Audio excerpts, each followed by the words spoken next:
Good morning to everybody. Dear colleagues from IENE's Board of Governors, dear Professor Dragoumas, Chairman of the Regulatory Energy Authority of Greece, Mr. Patrick Clarence, Secretary General of the European Association of Storage of Energy, ladies and gentlemen. I wish to welcome you to our Institute's special workshop on energy storage and electricity grid management, which comes at an appropriate time as interest and applications for renewable energy is rising daily. For most of us, the need of energy storage and effective grid management is obvious, since without it, we cannot possibly achieve higher renewables penetration into the daily electricity market, which I believe is the common goal. But I'm afraid there are people today who doubt the need for energy storage. When it comes to make the necessary investment decisions, since they argue that this has nothing to do with variable energy sources, such as renewables, and instead they prefer to treat energy storage as projects of simple power generation. Hence, today's workshop is most useful in more ways than one, since the course of one day we shall be informed on all aspects of energy storage in relation to renewable energy sources, the current technology status, the economics involved, ancillary services, and the prospects which lie ahead. Equally important is electricity and management, and grid management, without which we stand no chance of integrating successfully renewable energy sources into the daily electricity market and hence maximizing their input. In this respect, it gives me great pleasure to welcome the team from the One Cycle Control Company, a California-based company who is visiting Greece especially to participate in today's conference workshop. Professor K.U. Smedley and Dr. Greg Smedley, who head OCC team, are well-recognized pioneers in the power electronics sector, and I wish warmly to welcome them to today's event. I also wish to welcome all speakers and moderators of this special IENE workshop, especially the ones participating from abroad. Special mention to Professor Pantelis Kapros, head of E3 Modeling and chairman of IENE's Scientific Committee, and Mrs. Yula Tsiknakou from Terna Energy and recipient of IENE's annual award for 2021.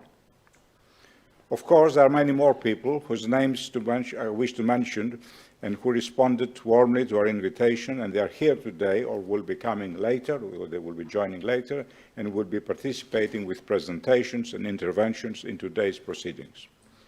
But I shall waste no more time, and we're going to proceed straight to the main workshop proceedings, and hence I would like to ask Professor Athanasios Dragoumas, the chairman of RAE, to take the floor.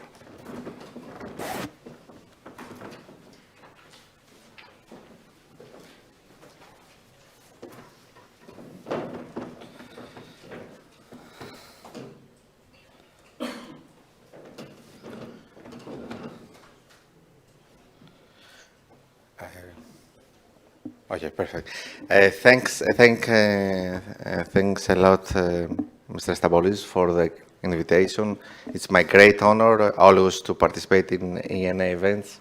I used to do it as a young researcher and expert, and it really improved my capability to understand the energy issues. And IENE is really a major pillar on decision-making, open dialogue on energy issues in the region, and it's my great honor to participate. I have a presentation on the legal and regulatory developments on energy storage.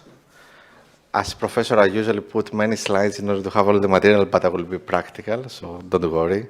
I would like to thank also Dr. Loizos from the regulator supporting me on creating the presentation. So there are 6 pillars in my presentation. The first of all is that now there is a a discussion on the transposition of the Directive 2019-944 in the Greek legislation. We have some delay, but it currently takes place, and there are some definitions on the terms to see how this has been incorporated in the new legislation. We have a new storage licensing procedure. It's important to see the different categories and what we are moving. A very important issue, as you know, is the connection to the grid, a very important theme for all investors, and we'll explain how we move on. And you know that we'll be very strict on the network operators if they don't do their job properly. And an issue is about the requirements for grid and demand connection, the system operation requirements, and the funding, because it's a very important issue concerning the investments. So let's go to the first bullet. On the first bullet, it's important that the storage definition in the European framework is, let's say, technology neutrality. It's not related just to electricity. It has to do with all energy types. So if you see the terms, it is more generic, as is usually the European framework. Moreover, it incorporates a term fully integrated network components if storage can be part of the network, and it's a major issue of discussion with the TSO, and I will explain to you later on what was the recommendation from the regulator and the decision from the ministry on this issue. So practically, in the Greek law that was recently, that is now in the discussion, the electricity storage that was approved, it was approved, this part, not the whole incorporation of the 944 is complete. So practically, the Greek legislation put a great emphasis on the electricity storage. It has created three main categories: the electricity storage on its own, the BESS, the pumped storage hydro station, and the hybrid station. So there is three discrete categories, and based on that, it requested from the regulator, we'll see later on, to update the already issued licenses based on those characteristics. A major issue also in the decision by the ministry through the law was if the TSO can build its own energy storage facilities. As a regulator, we had a very clear view that these are market issues. The storage facilities should be at the market level, and this is what we proposed, and this has been approved by the minister through the law. But it gives also some potential derogation on specific issues if the regulator judges that. So practically, storage is for the market. It's not a fully integrated energy network component as it could be as an option. The same concerns, of course, the network operator. The same terms concern also the storage. The storage facility are open to any investor to implement, and not the network operators, unless there can be a derogation well justified, and RAI can give an approval, of course, not for huge installations, but for specific projects. So these are the main pillars of the energy legislation that has been approved by the Hellenic Parliament. The second pillar has to do with the new licensing procedure. As I mentioned before, there are three discrete categories. The first one has to do with electricity storage stations. So one is that clear storage, BESS. The second has to do with pumped hydro storage. And the third, which is more complicated, is the hybrid station. So on this one, there were some subcategories that were decided by the ministry. On the hybrid stations, storage plus renewables that have ability to charge or not from the network. And of course, there were special provisions with the non-interconnected islands As you know, there's a specific also scheme on state issues on this fact. Based on that also, there was a decision to identify some criteria on the approval of the license. So all these criteria, which has to do with energy efficiency, the ARR, the technical, the financial capability, criteria that we always consider as a regulator, but there are also some objections that can be considered by the regulator, which concern national security, public health, and protection of the environment. As you can see, those are more abstract terms, so we have to consider on specific cases if needed. So these are the updates on the new licensing procedure. This is something very important to know, that I think that the investors that already have a presence in Greece know that the regulator strongly supports removal of any regulatory barriers. We are moving very fast, very efficiently, and we will continue this one, it's clear.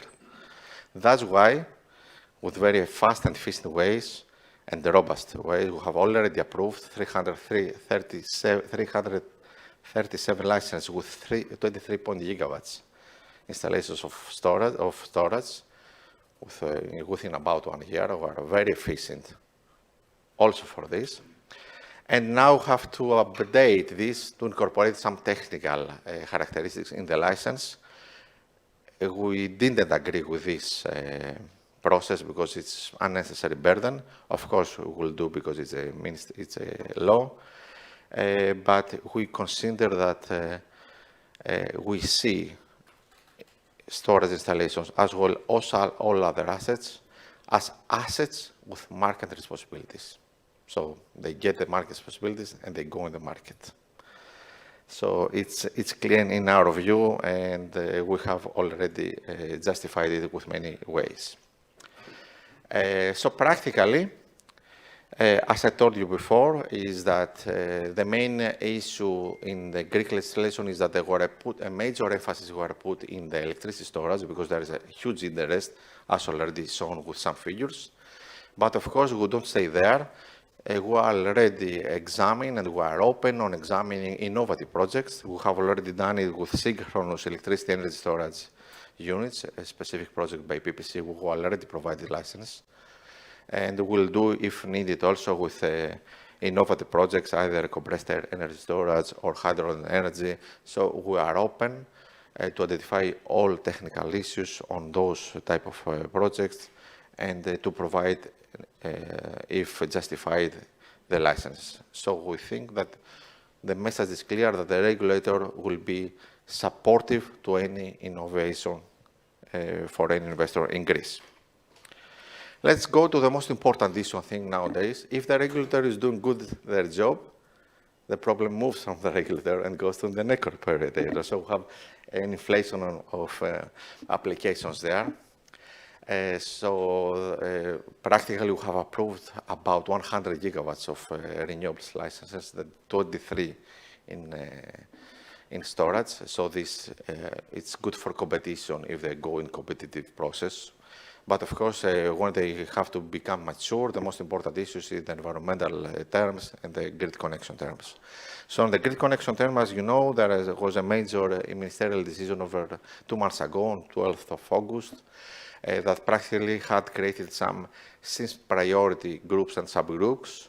As you can see, we have identified some of them that concern also storage. So there's space based on the new ministerial decision for storage installations, either on their own or with renewables, to get some to get priorities for grid connection. It has been considered from the ministry, and I think that's fair and proper in that sense. This concerns the system, and this also concerns the network priority groups, where all provisions for renewables have to do also with storage, so those installations can also get priority terms. But it's important to know that it's very clear on our, I will say, on our education, our values, transparency. We have sent 2 letters to the network and system operators to publish all the terms in clear view. The deadline is on 30th of September. If they don't publish it, we'll start hearing process and we'll impose fines. We have 40 hearing process, most of them with the suppliers, and we will open a new one with the operators if they don't do the job as we want. Let's go for the requirements for green demand connection. As you know, it's very important that the European legislation has a technology neutrality. It's very clear in the market, in the grid, etc. So this should be also reflected in the RFC code, in the DCC code. We have already done implementing the RFG and DCC code in the Greek legislation with a very good cooperation with the TSO on this issue. And this has to do with allowing all the type of technologies to connect it and participate in the market. A very important issue also that is now in the discussion in the European level is the characteristics on the ER, the energy availability requirement for the FCR service. There is a debate. There is no compromise between the regulators for the time, either to be 15 minutes or 30 minutes. So practically, because there is a dispute between the regulators, there will be a voting process within Acer by the end of the year to decide if 30 minutes or 15 minutes will be implemented. Of course, there are some characteristics and advantages, as you can see here. It depends mainly on the characteristics of the system. Surely, when you have a system with a lot of renewables, the higher time is preferred, but there are, of course, countries with a lot of nuclears or other mix that prefer maybe a smaller duration because of their cost, of course. So there is a debate, and they will go with a decision in the near term as European regulators. And finally, the most important issue, of course, for the investors is the funding. Of course, this is a state aid issue. It's not from the regulator, but the Hellenic Ministry has already done a very good and effective work on this. So practically, there are 2 approved projects for supporting the storage. One has been approved very recently for 900 megawatts of energy storage. It's about 350 million euros. So this will lead to a competitive bidding process. The bidding process usually takes place through the regulator, so we'll make one more based on the decision, of course, of the ministry. But it's also very important to know that we have already issued, almost 1 year ago, the decision 12 of 2021, which is the recommendation to the ministry on the CONE, on the cost of new entrants. It's a very important decision for us. We have done, as part of the willingness of the ministry to move with a capacity mechanism, is something that, as a professor also, I strongly support. So we have identified the levels of the derating factors as well as the capacity, the CapEx, the WACC for different technologies that could be considered by the ministry on the formation of these type of schemes. I will show you later on the figures. And the second funding scheme is, of course, is a specific project for Amphilohia that is now is becoming mature. A ministerial decision has been approved recently. So it's a specific project for a pumping hydro storage in Amphilohia. So again, it's about 250 million euros for 680 megawatts. That is planned is about to start next month, as who have been informed, and to be completed in the next years. And the 2 last figures is on the CONE. You can see, sorry, it's in Hellenic, but it's easy, understandable from many, I think so. So this is our decision as a regulator on the characteristics of each technology, on the costs, on the CapEx, OpEx, on the duration time, on the WACC, on the derating factors of the different technologies, including storage. We have done those decisions. We will distribute the presentation. We have done this decision with consultation with many companies, with storage producers, and that's why you can see that we have identified it 3 years, 2022, 2025, 2023, to depict the evolution of the storage capabilities concerning their charging time and the derating factor. So you can see our assumptions, and of course we are welcome on any updates on this. We are open on updating on issues that are moving faster from the regulatory decisions. Thanks a lot for your attention.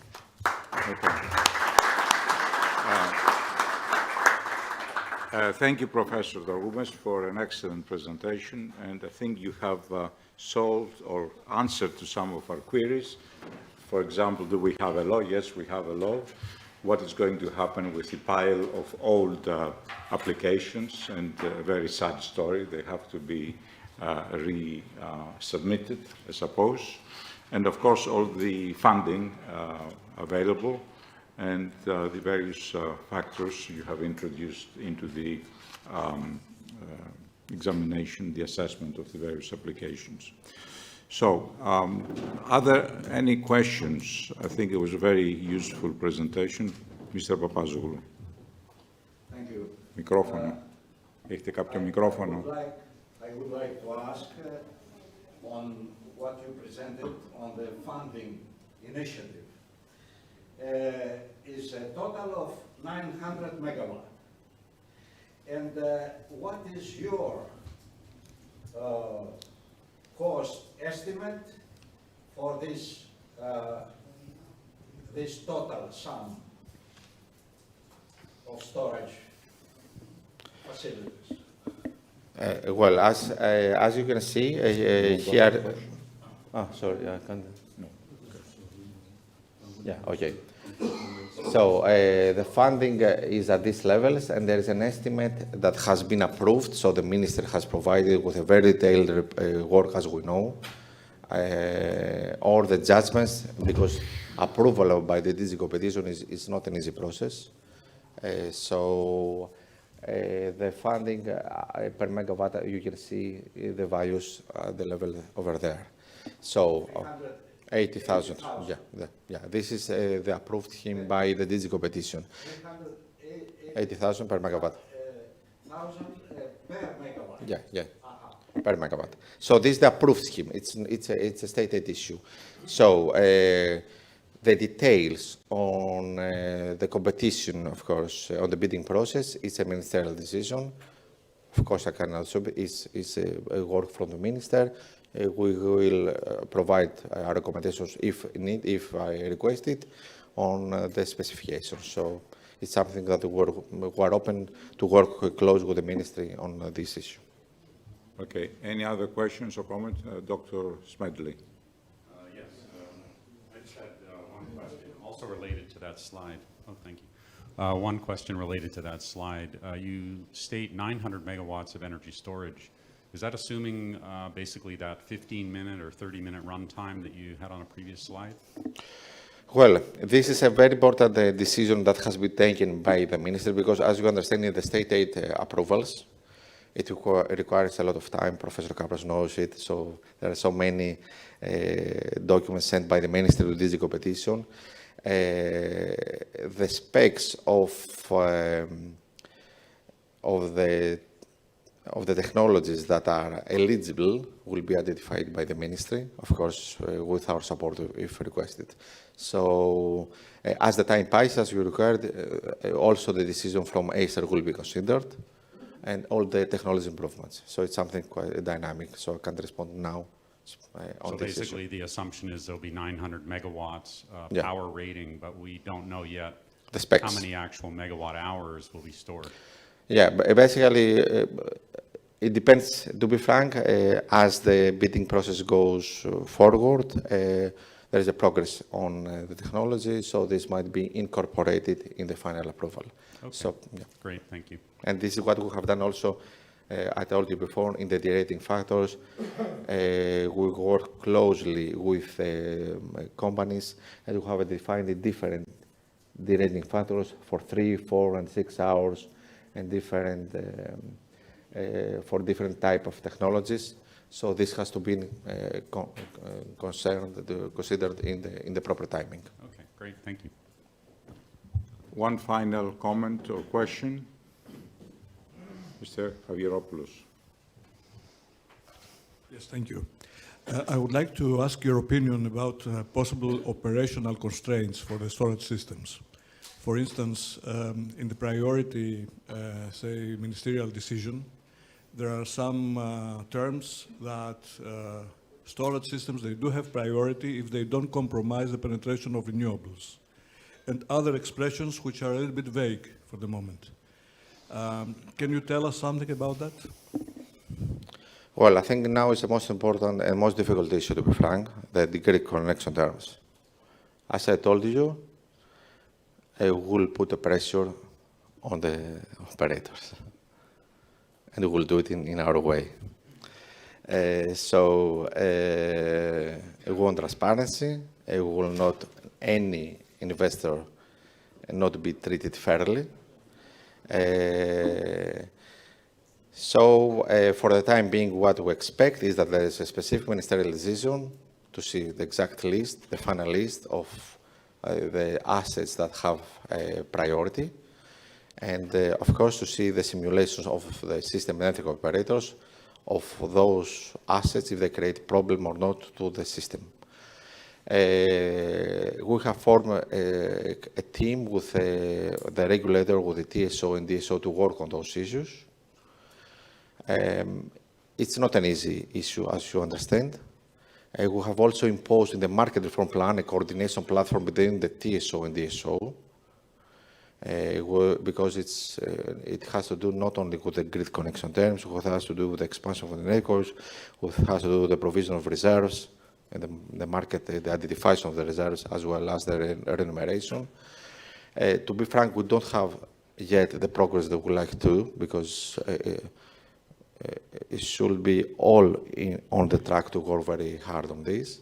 But we will put the pressure, and we hope that we will be able to respond on more specific decisions. They are technical, of course, but if they are not spotted from the operators, we will do their job. Okay. So thank you very much. Really complete and answering a lot of questions. And thank you for all the work that you're doing at RAI with your team. It's being noted, and we look forward. So now may I ask Patrick Clarence. He is the Secretary General of the European Association for the Storage of Energy, based in Brussels. Patrick, you have the floor. Thank you very much. Good morning, ladies and gentlemen. Thanks for the kind invite.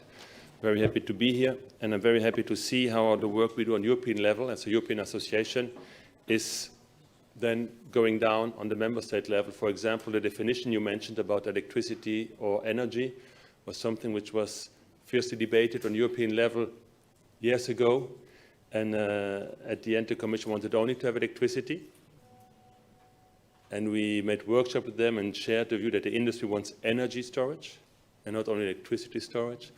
And that's why we have a definition where it says that you can use it as any other energy carrier, not only electrical energy carriers. So these were some points. I'm very happy to see this.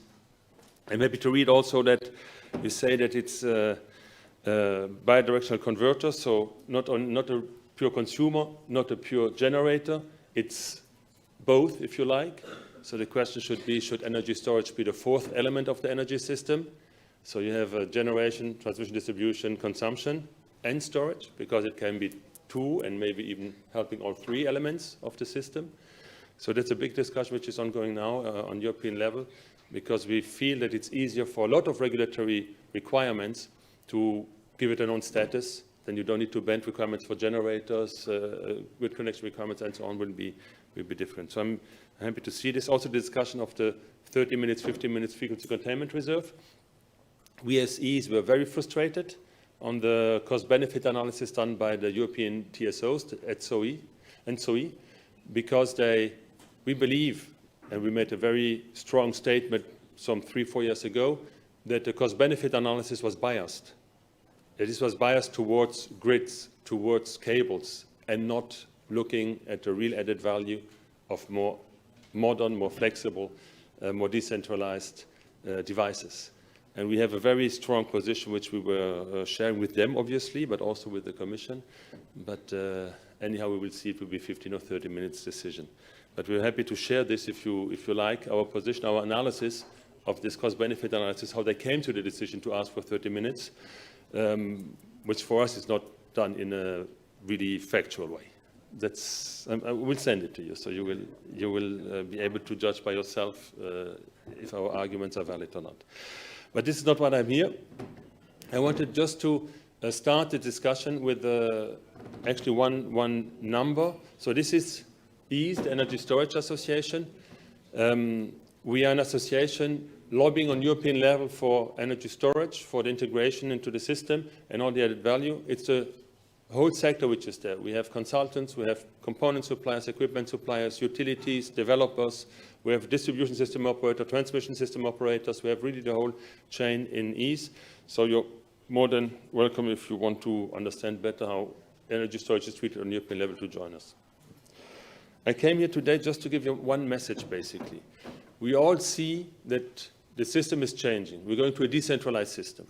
We had the question now, 900 megawatt as storage. Why not megawatt hours? Because I believe it's very difficult to quantify how many megawatt hours. It depends on the specific application, on the grid interconnection, on a lot of things, backup power, a lot of things. So we also looked in gigawatt instead of gigawatt hours. So we see it's changing. And the question is, can we go on like we do today? Today, what do? We curtail the renewables when we cannot absorb them, and we have gas plants or diesel engines for islands. That's what we very often have as fast-reacting devices. In the provisions of the Commission, where they evaluate, even 2 years ago, how much energy storage is needed in the system, they take the assumption that you will curtail the excess renewables and you will use gas plants to do the backup, and therefore you need little energy storage. This all has changed. It's finished. You see the fossil fuel prices, economically it makes no sense to curtail it, and you see the energy dependency. Before we asked ourselves, how much does it cost to have 1 non-cubic meter of gas? And now we need to ask ourselves, how much does it cost to have it? And what will be the cost the day we don't have it anymore? So you need to have both points taken into consideration if you really want to look at the cost for society. Not only the supply, also the lack of supply. And we're coming in a new thinking of the cost of storage, of the cost of curtailment, of the cost of backup power, where we need energy security. And we have these with our indigenous energy sources, be it biomass, be it under the river, pump storage, renewables, which we use then for pump storage, a lot of other sources which are indigenous. Wind photovoltaic is the biggest growing sector for the moment. So this is happening. So we wanted to say, listen, Commission, if you want this to really work, meaning the targets are what? We want to go for 55% of, let me get the numbers right, we want to get to 55% of, I mix it up now, the 2030 targets is 45% of renewable energy sources in the final energy mix and 55% of CO2 reduction. Sorry, I mixed them very often. So the Repower EU document, the latest document, says we want 45% of renewable energy sources in the final energy consumption. What does final energy consumption mean? It means your car, it means your home heating, it means the power generation, it means everything. So if you have 45% of renewable energy sources in all our energy consumed, this means that the electricity sector will need roughly 70%. 70% of renewable energy sources in order to achieve overall as society, because industry is not so easy to decarbonize, other sectors are not so easy to decarbonize. To achieve this 45% of renewables over society, you need 70% roughly in the energy sector. So you can imagine that 8 years from now, we'll have an energy sector, electricity sector with 70% of renewable energy sources. How is our system coping with this? Are we ready to cope with 70% of renewable energy sources in the system, in the electricity system? It's crazy. So in order to not curtail all these because you will not build the grids you need in 8 years. You know how long it takes for the application, the public opposition, the environmental impact assessment, which is all necessary. But you need how long it takes to build the grid. So what is the option? Either you curtail this, increase renewable you put into the system, or you store it. And you need big amounts of storage. The Commission wants the renewables to triple in the next 8 years. What we have today, 2 more times, so 3 times total in 8 years. It's a challenge which is maybe unimaginable how big this is. So again, what do we do with all this electricity? We curtail it, and we have gas backup? No, that's not the way. So we tried to look at it, and we said, how much storage do we need? And it's a very difficult assessment. This is what we build today. We build roughly 1 gigawatt a year at installed capacity. That's what we do today. We believe that if you want to achieve this 3 times increase in renewables by 2020, and then total decarbonization by 2050, you would need 200 gigawatt by 2030 of installed storage capacity, and 600 gigawatt in Europe by 2050. You see where we are 1 gigawatt? We need to go to 14 gigawatt a year. So is this feasible? I believe it is. Do we need incentives? I believe we do. And which incentive? The most important one is to fix these targets, to give industry the information, guys, we will have massively storage rolled out in Europe. We need it. And we make the products and the support needed to achieve these targets. And if you achieve these targets, then we will not curtail all these renewables and we will achieve the decarbonization. Otherwise, we will not manage it. And if we make firm targets in the European legislation, like the renewable energy targets, you create this trust. You create the investors coming in. You create the developers coming in. And there will be all different technologies. It was mentioned also previously that all technologies will be needed. So that's the only message I wanted to give to start the discussion, because of this panel discussion now. We will triple the installed renewables if we follow the Commission. We will have up to around 70% of renewable electricity generation in our system, and this all in 8 years. So we need the equivalent in storage. We have, just to a last slide, we're making an energy storage conference in Brussels on the 11th to the 13th of October with the Vice President of the Energy Union, who will, of the European Commission, who will come, Maroš Šefčovič, but also the Director General for Energy, the Directors on Energy, so parliamentarians, and the whole industry will come there. So you're more than invited to join. I will send the link maybe to Kostas, to Iene. And we're happy to offer you a 10% discount if you use this link. But the question is really, how do we achieve this big rollout in so short time of 8 years? That's now where we're standing. Okay. So, Patrick, thank you very much. Really a brilliant presentation, short and on the point. I think you brought us in the picture as far as the scale we're talking about, which is very important to realize the scale of the challenges ahead, very clearly depicted. Are there any questions, any comments? No, I think it was very, well, Dr. Smedley. Maybe I'll just proceed. I guess the main question I have on this is if we're going to set a target of trying to install 600 gigawatts by 2050, how much of the renewable, like 70% renewables production, but how many hours of that production are you really going to be able to store in order to be able to use it, say, when the sun is down? So this is the question, if we need shorter duration, long duration, how long the duration is. And it is impossible to make a cutoff for the moment. We see today gas peakers are replaced by batteries.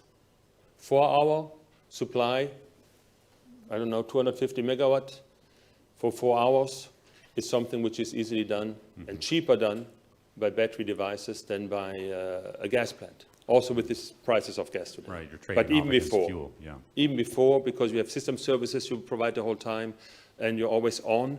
So you have a lot of revenue streams, and therefore, even if the cost is slightly higher, the revenue streams are way higher also.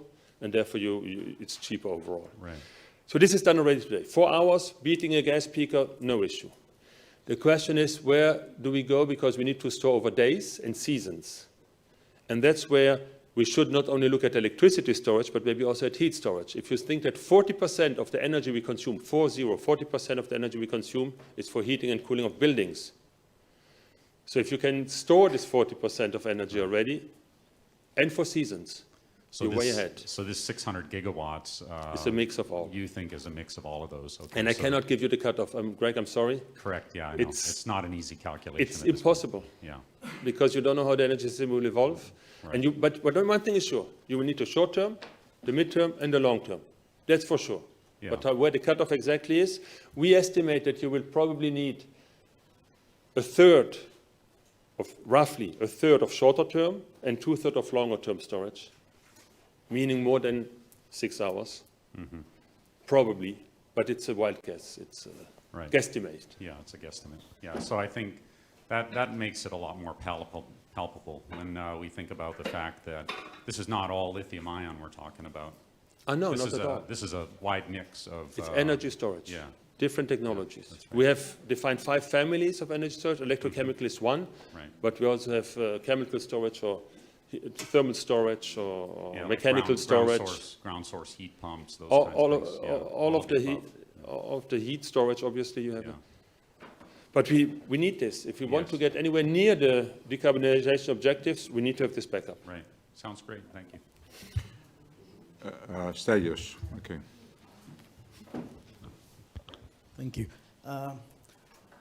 Two short questions. If there is a lesson to be learned from the current gas crisis, is that it's really a mistake to be dependent on a monopoly or just one country. Currently, when it comes to batteries, for example, we're so much dependent on China and Asia in general. On the other hand, there is a European strategy for Raw materials. yeah. How do you see that developing? Are you happy with that? Or do you think something more should happen? That's the one thing. Do you want to answer and then do the other question or what? Yeah, ask the second one, please. The second, if there is, what would be the Achilles heel of batteries is fire safety.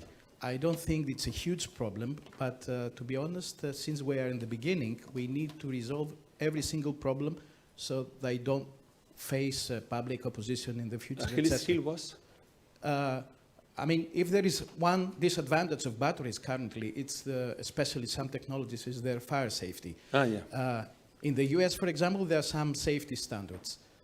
However, I'm not aware of any European standards. Are you working on something like that? Because that would be very, very helpful. Yeah. Two replies. So first, raw materials. You're right. We cannot depend on one supplier, but we cannot depend on one technology. If you look at the energy needs, we are talking about more than 6 hours.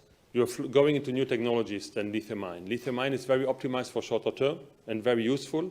But if you want to go to other applications which cycle a lot over the day, or if you want 6, 8, 9, 10 hour storage, then you go to other technologies, maybe flow batteries.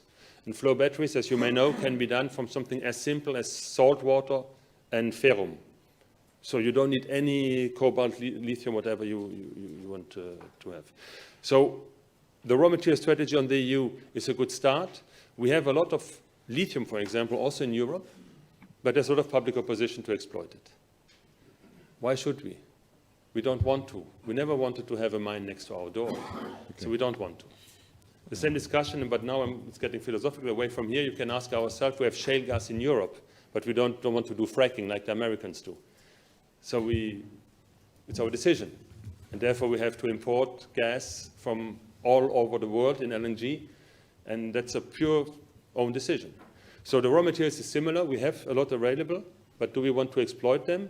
The Commission is pushing for it, also diversify the supplies, and this is only they can do. Pushing for using own resources and diversifying the supplies.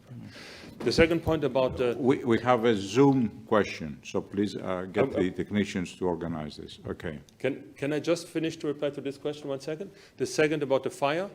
I was told it is a thermal runaway. There are no fires. This is another discussion. But you're right. The safety standards are now defined for every local permit. So it's a local fire brigade who's looking at it. Very often they're not experienced, and they make sure that they have the belt and the gutters and everything together in order to make double sure. So it increases the cost, and it's not giving a uniform way of installing it. So we launched an activity about monitoring all the different standards in EASE, so we have this available. And we compared them, and we made a kind of gap analysis, what would be needed, but we didn't go so far to propose new standards. That's not mainly our role. There we have standard bodies, standardization bodies. Can you please wrap it up? Because Yes, I'm done. Okay. The question? Can or we the- have the Zoom questions from Professor Tricholt from DTU in Copenhagen? Yes, it's related to the first question about gigawatt or gigawatt hours, and I would like to sort of ensure or stress that we need to be precise about gigawatt and gigawatt hours, because if you only mention the 200 gigawatt per year until 2030, then you're only talking about half of the cost and half of the story. So you have all the converters, the size of the converters, and you have the gigawatts, so the size of the batteries and so on. I think we need to be a little bit more precise on this. Do you agree on this? Or? I do agree on this. I would love to be more precise. I don't know how I can do this. The No. energy system, I cannot quantify this energy system in 8 years and the No. gigawatt hours. Roughly, I tell you, we need a third up to 4 hours, 5 hours, and 2/3 over 4, 5 hours.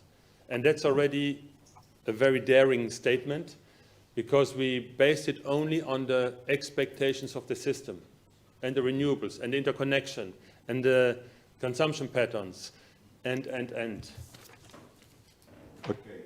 Thank you. Thank you. Thank you, Professor Tricholt. Thank you. Bye-bye. So, I now ask Kostas Theophylactos to chair the next session, and Professor Kapros and Dr.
Good morning, ladies and gentlemen. This session, I think it's the most important one, because we're going to present the current status, the economics, and the most important, the future prospects of storage with renewables, with two distinguished speakers. Professor Kapros, the majority of you know him. He's professor of energy economics at the university, but most important, is the first president of regulator. And also Dr. Ioannis Kambouris. Yannis is the chairman and CEO of the Southeast Electricity Network Coordination Center based in Thessaloniki, Greece. So, I'm moving fast. I give the floor to Professor Kapros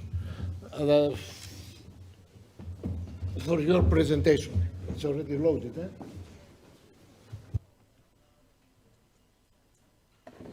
Thank you. Good morning.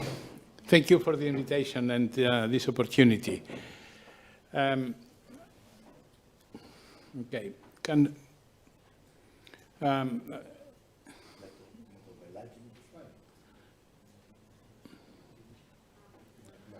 okay, I'm going to present today a pretty technical, I think, presentation of a very recent study we have performed together with collaborators, researchers, about a comprehensive modeling of storage in the future of the electricity system of Greece. It is quite in the context of what it has been said before about the objectives to achieve a very high renewable shares in the Greek electricity system as well, also in the whole Europe, until 2030 and beyond until 2050, and of course 2040 in between. And this huge renewable development will be strongly depending on the development of storage, as it is obvious. So we performed a very detailed modeling, and the aim of the study was threefold. One, to identify the optimum gigawatt of storage in Greece along the way of developing the renewables. Second, to explore the duration of the various storage technologies in the system. It would be 2 hours, 4 hours, 8 hours, and high. Which are the pros and cons of these technologies, and what is the optimal mix of these technologies in the future, again, in these very high requirements for storage. And the third is about the profitability, the economics, the return on investment, and how is that possible in the context of a free market. So let me go quickly to this picture where you see the projection into the future until 2040 of the mix of various technologies, renewables, in the system. These are required to achieve the targets which have been set by the REPowerEU policy package, and are, of course, beyond the previous National Energy and Climate Plan, much higher than before. You may see that the mix of renewable technologies in the future will change. There are limitations about the development of wind onshore, so we are a bit of pessimistic about the rapid development of wind onshore. On the contrary, we see a huge potential of development of solar photovoltaic with various technologies and various sectors and applications, from very large projects up to decentralized projects related to the roofs and many other configurations. And you may see this blue area emerging, which it's of a key importance for the success of the renewable development in Greece. It is the wind offshore. Probably we would even need more than that. The other technologies have poor prospects. And of course, the very valuable hydroelectric sources are also limited for various reasons about the project development.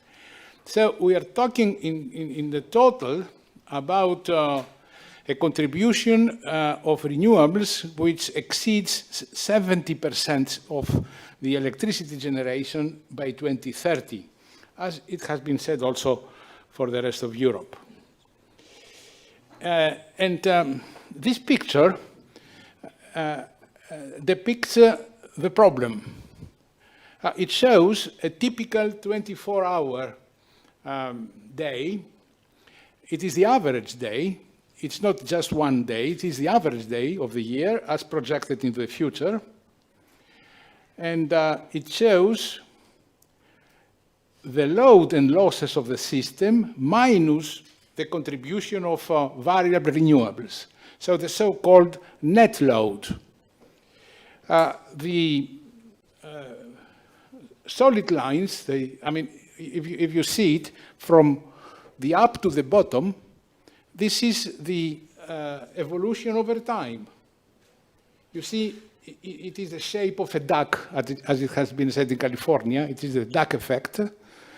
But you see the valley, which accentuates terribly in the future, because, of course, of the development of mainly of the photovoltaics.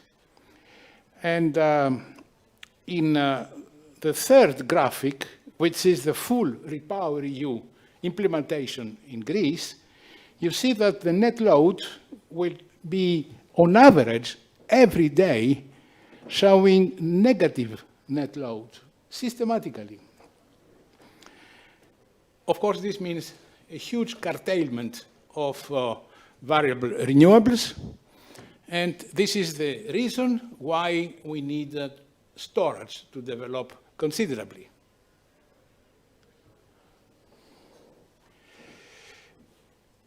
The basic concept we want to put forward in this presentation is an economic concept. Probably you're not fully aware because I guess most of you are engineers.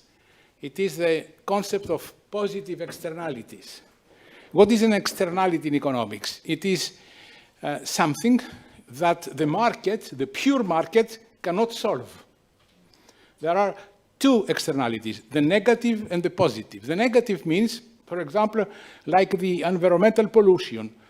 The market cannot solve it because there is no interest to solve the environmental pollution. So the negative externality to be removed requires public intervention. The positive externality is when the market, again, cannot solve a problem, which is to tap on an opportunity.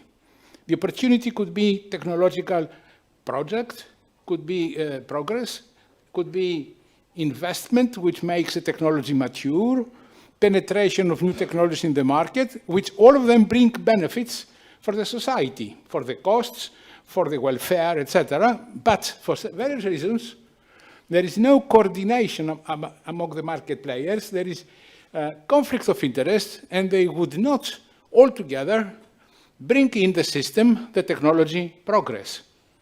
And there also, there must be public intervention to make possible the technology progress, the penetration of new technologies, despite the inability of the pure market mechanisms to do it.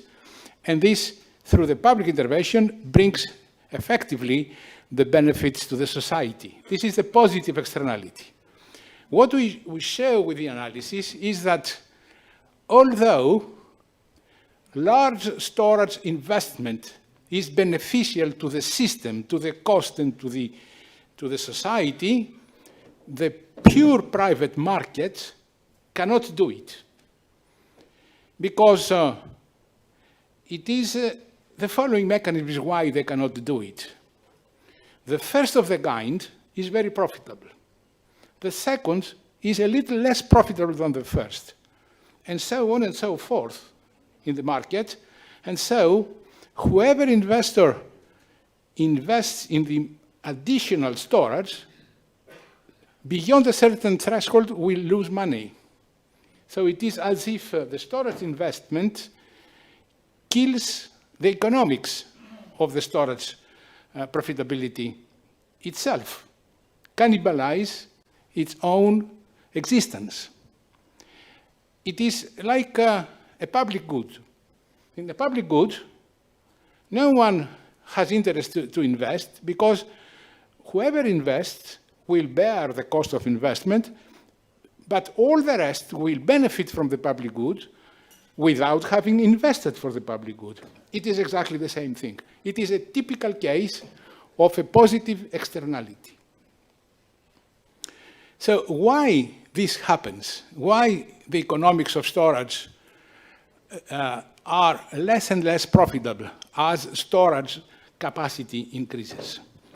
It is because in the hourly operation of the system and the hourly configuration of the market clearing prices, the storage smooths the variability and smooths out the variability of the market clearing prices. Arbitrage is the possibility to gain profit from a price difference. And the price difference would be for storage, that is the profitability opportunity, to discharge when prices are high and charge when prices are low. The difference of the prices is the arbitraging opportunity. And the storage flattens the price variability and reduces the arbitraging. In the beginning, it is profitable, but more and more storage means the flattening. You can see here, very, very obviously. These are results of very detailed simulations, are not just qualitative figures. And you may see that when we increase the storage capacity, and here we go from the bottom to the top, we increase the storage capacity, you see the daily average system marginal price, market clearing price, is more and more flat. Here below, you can see the same sensitivity analysis, but for the also for the various technologies. You have the 2 hours duration batteries, the 4 hours duration, and the 8 hours duration. It can be not only batteries, it can be also hydropumping or other technologies. I will explain that in our simulations, we see huge benefits in the future from long duration storage. And this is the way to go. No doubt about that. We can prove that. But look at the paradoxical economic effect of that. The red line is the 2 hours. The yellow line is the 8 hours technology. And the 8 hours technology flattens the market price duration curve much more than the 2 hours. So the technology which is going to be very important and bringing benefits to the system in the future is killing its own economics much more than the technology which to 2 hours, which is not so much needed by the system. So we have a second dimension of the positive externality here. Not only the volume of capacity of storage is at stake here, it is also the choice of technology. Going to the long duration is further detrimental to the economics of the storage investment.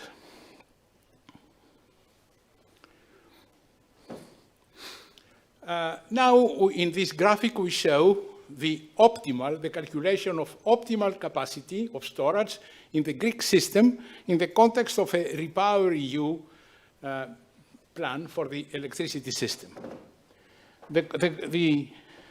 We derive the optimal storage capacity from a cost-benefit analysis.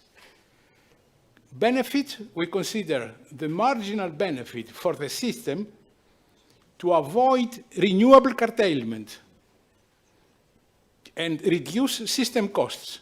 So the perspective is the system's perspective, not the private investor's perspective, to calculate the benefits. And the benefits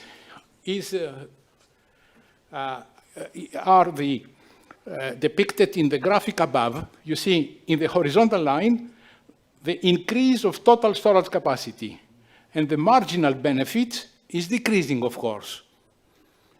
And now, the second is the cost is the annualized capex of storage, which is worth remunerating from a systems perspective, not from a private perspective, from a systems perspective, because the system is getting the benefit. And this is a range which is shown below. So the intersection of the costs and benefits for each year, 2025, 2027, up to 2040, determines the optimal storage capacity for Greece. You may see that in 2030, for example, the optimal capacity is of the order of 5 gigawatt, which is much above the previous plans of the government.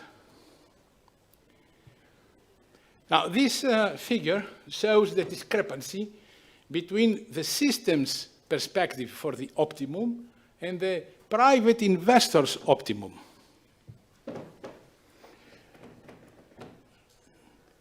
In the graphic above, you see the system costs as euros per megawatt hour as a function of the increase of storage capacity. And below, you see the revenue margin. Here it is the arbitraging that the storage plants get from wholesale markets. And as a function of the increase of storage capacity, I think it is obvious. If you see the line, for example, 2030, there is a very significant reduction of the cost of the system thanks to the increase of the storage. But at the same time, the same increase of the storage implies a diminishing return from wholesale revenues. And this diminishing return is much less than what is needed to recover the capex cost of storage, systematically, and becoming worse and worse. This graphic here on the right-hand side shows the profitability limit from a private investor. It shows that, for example, in 2030, no more than 2 gigawatts can marginally be profitable in the system, although the system to get the full benefits requires 5 gigawatts. So this discrepancy is the demonstration of the positive externality problem. This graphic here shows the impact of the various storage technologies regarding the duration of storage. So 2 hours, 4 hours, and 8 hours. It is just, of course, an illustration. Again, these are results of the very detailed modeling simulation for Greece. We see above the benefit for the system, the decrease of renewable generation curtailment in 2030 as a function of storage capacity. Higher the storage capacity, lower will be the renewable curtailment in 2030. And the green line is the highest storage duration, 8 hours. Obviously, this brings the highest benefit among all the storage technologies. And below, you see the revenue margin that storage can get from the wholesale markets. And you see, as a function of the increase of total storage capacity, and you see that unfortunately, the green technology, which is the most profitable from a system's perspective, is also, at the same time, the least attractive from a private perspective, because it is below any other technology in terms of the revenue margin, euros per megawatt hour, than on average can get out of the wholesale market. For example, see 5 gigawatt, you will see less than 10 euros per megawatt hour revenue margin, nothing compared to the capex annualized storage cost. On the contrary, if the system sticks to the 2 hours, these 2 hours technologies profit from the fact that the price duration curve has not been flattened out, and still there is some arbitraging, but at the same time, the system has a much lower performance in terms of renewable curtailment. And here is again our last slide with figures. It is our calculation after considering all these factors, of the optimum storage. But here, we have a different perspective. Instead of assuming that the private investor in storage will get the revenues from the wholesale market, we assume that the investor will take the money as part of a power purchase agreement, a bilateral contract with, of economic differences, which bundles renewable and storage in an optimum way to follow the load duration curve, the load variability curve of the envisaged client. So here it is a retail supply strategy within which the storage is integrated, is vertically integrated, not physically, economically, with the renewables, not only solar, probably a mix of renewables, plus other resources, to form a firm supply contract to customers with the adequate load variability and the firm strike price in the contract for economic differences. We calculate through the simulation what is the possibility of these suppliers to form such PPAs and what would be the level of the offered strike prices of the bilateral contracts. And it is profitable. It is profitable. It is possible, therefore, that a market for bilateral contracts based on this concept of PPAs, bundling renewables and storage, to provide comfortable capital recovery for storage. And this further calculates here the optimum for the storage capacity in Greece, bypassing the wholesale market purely in the market of bilateral contracts. And we see that for 2030, for example, it is almost 4.5 gigawatt, very close to the system requirement. 5, it was the system. 4.5 is the private outcome of not the wholesale market, but the bilateral contract market. And the same applies to the other years, as you can see. And so there is a way out. It is not only the subsidies that it is a way out for the positive externality, it is also the regulation, the reforms of the market to facilitate the development and of this firm supply PPAs bundling renewables and storage. So my conclusions. We did a complex modeling simulation for Greece. I believe, we gave evidence about the fundamental problem of storage development, which is the problem of positive externality. It is impossible that in the context of the wholesale market, the private investors provide and deliver the amount of storage capacity which is optimally needed by the system. So this discrepancy is a case of positive externality. Regarding the technologies, no doubt the long duration storage are superior from a systems perspective, but if the market stays at the wholesale market, it is even more detrimental for the private profitability. And finally, we showed that the PPAs, bundling renewables and storage, can be a way out. Of course, this requires a very large reform of the current regulation about the wholesale markets and the TSO handling of the system, and also the structure of competition in the retail market. Regarding the public support of storage investment, we believe that it is necessary, certainly in the short run, to kickstart the storage industry and to put this evolution on track as required very strongly, as I showed. But at the same time, there is a trade-off.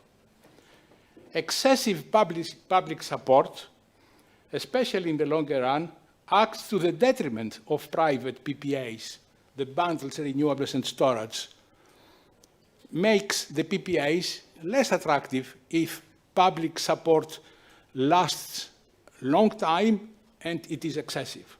So there is a trade-off, there is a choice to make by the public authorities to start with the subsidies, as it is planned today, but at the same time reform the market design and many other reforms that facilitate the PPAs, the private PPAs market, and also limit later on the subsidies.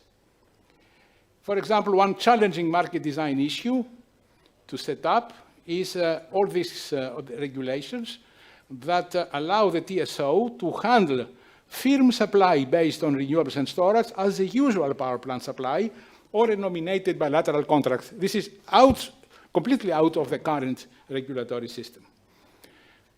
Thank you. Thank you. This is all. Thank you, Professor Kapros.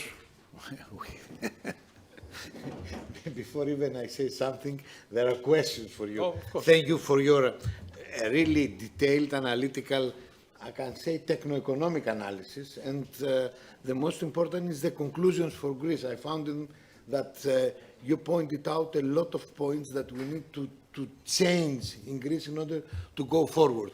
Now, time for two, maximum three questions. Let's start from our, okay. Just a quick question about the assumptions. So in the assumptions, when you do this bilateral agreement that includes both storage and renewable energy production, are you assuming that because you now have a firm supply that you'll be able to negotiate a higher price per kilowatt hour delivered? Yes, of course. Okay. Of course. Because it is a firm supply, the customer does not need to buy supplementary services and balancing services from the system. And how we do that, we calculate what is the levelized price of electricity of the firm supply bundle, and we compare for the customer category what otherwise would be the accepted retail price. If that is profitable, it means that the PPA will be successful. So this is how we simulate. And for the customer, there is no need to further spend money. Do you also include in the model other ancillary services that could be provided Yes, by absolutely, the... absolutely. We take into account the possibility that the storage provides also ancillary services. Okay. It is a bit tricky, especially for the batteries. Yes. I mean, also it's a matter of technology and power electronics, so there is a cost. And at the same time, there is the issue that the management of the batteries, because you understand that they have to be charged and not discharged in order to be available as an ancillary service, as a reserve, which is tricky to manage in reality. So we are not saying that the ancillary services revenues will be an important fraction of the total, not at all. It's a small fraction, but we take into account. Yeah, it sounds like a very detailed model. You've considered a lot of angles. Yeah, thank you. Thank you. Yes. Good morning, Professor Kapros. Our calculations with the 2021 prices, including day-ahead market and balancing, have demonstrated that possible revenues from the balancing market are much higher than the arbitrage in the day-ahead market, maybe 4 times or 5 times more. Do you think that the cannibalization effect is going to take place also in the balancing market? Yes, absolutely, absolutely. Yeah. although the volume of this market is going to increase because of the larger penetration of renewables. Yes, it doesn't matter. It doesn't matter. Anyway, we are simulating in detail both. And as I said, that in the beginning, they are profitable. In the beginning, the first of the kind, and also the years. Also, they are very profitable when the gas prices are so high as today. Huh? No doubt about that. But after years, assuming that the gas prices go down and become normal, and at the same time, the storage capacity goes beyond, for example, 1.52 gigawatt, then the cannibalization effect is in the entire circuit of the wholesale markets. So the investor looks, of course, forward and anticipates all that. Okay, we have Professor Draholt from Denmark. Professor. Okay, thank you. Actually, I don't need to pose the question because it was similar to the stacking with the ancillary markets. I just wonder if that was taken into account, and obviously it was. Thank you. Okay. I think I answered. Huh? Okay. Exactly, it's already answered. Stelios, έλα. Professor Kapros, you mentioned, you gave an indicative figure of 150 euros per megawatt hour for curtailments. On the other hand, you had, let's say, rather low figures for the participation of storage in the wholesale market, I guess mostly the day-ahead market. No, and balancing as well. Yeah, but still, I compare these two prices. How can you please elaborate on these levels?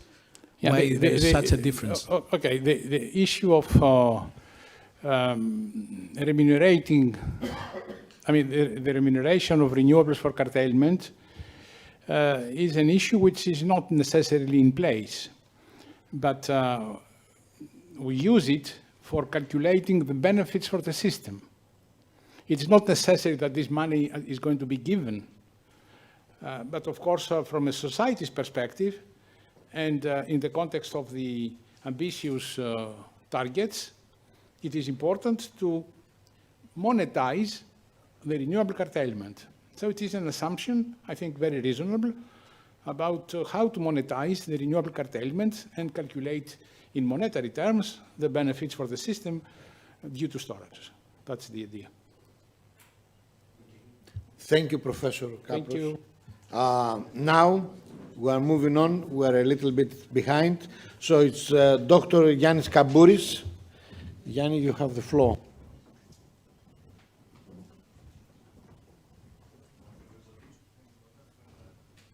Good morning, everybody.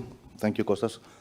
Many thanks to ENF for inviting us here to present some issues on what is going on in our territory and in Europe concerning the grid management first, and then I will give some, let's say, the view of TSOs on storage. So I'll be some technical here. I'll try to be fast and make a long story short, hoping not to be boring. So what happens now for many years in Europe, and we have to put that in mind, is that we have a very stable policy on developing renewables on the one side, and the second pillar of the change is to develop the markets. So all these actually have brought already a lot of changes in the everyday life in TSOs, and as the portion of renewables increases, I think it will be more and more dense to our lives. So we have specific targets for emissions, for renewables, for interconnectivity, and so on. And what we're doing in Europe, actually, we're trying to harmonize everything and step together, all together, by creating an internal electricity market. So where we are now, actually, in this process as TSOs, we have to face the high penetration of renewables. That brings a lot of problems, mainly during the volatility. of the renewables and the uncontrollability of the renewables, especially wind and PVs, of course. The development of the markets is not an easy task because there are a lot of difference all around the continent concerning a lot of things, starting from a generation mix to networks and everything. So actually, the network of the TSOs, the NSOE, is the facilitator of the process for the continent. So what is our role? First of all, is our traditional role to ensure security. Yes, security is the first headline for the TSOs. And then we have to develop the network because the needs change, and of course, the vast development of renewables require a lot of new investments. And also, we have to facilitate the market. So that's why, and this was a legislative requirement, we are now having all the same market model that we call the target model in Europe. And when you see how things evolve and how much the interference among systems increase every day, there is definitely a need for regional collaboration. That is well recognized, and we have made specific steps on that. So all these actually are incorporated in the legislation. Oh, sorry. And we have some basic regulations that are applied all around the continent concerning the capacity allocation forward and the common capacity calculation on the interconnectors and so on. I will not stay on that. So these are actually the challenges that we have to face: the volatility of renewables, the bulk transfers in long distances, that is a new phenomenon because of renewables, the increased cross-border energy exchanges due to the market, but also a lot of market operations that put difficulties to the TSOs. So the internal market actually follows some steps all around the continent. I will not stick here. But what I want to say is that after applying the target model, now we coupled all the markets in the continent, meaning that all the markets actually are in the same market for energy. And ideally, if we had a lot of interconnectors and a lot of interconnection capacity among the several countries in the continent, we'll have the same price, actually. But this is not the case. The capacity of the interconnectors is limited. That is a big problem. And that is a main issue for TSOs to resolve every day. So what we achieved up to now is that we have coupled all the markets from 2021. And of course, the most crucial parameter for the market operation, but the security as well, is to know exactly per every hour, every moment, what is the safe amount, volume of energy that we can exchange on the interconnectors. So the whole system is based on what we call bidding zone. Bidding zone is a part of the system with no concession. So within each bidding zone, we have one single wholesale price, yes? And normally, one country comprises a bidding zone. There are exemptions, of course. The good example is Italy, that has 7 bidding zones, meaning that the interconnectivity within the Italian system is not so good. And of course, what is important is to calculate the secure transfer capacity among the bidding zones. This is our task, our everyday task. So, and this capacity is offered to the market for exchanges, for trade. So, the European body of regulations, the ACER, has recognized where these, how to say, points of congestion, and we'll call it capacity calculation regions. So in this context, what we recognize is that we need regional collaboration, so the regulations call to develop what we call the regional security coordinators, and from this year, this has been transited to regional coordinating centers. Actually, there are 6 of them in the Europe, 1 for the Baltics, that is out of the synchronous zone, 1 for the Scandinavia, for the Scandinavian countries, 1 is Corezo, covering the west part with the light blue. The other is the TSCnet based in Munich that covers the dark blue.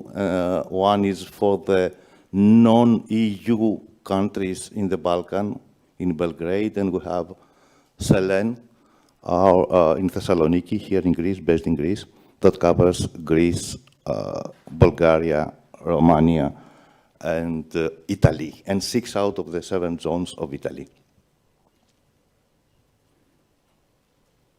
So, at a glance, the European system comprises 5 synchronous areas, 11 capacity calculation regions, and these are operated by 6 regional security centers or coordinating centers. So for the time being, what is the role of the centers? The role is actually to facilitate the TSOs in their everyday life and to give them instructions and recommendations. So for the time being, we perform 5 services. One is to create what we call the common grid model. Actually, every day, all TSOs send their forecast for 2 days ahead, how the system will evolve, how will be the condition in the system for every hour. So we merge them all together, and based on this model, we make our calculations, estimations, etc. Of course, that what we estimate for the next days will not happen. But it's very much important that everybody all together, we speak and discuss on the same picture. The other one is that we make security analysis. So at a broader geographical area, we see what may be the potential problems for the next day. So we ring the bell to the TSOs, and also we propose remedial actions and how we can resolve the problems. The other very much important is to calculate the capacity in the interconnectors, as mentioned before. And this is done for 2 days ahead. And of course, we have what we call the short-term adequacy, what is a service that had not received pretty much attention up to now, but after the crisis with the gas, now it comes up as a very important issue. So for the winter, we plan for every week to make whatever we do in order to predict what could be the potential problems in the region and give some advice. And what else? Yes, and we are actually coordinating the maintenance of the lines, especially for them that comprise a corridor. So, for example, we have a line in Greece, another one in Bulgaria, another one in Romania that actually comprise the same corridor. We want to put them on maintenance at the same time, not to lose the corridor for long, of course. And also we help in emergencies. It didn't happen up to now. So just to say a little, some words about our company in Thessaloniki, which is Selen. It's a Southeast Electricity Network Coordination Center. So it covers, as you see, 6 out of the 7 bidding zones of Italy, Romania, Bulgaria, and Greece. It created in 2020 during the pandemic. It became fully operational by 1st July 2021. And by last July, 1st July 2022, we are an RCC. And also, we have a subsidiary in Rome that deals mainly with the bidding zones in Italy.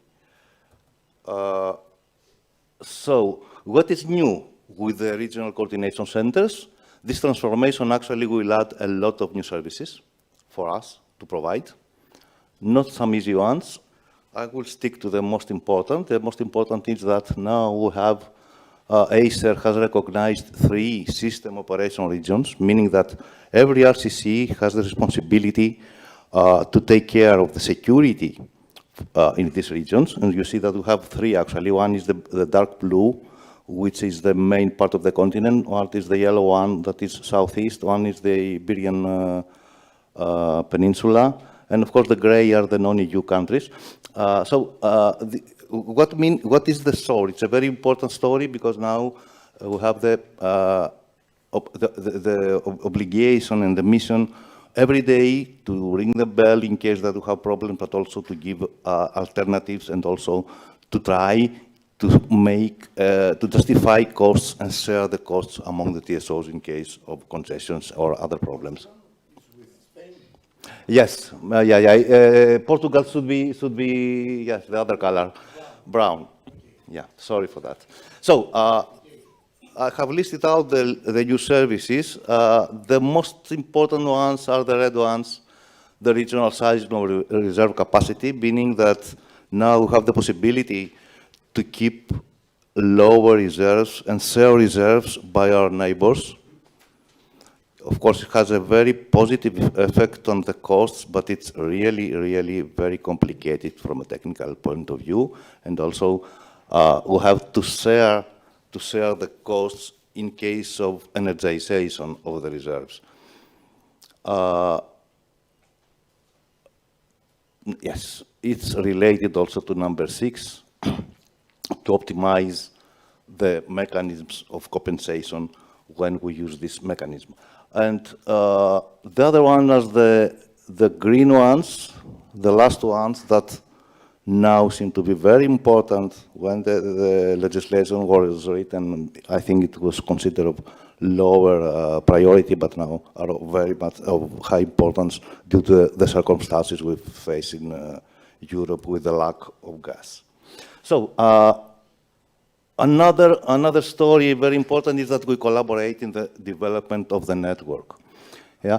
So every 2 years, ENTSO-E publishes what we call 10-year network development plan, actually giving all a global view of what are the transmission needs in Europe in order to cope with the targets.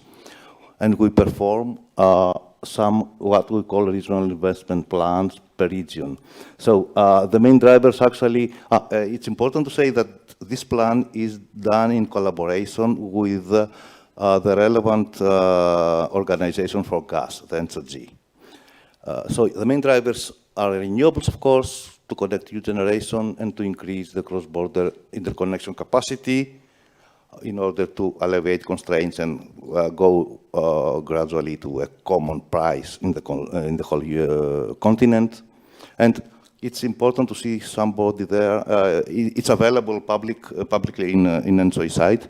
You can see that the vast majority of the projects actually have to do with renewables. So actually, we have 6 regions that are collaborating to produce some more detailed investment plans. You see there, the most important is the North Seas one that has received a lot of attention in the last years because of the offshore wind development that is very rapid there. And now I'll come a little bit to Southeast. You see, Southeast is the less developed, actually, region in Europe. So you see we're not so well interconnected. And you see that the black lines are the existing ones. There are some under construction with the blue color, not so many, as you see. And of course, we have some others that are under consideration and planning. And also it's important to see that there are some specific plans, some of them quite progressed, to connect the continent with Africa and Asia. So one project, there are some projects to connect Italy to Tunisia, and another one to connect Greece through Crete to Cyprus and then to Israel, quite progressed, and also some thoughts to connect to Egypt. So from the renewable point of view, you see what is now the case with the blue bar. You see that actually Greece has made a lot of progress. Now, just to tell you that 1/3 of the electric energy consumed in Greece is by renewables. So I think it is an achievement.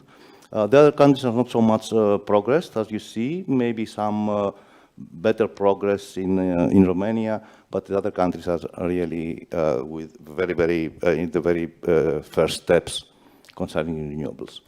And you can see that also in this figure. You see from 2010 to 2020, if you see the energy mix, you see that the consumption declines, which is not the case in the rest of the continent. And also you see that there's not so much progress in renewables, and fossil fuels are still here. You see here at a glance what are the interconnection capacities. For those that are familiar, you see that we have rather low values of interconnection capacities in the region. Let me say something about the region. Of course, the region, as you saw, that has a very sparse network. It's not so well meshed like in the west part of the continent, with low interconnectivity, low res. What is important is to see here that we have very different market rules and legislation. I would say that we are actually surrounded by countries that are not following the same European legislation, and this is a big problem. And there are some needs to harmonize with that. And of course, if we go to see what is in the future, we speak about the decarbonization. I don't know how long we can go. I hope 100%, but of course, it's not an easy task. Of course, to do that, we need some, of course, development in the network, but we have to justify that very, very carefully because of the vast development of the dispersed generation. We have already developed the balancing markets that are very important for the security of the system. Now, a new thing that is coming is that we can have cross-border exchanges for balancing that gives us more degrees of freedom as TSOs to ensure security. And of course, the challenge is the balancing, the flexibility that we need in the generation. Professor Kapros saw the DAC effect that we need during the sunset, especially during the sunset, a lot of fast ramping generation. We need to have better voltage control. Of course, we need to be in a position to apply fast new rules that are coming up by the fast evolutions in production. And I will stay a little bit on the lack of inertia. As the renewables grow, we don't have the old big machines, these large rotating masses that actually ensure that the system in large disturbances will stay alive. This is a big problem. We don't see that nowadays, but I think it's coming, and we should put a lot of attention in that in order to keep security. Okay, I don't say this. And okay, I want to say something on storage and what is our view on storage as TSOs. Of course, there are a lot of technologies. I don't know much. I know about pump storage, some more on batteries. There are a lot of things, but concerning electricity, I think the storage is the only solution. I would say the only solution if you want to go smoothly to decarbonization and also to smooth, as already mentioned, the markets and how markets are evolving and also are fluctuating.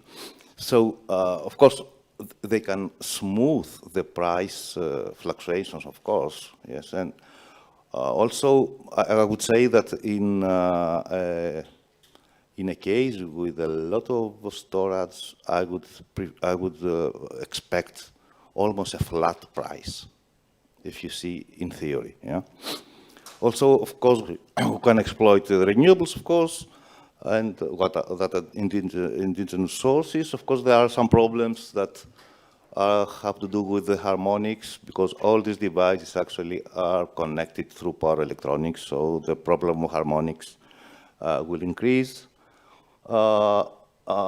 What is important, of course, that can contribute to system balancing, which is always a problem, but also and I want to stay a little bit on that, they can offer an alternative to the problem of the lack of inertia that you have. Now we have storage system, batteries especially, that can act in milliseconds, meaning that they can replace the inertia that is missing for the system, and we have to work on that. So, just to be fast, of course, I think this is the solution. This is the solution for large portion of decarbonization, but also we have to see that there are some issues that have to be resolved. Except Greece, I think no other country in Greece, in the Southeast has any provision for storage. There are some projects, small ones, springing up in some countries like Kosovo, Bulgaria, I think.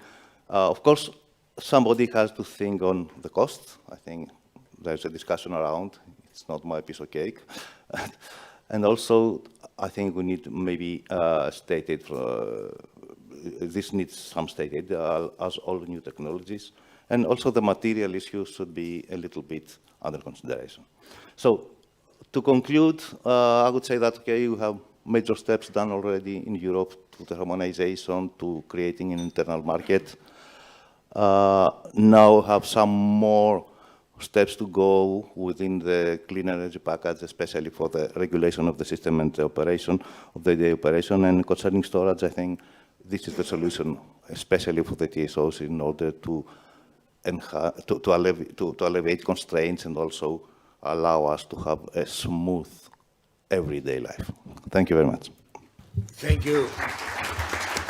Thank you, Dr. Kambouris, for your presentation. Okay. Can we have the microphone, or can you speak loudly? Yes. Bravo. Thank you. Thank you, Dr. Kambouris. Very interesting presentation.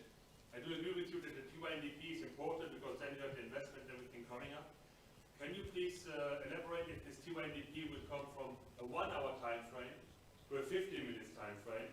Because all the calculations which are done now are only looking at the grid hour per hour. So storage is very reactive. You said in milliseconds, reducing the need for backup power and all this, but it's not captured at all in the TYNDP, and therefore the investment in storage is not captured at all the added value. Okay, it's a very long story. TYNDP is a really very long story. Some hundreds of people who work for 2 years. Concerning storage and how we consider that, actually, we make a very simple modeling on energy stored during valleys and giving back to the system during peaks in order to evaluate roughly. So one of the tasks that we have is to improve this modeling in the next year period. Yeah, exactly. Okay, for the balancing issues, it's another story, completely different. Yeah.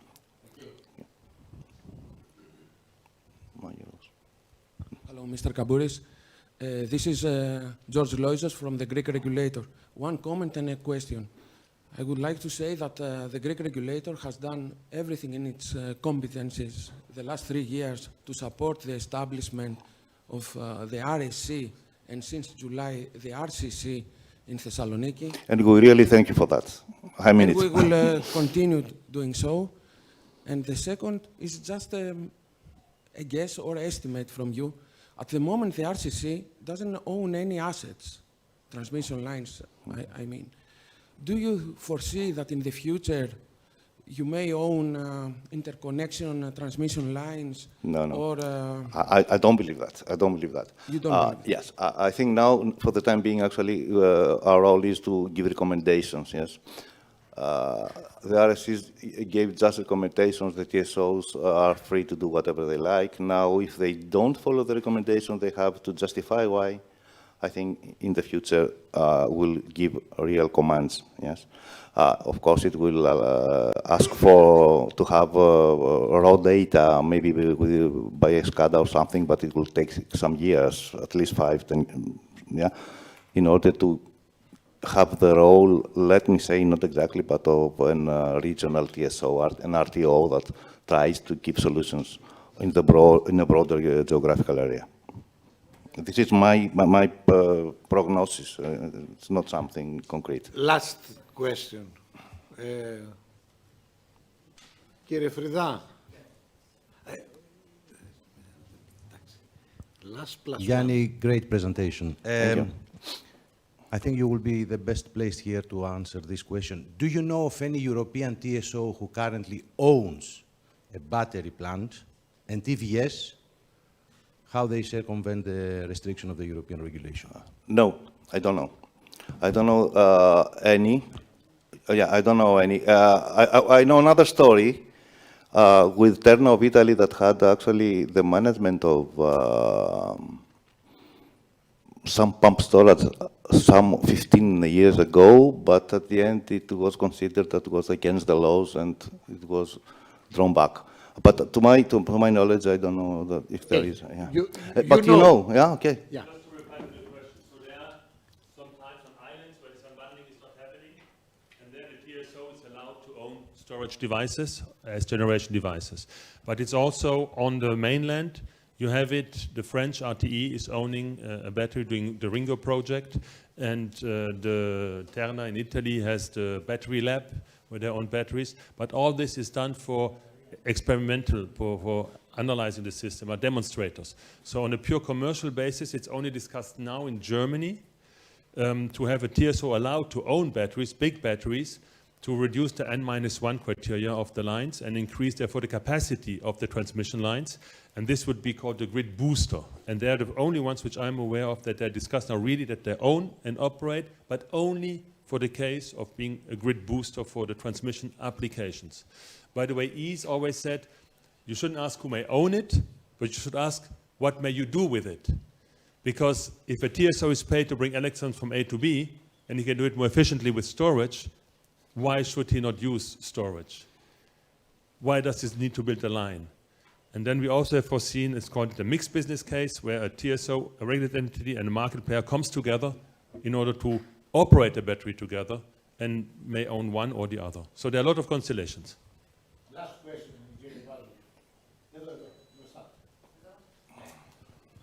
Thank you.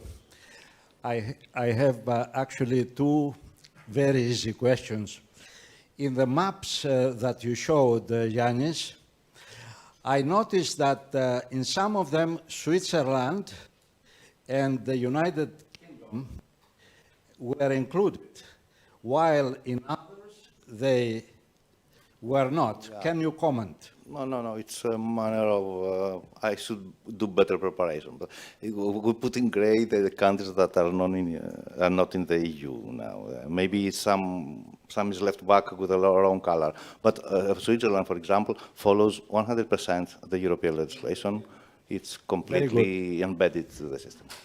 Okay. How is the smart grid advancing in Europe? I mean, will the smart grid and microgrids influence the storage that we need? Okay, I say that, okay, it's far from TSO view. I mean, the smart grid is something else. To my opinion, the smart grid is to do operations in distribution side that we used to do in the transmission. It's not something new, yeah? I think the one who invented the terminology was really smart, but I don't see any big evolution. It is a big subject, this one, so we can discuss that outside with a coffee. Okay. So, thank you very much. Before, just to announce that on 18th of November, we organize a conference on the RCC issues. So if you put it in the Google and you will see and put RCC conference, you can register there. It's free of charge, and it's done online. So if anybody has any specific interest, you can follow that. Thank you, both of you. And we're going out for coffee. Thank you.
So would our speakers like to come up in the floor?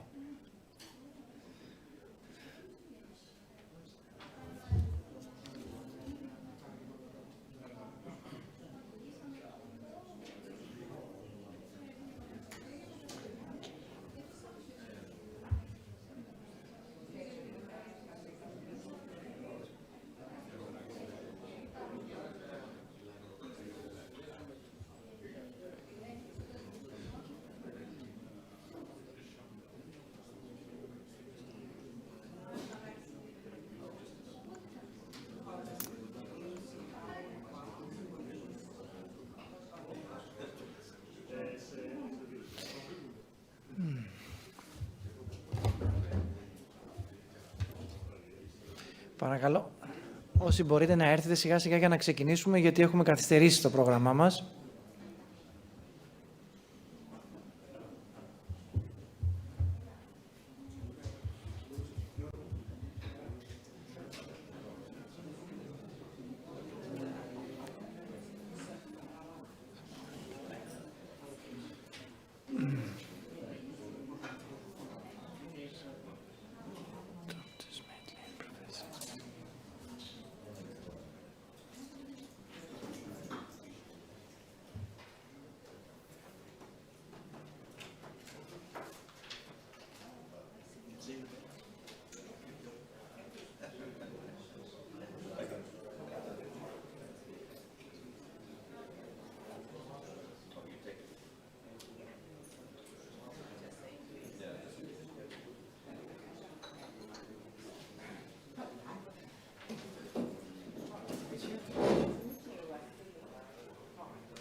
Hello and good morning to everyone. Thank you for coming to our next session, which I think is one of the most interesting one, and I was quite happy and honored by ENA to moderate it. And we will be talking about basically the grid, which is like the solid foundation of everything that we do, both in the renewables and in generation, and obviously in electricity storage. And the workshop that we're doing right now. And therefore, without any further ado, I would like to give the floor to Dr. Gregory Smedley to talk about the grid and their solutions. Thank you. Okay. Thank you for the introduction. It's a pleasure to be here. It's a lot of fun for us. One, that we're here in Greece with all of you. And number two, that we're amongst a group of colleagues who are all very interested in the grid. It's a rare audience, and really appreciate the opportunity to speak here today. So let's see, I think I need to figure out which...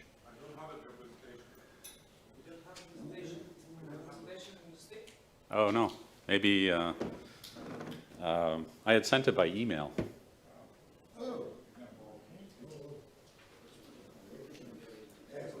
But if not, I can plug in my laptop, I guess. That's one option.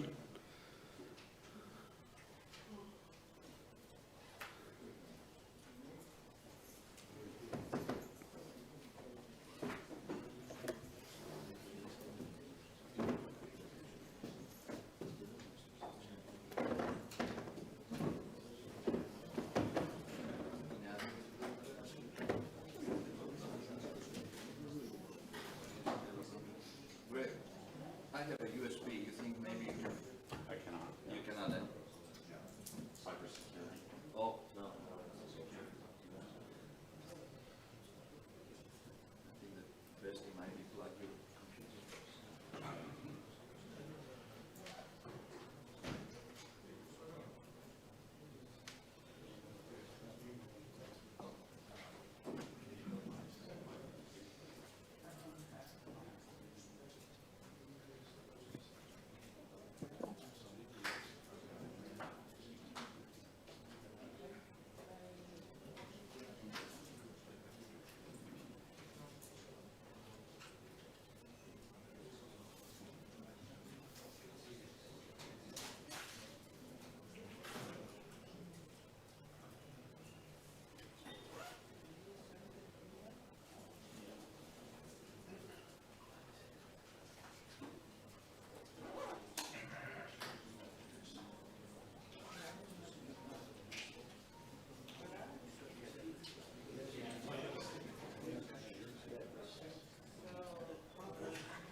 John? Hello, John. Να ρωτήσω αν το βρήκαμε το στικάκι.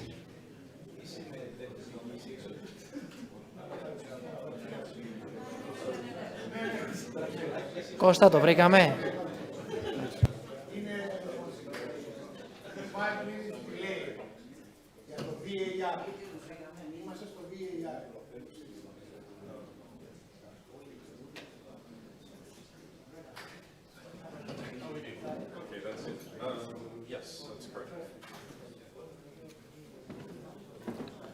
Okay.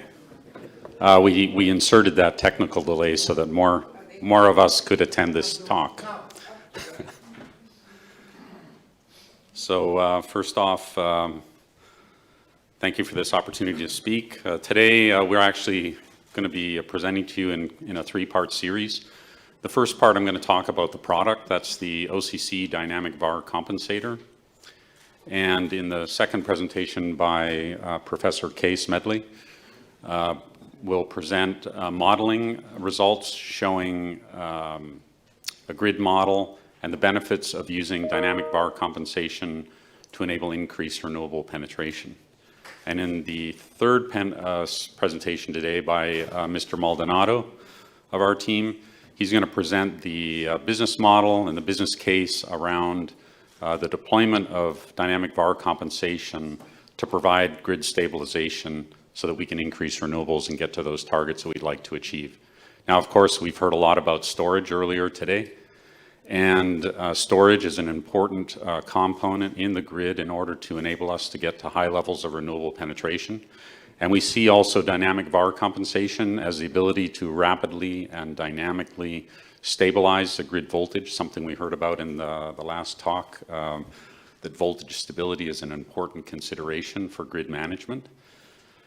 So we will proceed here to describe the product, the dynamic VAR compensator, which we see as a complementary tool in the toolbox for stable grids that have high levels of renewable penetration. So first, introduction to One Cycle Control. We are a company located in Irvine, California. We welcome you if you'd like to visit Southern California. The climate there is very similar to here. The technology that we have based the company upon is technology that comes from Caltech as well as UC Irvine. And we're very happy that we have the inventor, Kay Smedley, with us today, who will present in the next talk. We're a high-tech power electronics company. We've been in business for so long I can hardly remember, but it's been about 17 years. And so we're a high-tech power electronics company commercializing the one-cycle control technology in a wide array of products, one of which is this dynamic VAR compensator. We're a challenger in the marketplace. We are also very adaptable because of the universality of the technology. Just to give you an overview of the company, both in the area of design, quality, and manufacturing. So we generally operate in a variety of sectors, including commercial, industrial, utility scale, and defense. And defense has been one of the biggest growth areas for us, and hence our focus has been primarily defense for quite some time. We started out with a dynamic VAR compensator product about 10 years ago, and we have now further upgraded that product to use wide bandgap semiconductor devices. And now we believe the time is right, as the push for renewables continues to increase, to further push into the market with dynamic VAR compensation. So when we design our products, we're designing to UL safety standards. We also emphasize a green design with everything we do at One Cycle Control. And when I say green design, what I mean by that is being very cognizant of the amount of raw materials that are used to create the product, and also very cognizant of the amount of actual space the product will occupy, especially when you consider that a product like this provides the most benefit in built-up areas where that would be the best place to deploy renewables, right where they're being used. So we look at those green design metrics according to two that I've listed here, which is basically kVA per cubic meter and kVA per kilogram. We focus on a number of standards when we design: mill standards, environmental considerations, safety, human factors, etc. Quality, we're an ISO 9001 company since 2017. We are also certified in various standards, such as the mill standard for ESD and J standard for soldering. Our manufacturing processes are governed by Toyota Production System approaches. We've been trained in TPS, and we've been implementing it for, a good 7 or 8 years now. And we handle all of our material management, and everything that we do in production is all visual based, using Kanban type of systems. And we're using this for both the production side as well as the material management side. Kanban is just Japanese for visual card. And so basically creating visual processes whereby it's obvious to those doing the process what needs to be done. We have a modular and scalable manufacturing facility and a modular scalable product line. The existing capacity in our existing factory is about 200 megawatts per year, which translates to about 500 of these dynamic VAR compensator products in a year, which we think is a great starting point for all of our market efforts. We build to order in our factory, and we focus on one-piece flow, which is another TPS foundational principle, is to focus on one-piece flow so you minimize rework in the manufacturing process. The manufacturing side of the company has been great fun, and it's something that we enjoy, in addition to our very deep and broad design capabilities that we bring to bear in every product we create. So to move on to the grid, the present grid is basically a very big system. It's extremely passive. Typically, the grid relies on passive stability, let's put it that way. And it's dynamically stressed. Now, dynamically stressed, what do we mean by that? Well, here's the wind output on the upper right for a wind power plant over a series of various days in the month of December 2008. That was in Ontario, Canada.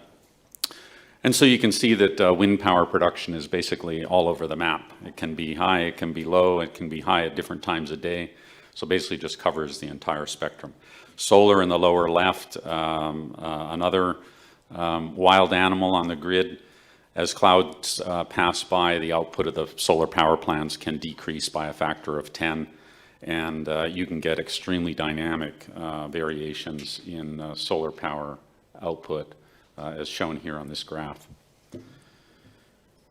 Now, of course, if a grid is an island, and that could be a physical island, or it could be that it's on the mainland, but it's separated from the rest of the grid due to a fault or due to something on purpose, then obviously that smaller piece of grid has less inertia than the large national grid that's fully interconnected across Europe.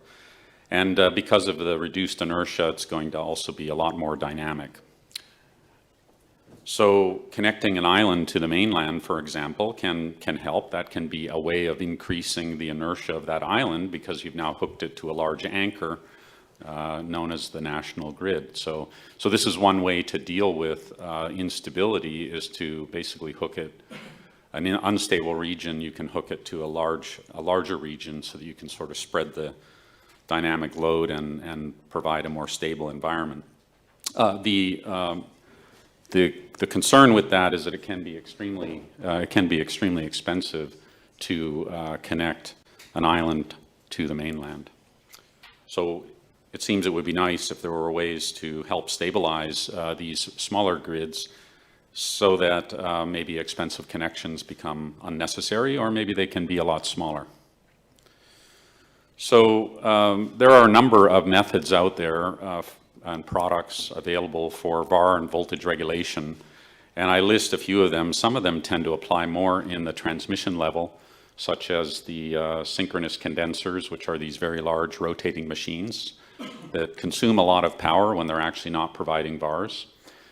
Switch cap banks up at the transmission level. These are very high voltage caps, and load tap changers on transformers to adjust voltages in the subsequent lines below.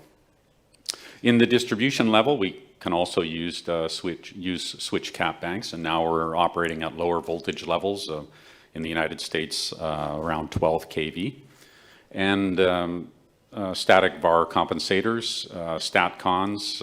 I put the OCC dynamic VAR compensator here just so that you'd understand that the focus for this product is actually down in the distribution level at multiple node points, so that it can provide very broad-based, autonomous control at multi-node points. And then lastly, load tap changers, which can also assist. These devices have various pros and cons. This is a table which, if you look at the PDF version of the presentation, you'll be able to read.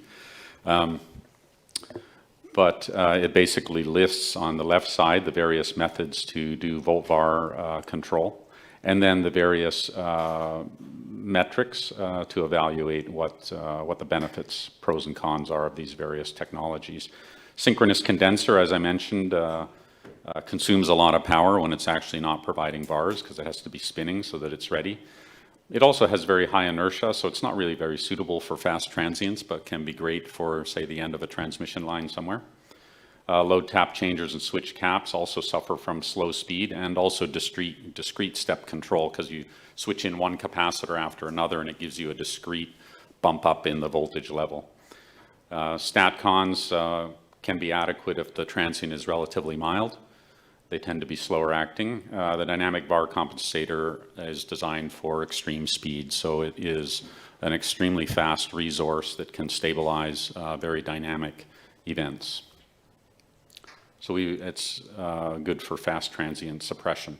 So we see that there's an opportunity here, and that is to use the dynamic VAR compensators in coordination with load tap changers, switch caps, and static VAR compensators, et cetera, to smooth out and provide cost-effective solutions. One example of that is that switch cap banks, when originally deployed, were expected to survive for 25, 30 years. With the onset of renewables, those switch cap banks found themselves having to switch instead of 1 or 2 times a day. They're switching tens and hundreds of times per day in order to compensate for dynamic variations in the PV output. And as a result, those assets tend to wear out much more quickly than expected, with 3 to 5 year lifetimes rather than the expected 25 to 30. So this is a bit of a problem for those.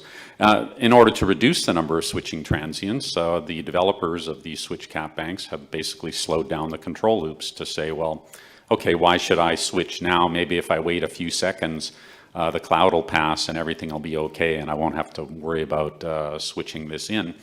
And so they basically now take a slow asset and make it even slower in order to prolong its lifetime.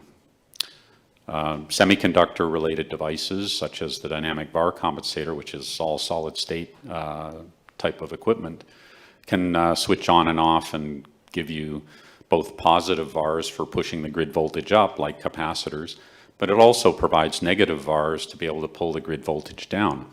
Now, when PV or renewable energy pushes into the grid, it actually pushes the grid voltage up.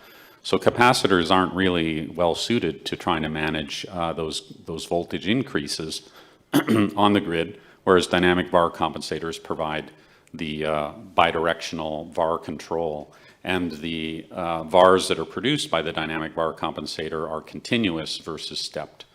So this means that we can very easily provide just the right amount of VARs necessary to control the voltage to a particular target, despite very rapid dynamic changes going on both in load and supply on the line. So we see a future grid that is highly distributed, both in generating resources as well as storage resources, and then multi-node active control resources. We see it as extremely active versus passive, and we see that it has autonomous reflexes. And when I say autonomous reflexes, what I mean is that things can happen in the grid extremely quickly, and to source information from some distant point in the grid, bring it back to a central processing facility and decide what to do and then send out commands can sometimes be much too late, versus autonomous active control nodes that are placed in the network at widely distributed points. These can provide autonomous control at the moment in real time versus having to wait for a central command to come along to provide input. So the autonomous reflexes enabled with one-cycle control is what we are talking about here today, the OCC power electronics. So the OCC DVC, specifically the dynamic VAR compensator, is an autonomous reflex that basically stabilizes the grid voltage so that we can increase renewables and also boost the resilience of the grid. Grid resilience is another area of great concern, because you can have a situation where, let's say it's a generating resource or maybe it's a substation, gets taken out either by accident or potentially by cyber attack or some kind of physical attack, could remove a substation or a generating resource from the system. When that happens, there's a rapid dynamic jump up in the grid voltage, and depending upon how fast the grid can respond to that dynamic change, could result in a wide-scale blackout that extends beyond just the affected substation or the affected area served by a particular generator. So this is an area where the dynamic VAR compensator can provide the widely distributed active control so as to stabilize the grid and prevent it from being destabilized by these types of events. So the grid challenges that exist are lagging infrastructure updates. This is not really a fault. It's really that nobody wants a new transmission line in their backyard. And so as a result, infrastructure updates are definitely lagging this heavy push to put in as much renewables as possible. So this lagging infrastructure results in low efficiency transport of power, limited operating margin, which is a concern for operators when they've got a very small operating margin. Anything could tip the balance, and it could be detrimental to the entire market. And also network overloads that can cause problems in the network. Increased renewable generation is another challenge, right? The renewables have intermittent supply, and we have also intermittent demand. We have voltage instability issues and flicker caused by increased renewable generation. Both wind and solar have a lot of intermittency depending on the weather. And frequent switching of load tap changers and switch cap banks lead to early demise of those types of resources, which we talked about earlier. Grid resilience, I touched on. Basically, grid sabotage due to physical or cyber attack can bring down resources that can cause a disturbance in the grid that could lead to a wider scale outage. By actively damping out that dynamic event with dynamic VAR compensation, you can limit the extent of that rolling blackout or cascading event. A sudden load drop causes a big grid disturbance. We had one such sudden load drop in Southern California that resulted in, I think, about 5 million people or more losing power for about 24 hours because about 100,000 customers were accidentally disconnected from the grid because of an operation of a switch in a substation incorrectly. So a large area of Southern California all the way into the northern part of Mexico suffered a significant grid outage. That was back in 2011 in September. Cascading blackouts and economic loss associated with those really add to the grid challenges. So grid solution, the dynamic VAR compensator can help us with all of these various issues. We can increase the efficiency and capacity of the grid through conservation voltage reduction, because once you have control over all of these node points with the grid voltage at each location, you can ratchet down the grid voltage if you need to for the loads, so as to enact a little bit of conservation voltage reduction. You can also measure VAR flow at substations, and you can adjust set points of dynamic VAR compensators so as to do volt VAR optimization to minimize the VAR flow and the associated losses with VAR flow. And next of all, we can increase the network operating margin, which Professor Smedley will discuss in a little more detail in the next talk. We enable high penetration renewable generation. We establish and control the desired voltage profiles using these dynamic VAR compensators. So they're widely distributed, and you can basically set the voltage that you want at each location. So you can basically set the global voltage profile for the entire network. We stabilize the fast dynamic voltage changes and damp out these dynamics. And we also reduce the switching of load tap changers and switch cap banks so that you've got this collaborative effect where the dynamic VAR compensators are now handling the fast stuff so that the load tap changers and switch cap banks can help with the, the more daily level offsets in voltage. We can boost the grid resilience by stabilizing it against sabotage. We can stabilize the grid also against sudden load drops. And we can limit or prevent cascading blackouts and the economic loss. Generally speaking, think about it as if there's a blackout in one section of the grid, that could result in blackouts that extend to other sections. And this is just due to the voltage disturbance on the grid or the frequency disturbance and the protective relays that are in the various substations that detect an out of range condition and start shutting off other circuits that maybe are perfectly fine, but because of this disturbance that occurred due to a load drop or some other event, these protective relays are responding as they were designed to do so by shutting off other parts of the grid, putting others in pain because of an issue that's happening somewhere else on the grid. So the active control of this, the dynamic VAR compensation, basically damps out these voltage changes so that by the time it gets to these protective relays, the objective is to have damped out the voltage transient sufficiently so that it's no longer out of range according to those protective relays, and thus those substations and those sections of the distribution circuits will stay online. So next I would like to talk a little bit about field demonstrations. We were a partner with Pacific Northwest National Lab back in the years of 2016 to 2019 to demonstrate, basically to model and to manage and control distributed VAR resources, which included fast dynamic VAR compensation, so that we could also stabilize the subtransmission circuits. So think about it this way, that these devices go down into the distribution circuits to provide voltage control and stabilization in the distribution circuits. But the distribution circuits are also connected through substations to other subtransmission connections to other distribution circuits. So one distribution circuit equipped with dynamic VAR compensation can actually help other distribution circuits and subtransmission lines that interconnect them. Think about this as distributing all of these dynamic VAR resources down into the distribution circuits so that whenever there's a dynamic event, they all feed back.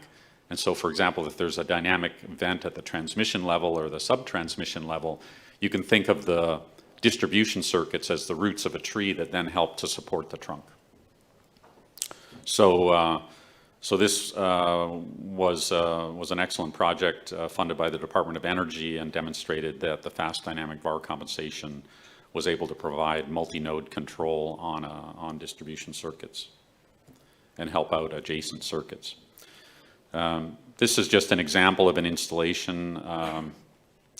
This is also an excerpt from our brochure. If you go to our website, you'll see this there. Pictured here,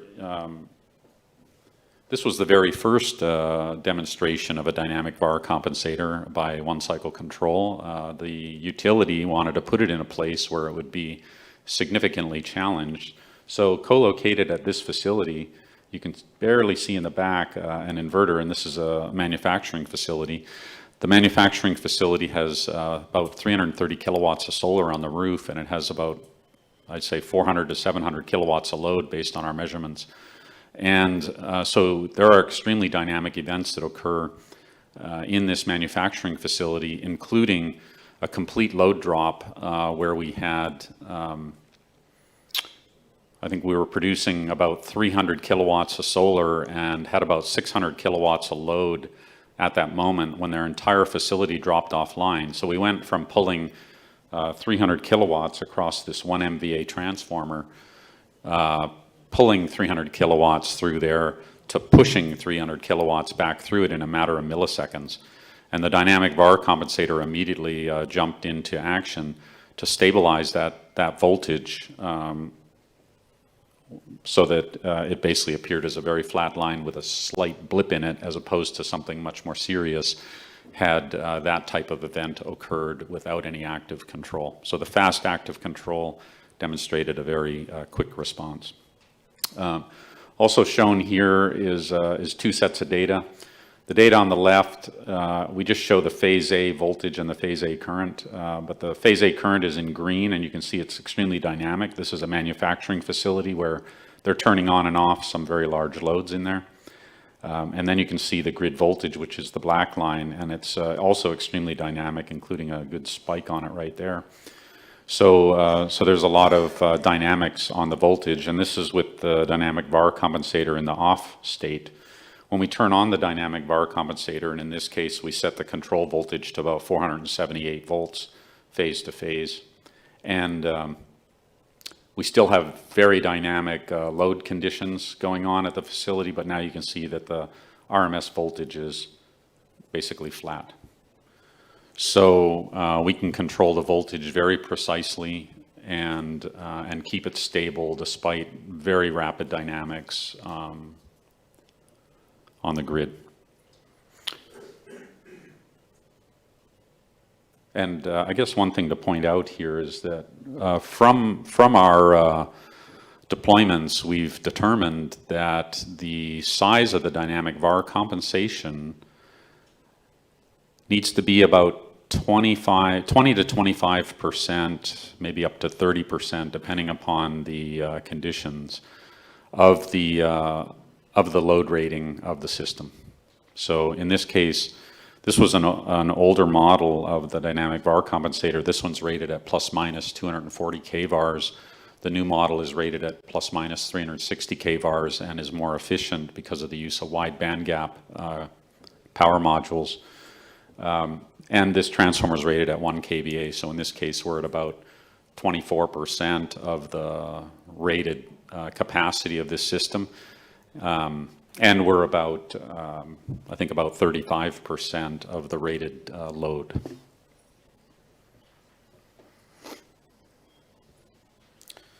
This just shows that with the dynamic VAR compensators, you can also set a voltage schedule. So this is just an example of that. On the left, there's no dynamic VAR compensator.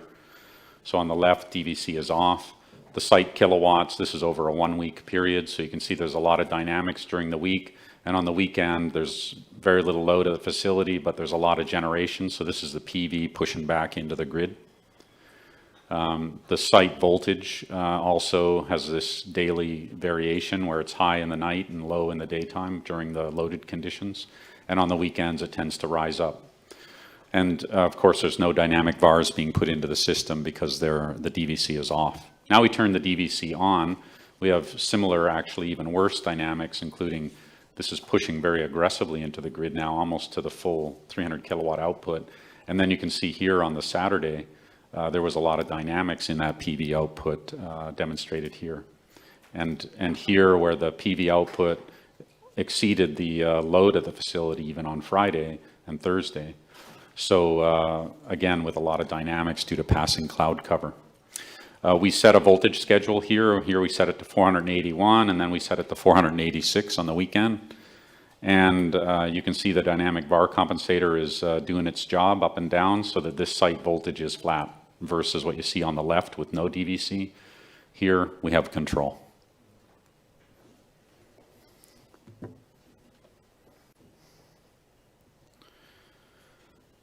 This is a little bit anecdotal, but it was something that was told to us by our customer, San Diego Gas and Electric. They had a 500 kV line fault in the transmission line on October 18th, 2013 at 9:03 in the morning.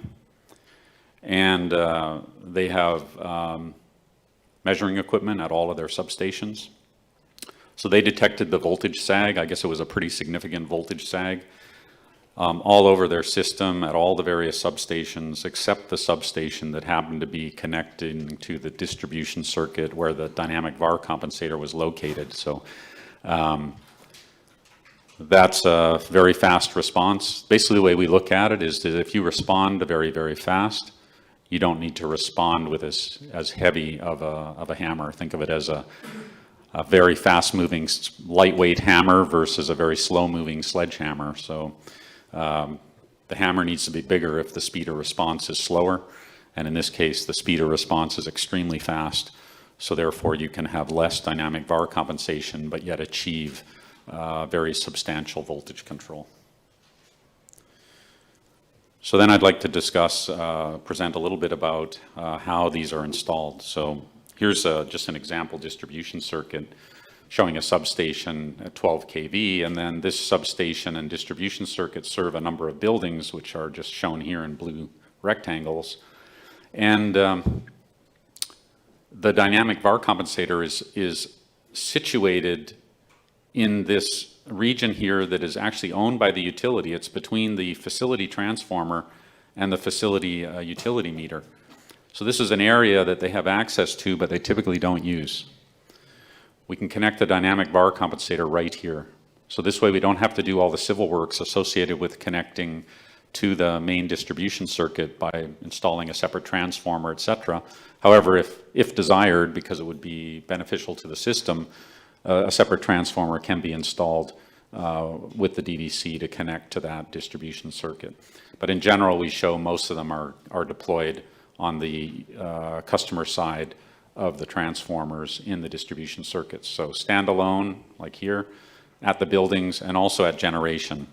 Obviously, if there was a PV plant here, then you could also include a rapid dynamic VAR compensation if the PV plant doesn't have the ability to control its voltage at the point of connection. in a fast enough manner to satisfy the utility. So how do we service this? This is a very modular system, so it's based on rack mount modules.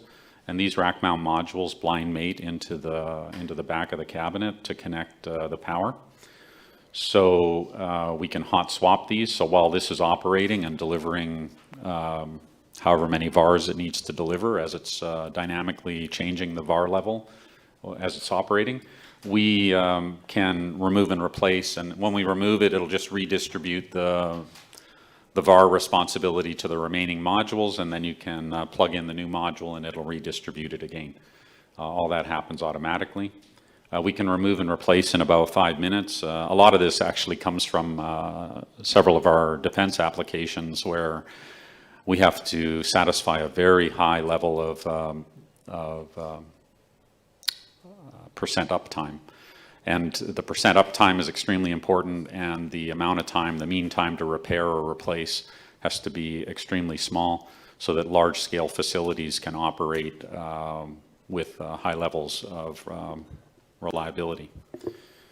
And then the basic concept is to stock spares locally, so the utility might have several of these spares stored in various depots, and then when one of these modules fails, because eventually they do fail, expected lifetime is about 10 to 20 years, with an expected service interval maybe around 10 to 12 years.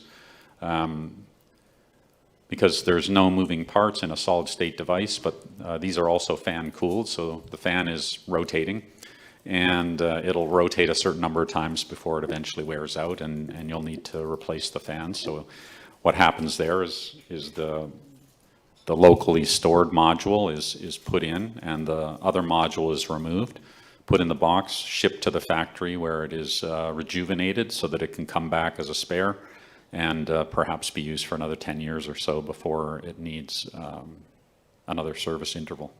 So that's the expected way these would be serviced. So just to summarize, the fast dynamic grid voltage stabilization increases renewables by providing both positive and negative kVARs. We can boost the resilience by limiting and quenching cascading blackouts through, think of it as a dampening of a dynamic. And we can improve the system capacity and efficiency using VVO or CVR type techniques. The system is modular. It only takes one person in field to do the module replacement in less than 5 minutes. You can ship them for repair, stock spares locally. You can also, because of the modularity, you can relocate these grid assets. Normally grid assets are fixed for 20, 30 years. This type of grid asset, once the cabinets have been deployed and positioned, like I showed in that earlier chart, they have 6 modules inside. Now, you may decide that you only need 3 at this particular location and 5 over here at another location. And then as the system is built out, additional renewables are added. You may find that some of the dynamic VAR compensators become less heavily loaded and others become more heavily loaded. So you can move these assets around by pulling them out of one cabinet and putting them into another cabinet so that you can rebalance your dynamic VAR control capability on the fly as the system develops over time. And and each cabinet obviously is scalable. Each one of those modules is about 60 kVARs. So you can go from one module up to 6 modules in each cabinet to give a range of 60 to 360 kVARs plus and minus. And in some cases as well, these VAR modules or these dynamic VAR compensators can be co-located if there's a desire to have, say, megavars of dynamic VAR compensation at a particular location. Multiple cabinets can be co-located and put under unified control so that they can act as one. These are hardware enabled. This is something that was very important to us in the early days of design. We wanted to ensure that we had a high level of cybersecurity. So how do we do that? One of the ways that we do that is that the user has the ability to command a certain voltage set point for these devices that are located at the various locations in the grid. And we've set basically hardware limits. So in the actual circuit boards that go inside the dynamic bar compensator, we've set hardware limits. So even if they commanded from a remote site through the network connection, even if they commanded a much higher or much lower value for the voltage, which you might imagine a cyber attacker might try to do, these devices are basically have hardware set limits where they cannot go beyond. The other thing is that we've got fully autonomous operation, which means that even if there is no network, these will continue to provide those dampening and active control benefits in the grid, despite the lack of a network. The third thing that we've done, not listed here, is that we prevent the user from being able to turn off the asset from a remote site. And this means that from a remote site, you can't command these to turn off. Instead, what's required is basically you physically have to go to the device to turn it off. So this provides another level of security where we've basically cut off the cyber attack and not allowed it to access these assets at all. Instead, the security level goes from being a cybersecurity concern down to a physical security concern, which is a lot easier to benefit from, especially when you have a large number of these nodes deployed in the grid. It's going to be very difficult to physically disable so many nodes. Whereas from a cyber attack, you can be in a completely different country, obviously, and maybe you can take out hundreds of thousands of these that are deployed in the grid without so much as having to get in your car and drive around, just doing it from the computer. So those are the three things that we've done to boost the cybersecurity of these assets. And with that, I thank you for your attention and would enjoy the opportunity to take any questions if there's time.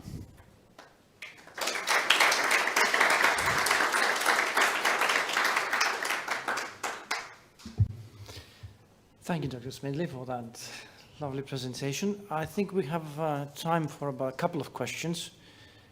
Yes, please. You mentioned that per cabinet you have plus or minus 60 to 360 kilowatt. Correct. Okay, so if one has a need, for example, of plus or minus 50 megavar, Yes. he will take the number of cabinets needed, right? So for that, we've done deployments up to about 20 megawatts with this type of module at a single location, but envision something that looks more like a data center. So you've got rows and rows of full height cabinets. Each one holds 12 modules. So each cabinet would be about plus minus 720 kVARs, and then you basically line these up in rows inside of another structure. Okay. Yeah, so it's a little different than this. And another point is that you mentioned that not always an exclusive transformer is needed. Correct. Aha. So, because this is a big advantage. Yes. Because, for example, if you take a STATCOM, you need an exclusive transformer. You do, yes. And that makes it a lot more expensive. Correct, and those usually go in the substation as well. So, okay, so you can do it to the normal, let's say, voltage of a customer. Yes. Yeah. Yes, correct. That's an advantage. Yes, and also I think, like you point out, it makes it very easy to put many of them in the circuit without much civil works, and also to be able to do it very quickly. So it's a quick way of taking the existing grid, actively stabilizing it so that you can then impose a lot more renewables on that grid. Faster than building transmission lines like we were talking about earlier, yeah. Are there any other questions? Okay. All right, thank you very much. Thank you very much. Now I would like to ask Professor Kiki Smedley to give us her presentation.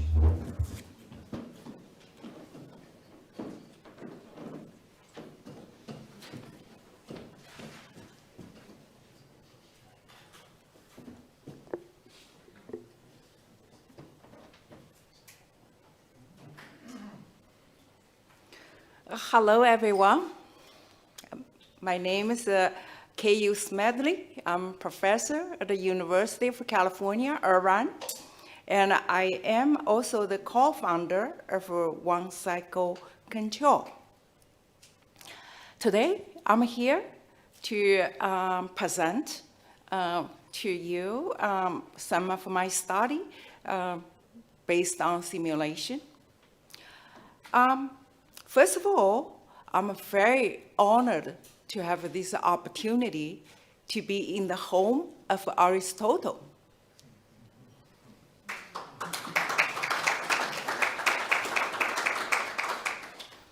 The logical derivation of Aristotle is a motivation and is a guideline for my one cycle control development. I will show you a little bit later. So this work is a collaboration with One Cycle Control, including Dr. Greg Smedley, Dr. Tao Jing, Mr. Tong Chen, and also with some of my students, Mr. Zhong Liu, Mr. Misha Savastianov. Thank you again, and really happy to be here. Kali Mera.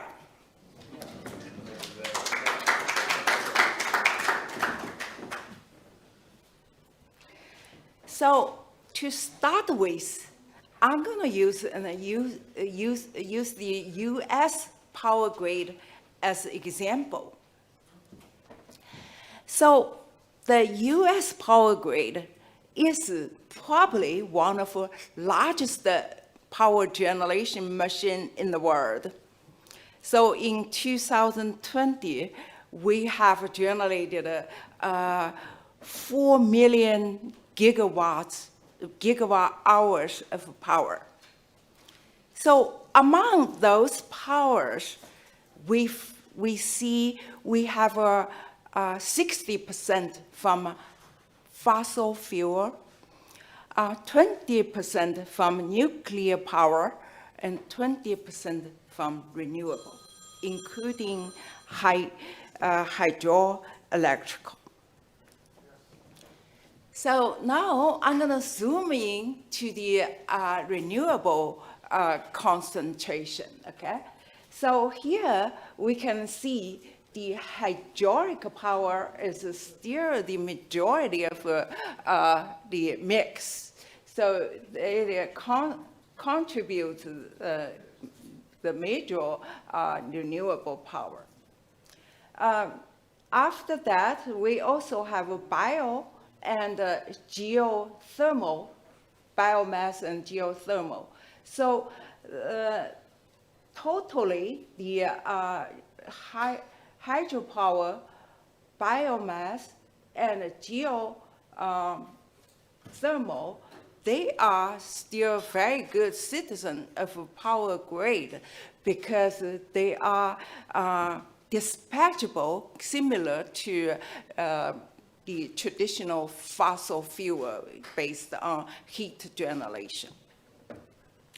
So now we have, with the left is wind power and solar power. We can see in the last 20 years, this wind and solar has been a faster growing kind of renewable in our power grid.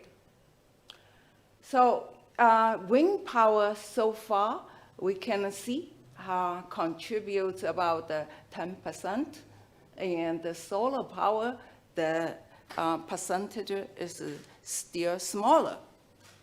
So one question I have is that, you know, for many years, at least 20, we've been pushing very, very hard on renewable, on solar and wind, but today, we look at the data, we found the wind and the solar, they are still very small percentage in the US power grid.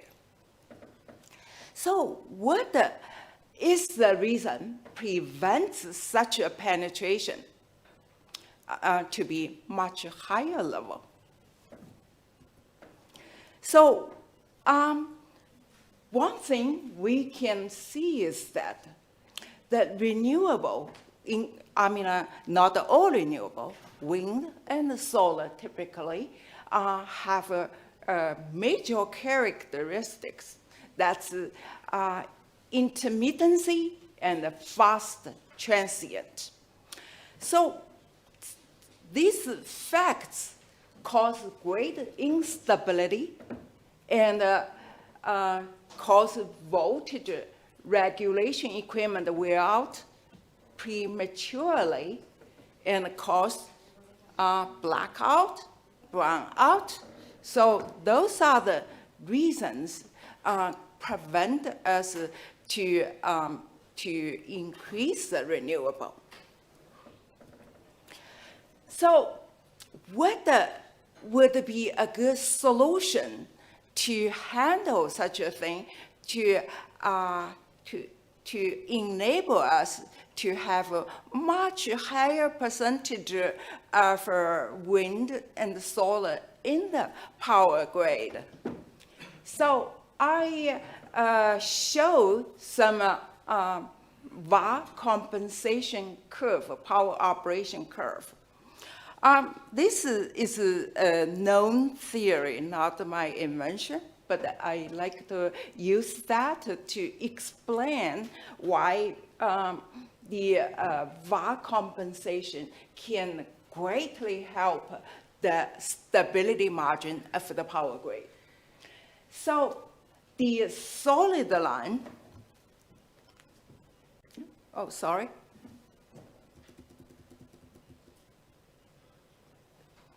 With the,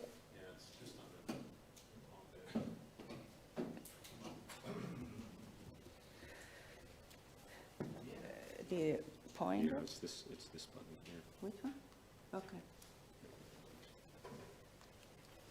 Okay, so assume we have this red dot in this solid line as a normal operation. So the distance A is this dot to the point of crash. So that's the margin we have before the system gets crash point. By adding VAR compensation, especially fast VAR compensation, we have the advantage to move, to increase this stability region. The first is that we push this dot from X to Y by a distance of B, because the VAR compensation can clean out a lot of reactive transmission in the power grid. Equivalently, it helps to reduce the loss. So therefore, equivalently, we see more active power in the power system. Secondly, the renewable, the VAR compensation, the reactive power part push the point of crash to the right by distance of C. That's just the VAR compensation will help. So now let's think about the island of Crete. We are here because we all have a great ambition that we want to power our Greece islands with higher concentration of renewables. So Now we are facing a couple of things. Smaller power grid, lower inertia. How to stabilize the power grid with high concentration. That's an issue I wanted to discuss. And especially, I wanted to, in this talk, my emphasis will be fast dynamic VAR compensation. That's an effective solution.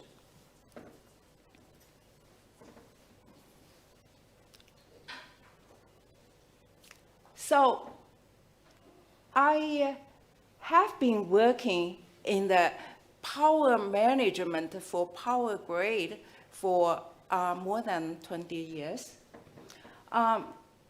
So OCC ultra-fast dynamic VAR compensator is wonderful research I did, and we invented the hardware to achieve such a goal. So one thing I wanted to show you is that when I was a graduate student at the California Institute of Technology, I invented one-cycle control. So one-cycle control is a very, very simple circuit. Simple is beautiful, is more effective. So what does one-cycle control do? Basically, we have a signal V2 will be integrated each switching cycle compared with a signal V1 and control the flip-flop so that the duty ratio of the switching power converter will be converted according to this equation. And if we assume the switching frequency is much higher than the power system movement, then we actually can move V2 outside, so we can express this circuit as a polynomial solver, polynomial equation solver for this. So you say, hey, that's simple. I know how to do that. But one-cycle control does that automatically for all power converters. Earlier, I mentioned Aristotle's logic. So I followed his logic because solving the first-order polynomial equation is done by one-cycle control. So the logic is, I found most power electronics can be extracted with an equation that is a first-order polynomial. So therefore, this little circuit here can solve most power electronics problems. Literally, I say most.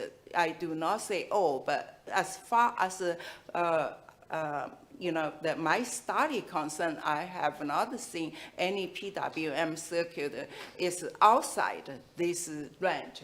But just in case, I say most. So now, if most or all power converter follow this first-order polynomial equation, that means one-cycle control can solve it. So another thing I wanted to emphasize, for power grid operation or management, there are many power converters needed. At the time, about 20 years ago, when I came up, this universal power converter idea, because we need power converters to change AC to DC for power utilization. We need to use power converters to change DC to AC for power generation. We need a bidirectional power for energy storage, charging and discharging.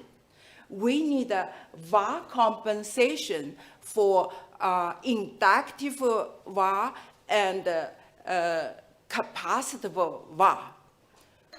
My earlier study, I used a 4-quadrant power converter with one single, kind of a simple circuit to create universal power converter to handle all those grid management functions.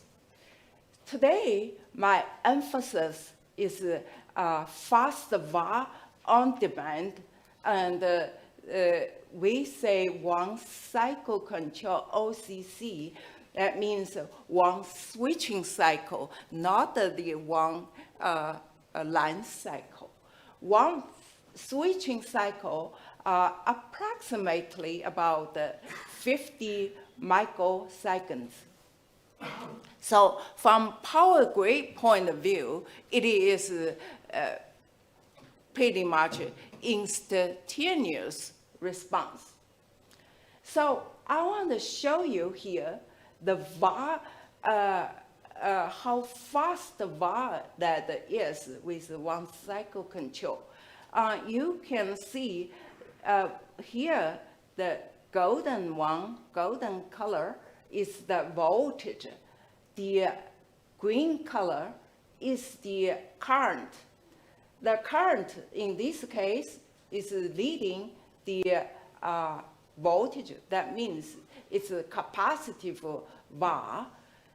Now, when the command comes, the VAR quickly changes its direction to inductive VAR. So you can see the VAR here is lagging the voltage. So all this change is around 50 microseconds. So with such a fast movement, we can literally quench the fast transient from the renewables. So one of the things I want to mention why one cycle control is unique, because it's speed. Nothing right now can compete. Okay, I pushed the wrong button.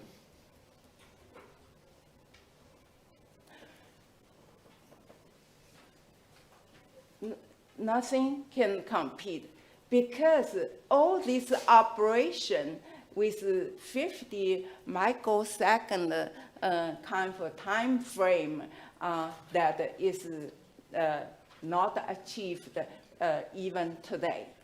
So general approach for three-phase power conversion in the market today is based on DSP with rotational reference frame. I talked to my industry friends. They told me they need 100,000 of land of code. So that will not be able to perform within this time. So OCC is unique to quench any fast response we see in the power grid today. So here, I'm gonna, Greg also showed before how OCC dynamic VAR compensation can bring the voltage stability to the power system. So if the greater voltage, greater current injection has lot of spikes. And we can say, you know, here, because the, some pretty high renewable concentration here, and that caused the grid voltage to fluctuate up and down. So this fluctuation, you know, the traditional, if we use a traditional switching capacitor bank, we will not be able to quench it because simply the speed is too slow. And some other methods like SVC, and the speed is not fast enough. And if some other companies, DVC, they do not have the speed like OCC has. So what you can see, this is green, this is the renewable and load mix. With fast transient suppression, the OCC VAR can regulate the power grid voltage to a constant line. So, you know, typically we understand renewable sources has very fast transient and very low inertia. So low inertia itself may not be a bad thing as long as we know how to handle it. That's the key point. Because the high inertia power system, that's because we use rotational generation. It has kinetic energy connected to that. Therefore, the inertia is very large.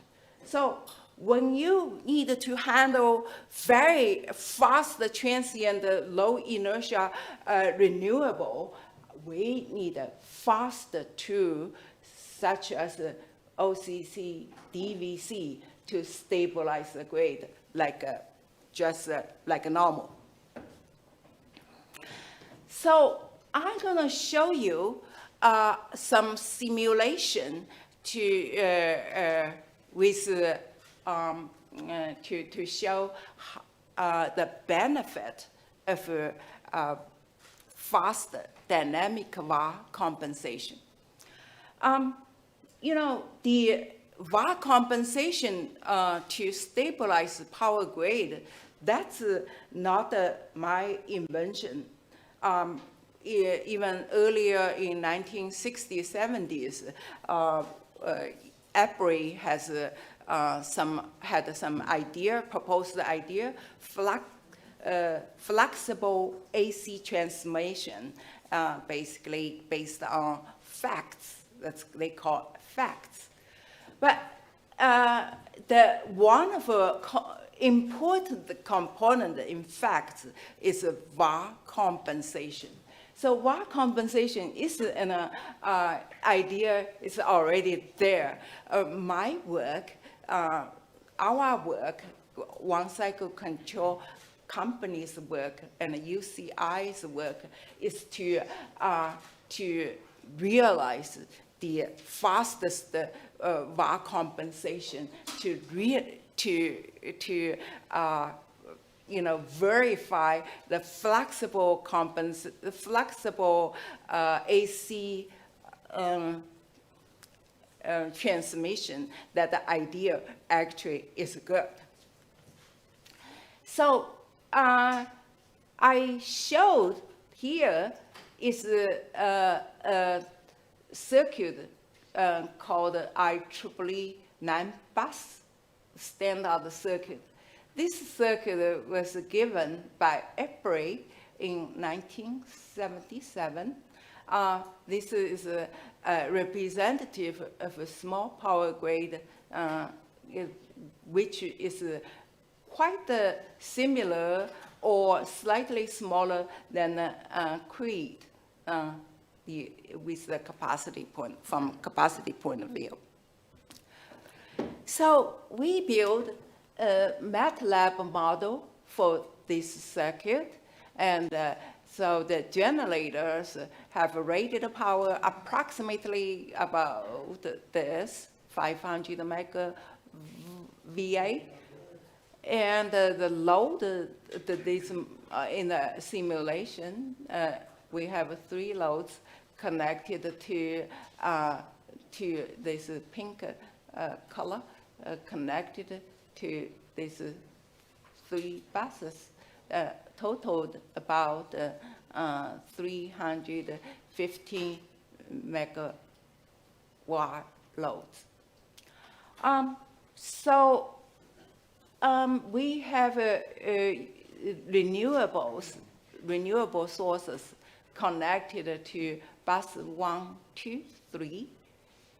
The percentage is variable, try to show how we can increase the renewable by VAR compensation. 3 total DVC is connected next to the load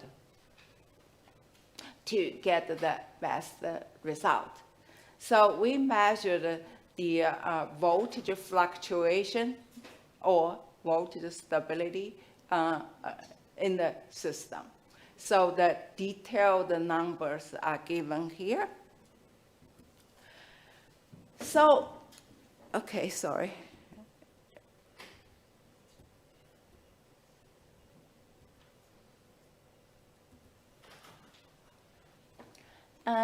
So this table look like this number is not very well showing, but I want to show you is that this is 10% of renewable, this is 15% of renewable, this is 20% renewable, this is about 30% renewable.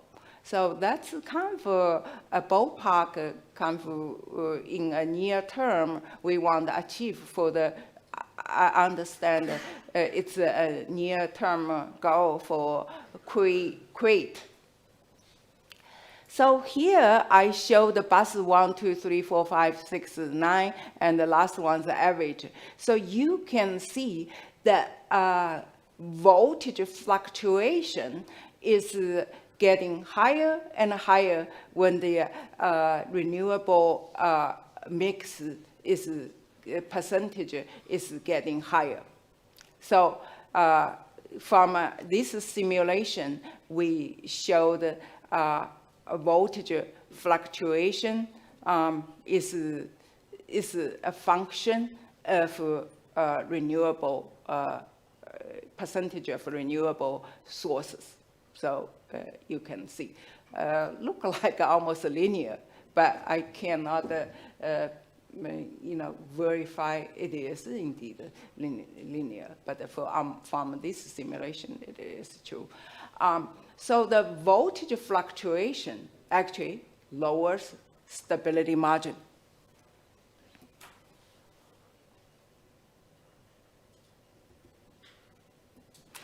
So I want to show how OCC DVC quenches the fast transients.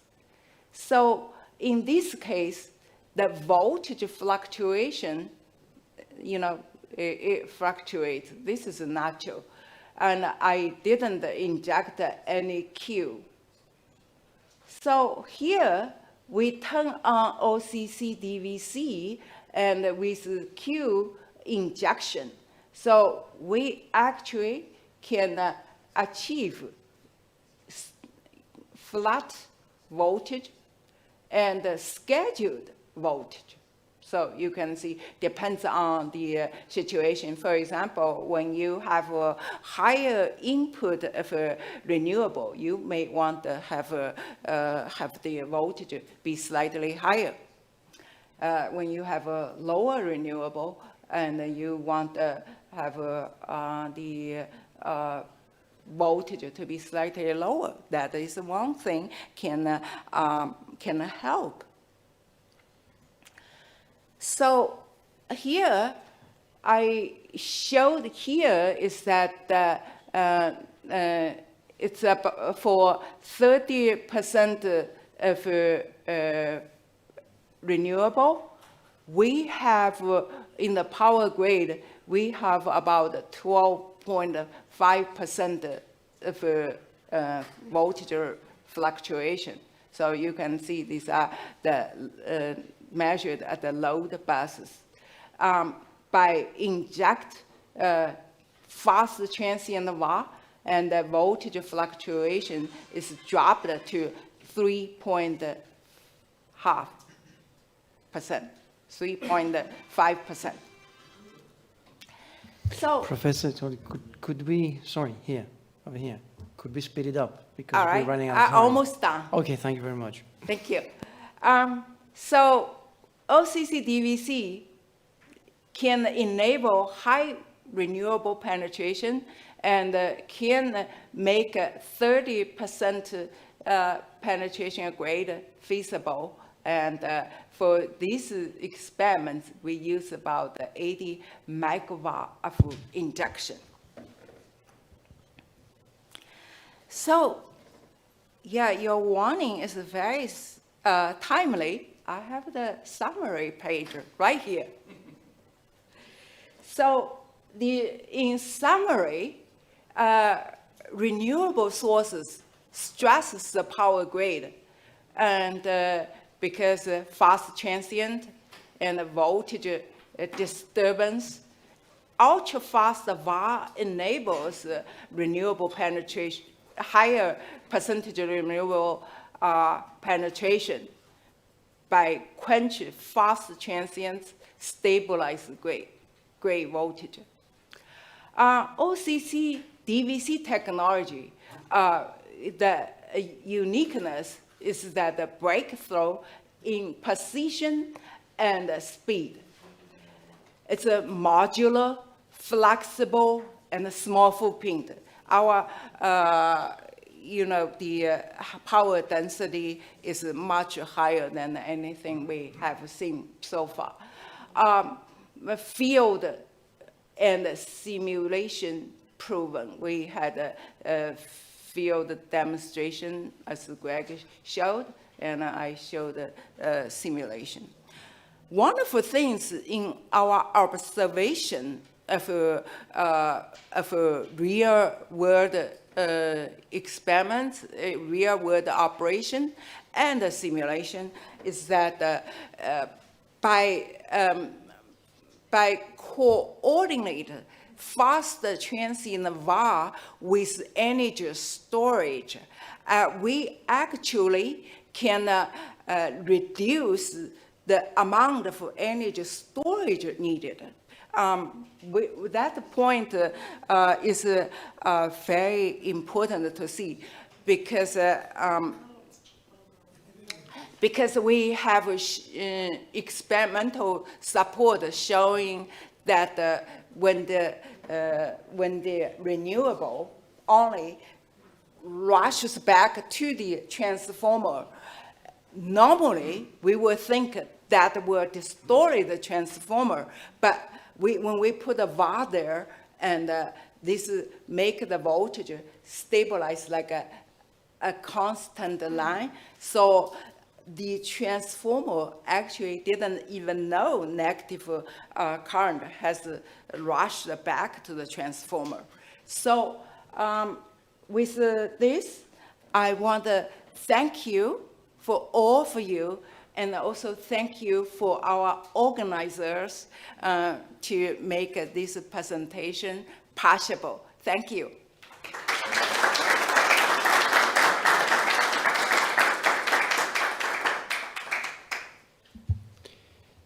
Do we have any questions that you'd like to pose? Okay, so we're good. Thank you very much. And let's move forward to, through Zoom, Mr. Eduardo Maldonado, which is a lawyer and economist at One Cycle. Good morning, I should say, over there. Yes. Okay. Hello? Can you hear me? Loud and clear. Thank you very much. Good morning. I'm speaking to you all from Miami, Florida. I'm being assisted by my colleague, John Nasbit, who is sitting in Didim, Turkey, because this morning we are facing the effects of Hurricane Ian that caused a power failure in my home. I guess it's a very appropriate situation given what we're talking about, how to protect the grid and how to restore power very quickly using dynamic power compensators.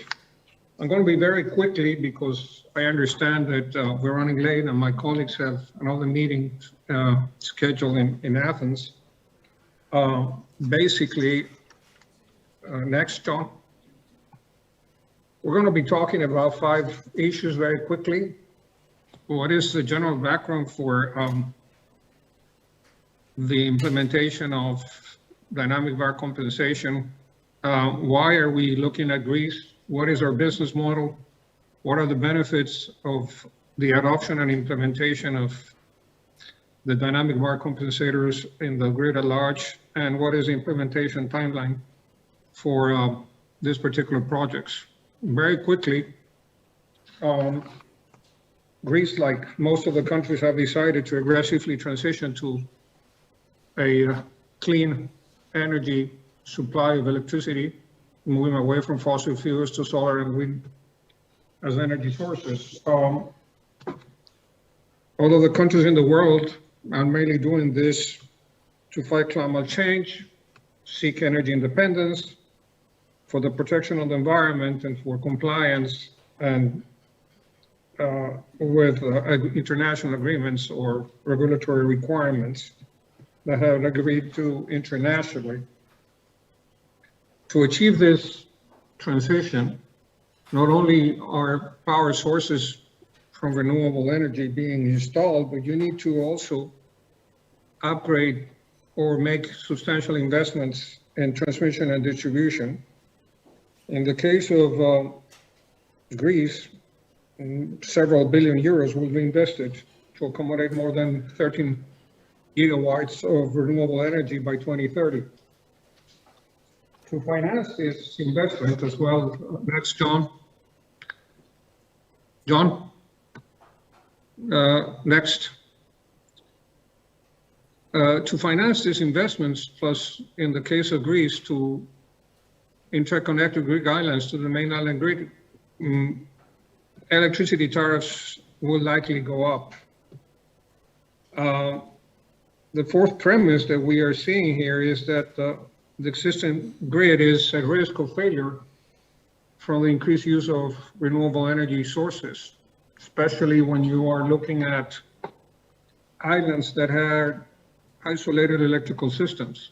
The experience of Hawaii shows how this can be a serious problem. And the recent experience of California that was mentioned by Greg also shows how this is an important issue. Next, John.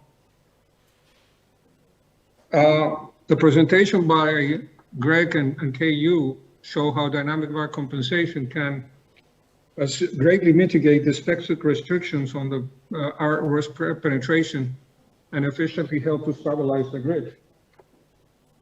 We believe this can be accomplished at a cost that is substantially lower than the cost associated with the expansion and or reconstruction of the transmission and distribution infrastructure, and consequently at lower electricity tariffs for the benefits of consumers at large.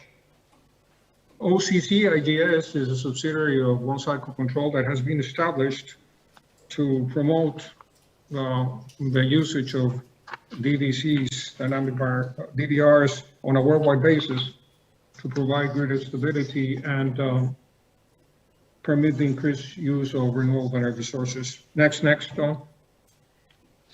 Next. The way that this will be accomplished is OCC together working with OCC IGS working together with OCC and the Power Electronics Lab at the University of Auburn, California.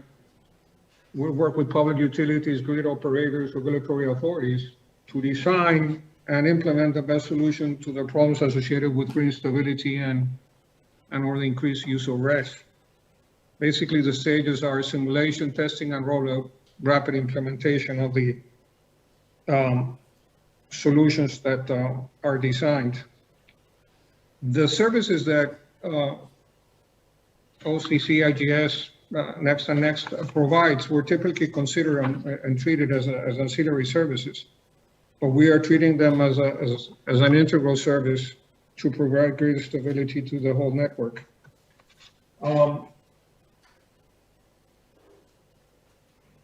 Next, well, again, the government in Greece has become a very a strong advocate of the transition to green energy and has pursued and adopted legislations and regulations to become very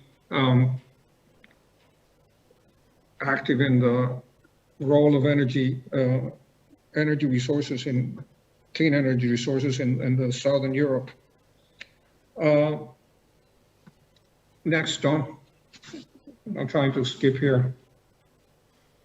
The main characteristic here that attracts us very much is that Greece is a country that has many islands. Next, John. Their total area represents more or less 15% of the total area of the country. And they represent approximately, the population represents approximately 12% of the population of the country. However, 3 islands accumulate more or less 70% of the island's population. Those islands as a whole, though, have very significant wind and energy, solar energy opportunities. The other aspect that is attractive to us is you have one regulatory authority and one single entity that basically controls distribution in the islands, HEDCO. And that facilitates the dialogue and the implementation of the solutions that we proposed. In the past, the HEDCO has characterized as these islands that are non-interconnected islands as having Next and Next on 5 main characteristics. They have abundant renewable energy potential. John?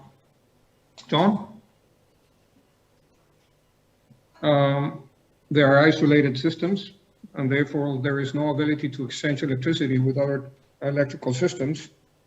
And of course, this affects reliability and security of supply. Because they are not interconnected, they of course also face problems with voltage and frequency stability. Next, John. They have significant differences in sizes and populations, and the distance from them, main island makes them inaccessible or not easily accessible all the time, especially by sea. And the fifth characteristic is electricity to support peak demand is mainly generated using diesel generators. And this is very important because peak demand varies substantially, because during the summer season, a lot of tourists flow to these islands to enjoy the fabulous Greek climate. Next, we have undertaken some preliminary simulations, and they indicate that the usage of OCC, DVC, can delay or ultimately make unnecessary the interconnection of the NII islands to the mainland to solve the problems associated with voltage and frequency stability. And this in the context where we have the cost of interconnection estimated at around 1 million euros per kilometer. So what is our business model? Next, John. Next. Basically, we propose, we typically work to install, supply, install, and maintain, and operate the necessary dynamic bar compensators to achieve grid stability within certain parameters under a long-term build, own, operate contract on an exclusive concession. However, alternative arrangements can be considered. Next, of course, design and engineering of the respective electrical system will be carried out by OCC in collaboration with the University of California at Irvine. The terms of the respective DOR contract will, of course, be agreed to by the parties as well as its term. Again, traditionally, the grid stabilization services were treated as ancillary services, and they can be supplied compulsory or for the creation of a market for the provision of these services. Given the unique characteristics of the DVC that OCC produces, we believe that in this case, market provision solutions are not the best alternative because our situation is unique. Next, John. Well, the benefits, and I want to repeat them again very quickly, much lower tariffs for electricity available to consumers, yielding better economics, associated with lower distribution and transmission losses, among other things. A rapid implementation when compared to the interconnection of the main grid and or the upgrade of traditional transmission facilities. It's a very adaptable system because we can quickly adapt to growth in the demand or the supply, given the characteristics of the equipment. Eventually, OCC DVDs can be manufactured in Greece. And the implementation time that, next, John, that we look at is 12 to 18 months from contract award to initiation of commercial operation. I'm sorry for being so quick, but that's, I think, in the best of interest of everybody here. I don't know whether you have any particular questions. Well, first of all, I have to thank you for your rather quick presentation. I do appreciate it because we are running out of time. Are there any questions that you want to ask Mr.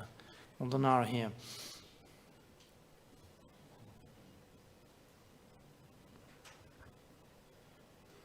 Okay, I see none. I do have, however, one question to you. Sure. I didn't quite catch the business model. Would you like to explain that?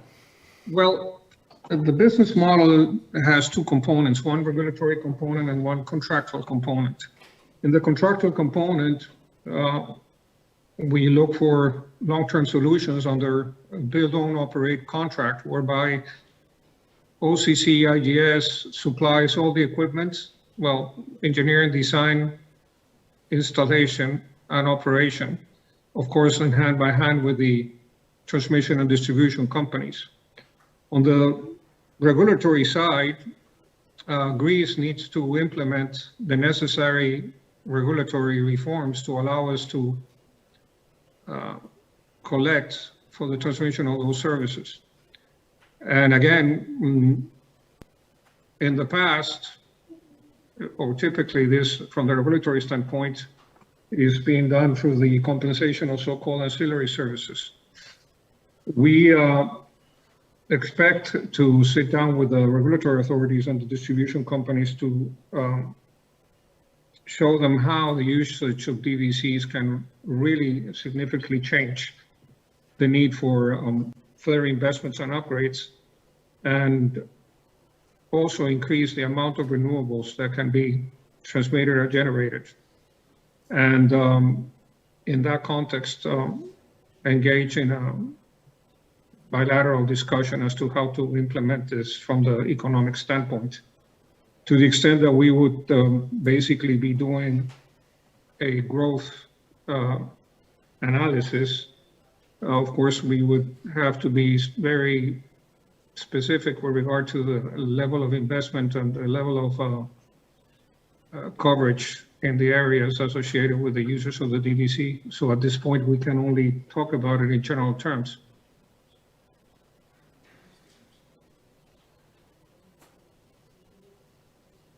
Thank you I very don't know much. whether that answers your question. Yeah. Do we have any other questions? No. Well, I think then we would like to thank our presenters and for their rather insightful way of dealing with grid management. I really enjoyed it. And I do believe that now lunch is in order. So thank you very much.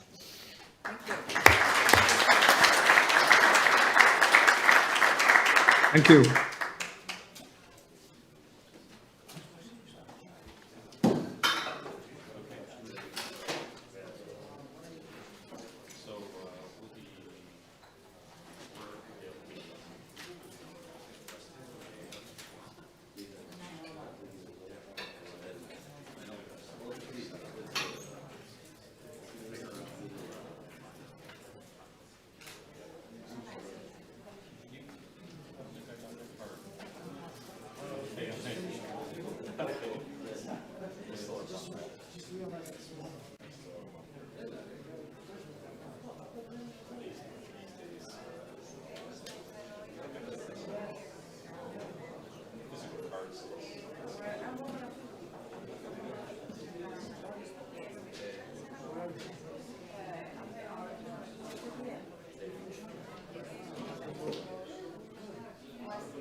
Which person?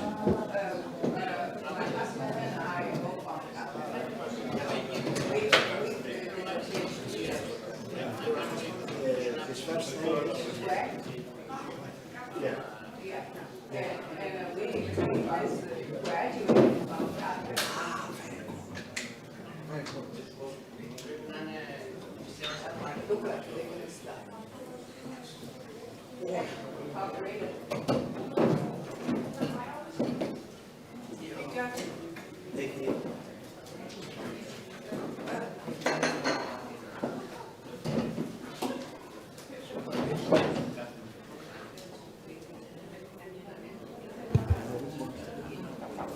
So, welcome to these next two sessions on electricity storage. I'm Takis Kavriaropoulos from iWind Renewables, and I will be chairing these two sessions. The first one is devoted on pump storage systems, and the second one in battery storage systems. In this first one on pump storage, we're very happy to have two highly esteemed speakers. The first one is Professor Stavros Papathanasiou. He has been working, he's professor at the National Technical University of Athens in the electric power department, and he has been working on storage issues for many, many years now. And recently he was one of the main technical contributors in the development of the new legislation on storage in Greece.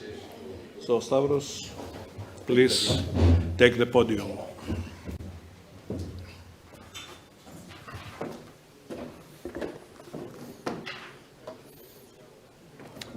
So, good afternoon, everybody. Thank you for being here. Right. So, our topic will be whether pumped storage is really a necessity in our transition to the future energy system, the decarbonized or net zero, however we call it, or other forms of storage, more modern, like batteries, which are all the rage today, are sufficient to ensure and support that transition. So, in fact, we're approaching in these 15-20 slides 3 fundamental questions. If we do an optimal planning of our power system, will it require any amount of pumped storage, or it will be other competitive forms of storage? Second, if, as we will see, long-duration storage is indeed necessary, would batteries, Li-ion batteries, with the characteristics, technical and cost characteristics that we know today and we're certain of for the near future, are they really a substitute to pumped storage? And besides the contribution to the functioning of the market and the management of curtailments and arbitrage, all these things that we all know very well, what else, what other value could be contributed by pumped storage, or actually any long duration storage, and specifically what would be the capacity contribution, the capacity value of pumped storage assets? As an introduction, currently we have about 165 gigawatts of installed and operating PHS systems, and there is an outlook or an expectation that by 2030 that capacity might increase up to 240 megawatts. This is an additional 75 to 80 megawatts, almost 50% increase. And I'm stating this only to make the point that sometimes we get overexcited that from hype, there is no additional potential for new pump storage. All sites have been exhausted. This is far from true. Even 50% of these projects, if they materialize, it's an increase of 25-30% of the installed capacity in about a decade. So the issue is not whether there are sites. There are sites, not necessarily the best of them, but there do exist opportunities. The question is how necessary are these projects and whether they are competitive against other alternative solutions. What would be the value of PHS, the value of storage effectively, with a particular emphasis on services provided by medium and long duration storage. like, for instance, the fourth bullet, the contribution to system adequacy, to the capacity value. The fact that this is hard to obtain with limited duration storages, like to our batteries, for instance. The fact that pump storage still relies on conventional rotating electric machines, which are directly interfaced to the grid, so they're capable of providing inertia, unlike inverter-connected or inverter-based resources. And I should begin by stating the fundamental conclusion. In our transition to a different energy system, there is not room for only one technology, be it the best, quotation marks, renewable technology, or the more efficient storage technology. There is room for everybody, as long as there is potential contribution. So the question is not which form of storage or which renewable technology is most efficient in any criterion, is whether the portfolio of different technologies can deliver bigger, better value than any single technology. And this is the case with renewables. Now we know it very well. These dilemmas of the past, is it the future with wind? Is it with solar? These are solved by life. It's the same with storage. In the next decade, we won't have a single storage technology. There will be a portfolio of different technologies. So we run a capacity expansion model with a 25-year look-ahead period, trying to address quick and dirty, I would say, the question, a system like Greece power system, if it were a greenfield development, with the exception of installed hydropower, what would be the optimal long-term development of this system, and how the amount of storage relate with the targeted renewable energy penetration, which is the fundamental, let's say, objective of such an exercise. Here is just a picture, a diagram of the daily operation of the system. What is interesting to note is that the amount of targeting high renewable penetration, 90% in this case, the amount of excess energy above demand on a daily basis is very high, and this energy needs to be somehow harnessed, meaning stored at midday and then returned to the system in off-day hours, in the evening and night hours. And the amount of storage in terms not only of power, it's several gigawatts, but also in terms of duration, the area of this excess energy is significant. And no matter how much storage we will install, there will still be a level of curtailment. The last 1, 2, 3, 5% of available energy that it does not make economic sense to invest in additional assets in order to utilize. So this is an interesting diagram. Speaking about the relation of the total installed capacity of renewables in order to achieve a targeted renewable penetration, not for 2030, for a future year, with a higher demand overall, and keeping in mind that this is an exercise that neglects interconnection, so it's an island, the Greek system, and this tends to exaggerate the needs for storage. So we're speaking about 20-something gigawatts up to 35 gigawatts of installed renewable capacity. I won't go into the question of whether this is solar or wind. It's not the topic of this presentation. The interesting facts are in these two diagrams.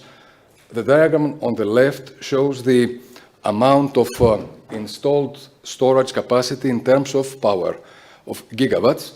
The diagram on the right shows the necessary energy capacity of storages in order to support this transition in an optimal manner. What we see is that as renewable penetration increases, the amount of storage in terms of gigawatts installed increases almost linearly. However, the amount of storage capacity that we require increases, I would say, exponentially. The greater the penetration, the more the duration, the energy to power ratio of our storages that are needed in order to support this transition. This is shown here separately for batteries, Li-ion batteries, and pumped storage assets.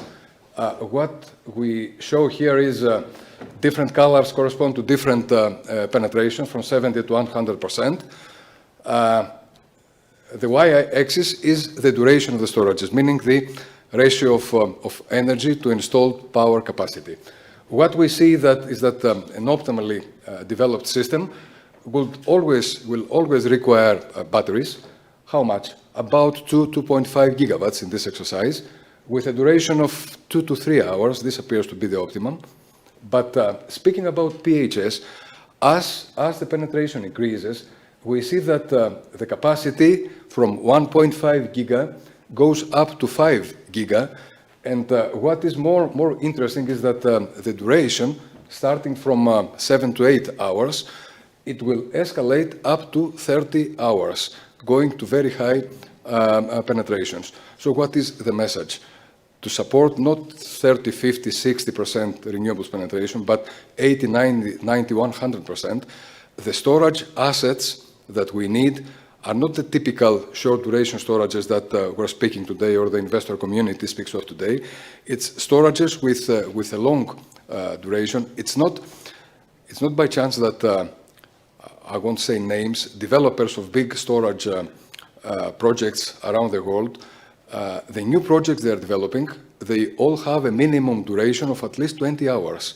So they're not targeting today's markets. Today, the opportunities for arbitrage on the daily curve or even within the week does not call for more than 6 or 7 hours. But if you look ahead 10 or 20 years, then the needs go up to 20 to 30 hours. So we're speaking of medium and long duration storage that will not only have intraday operation, it will extend in multi-day periods.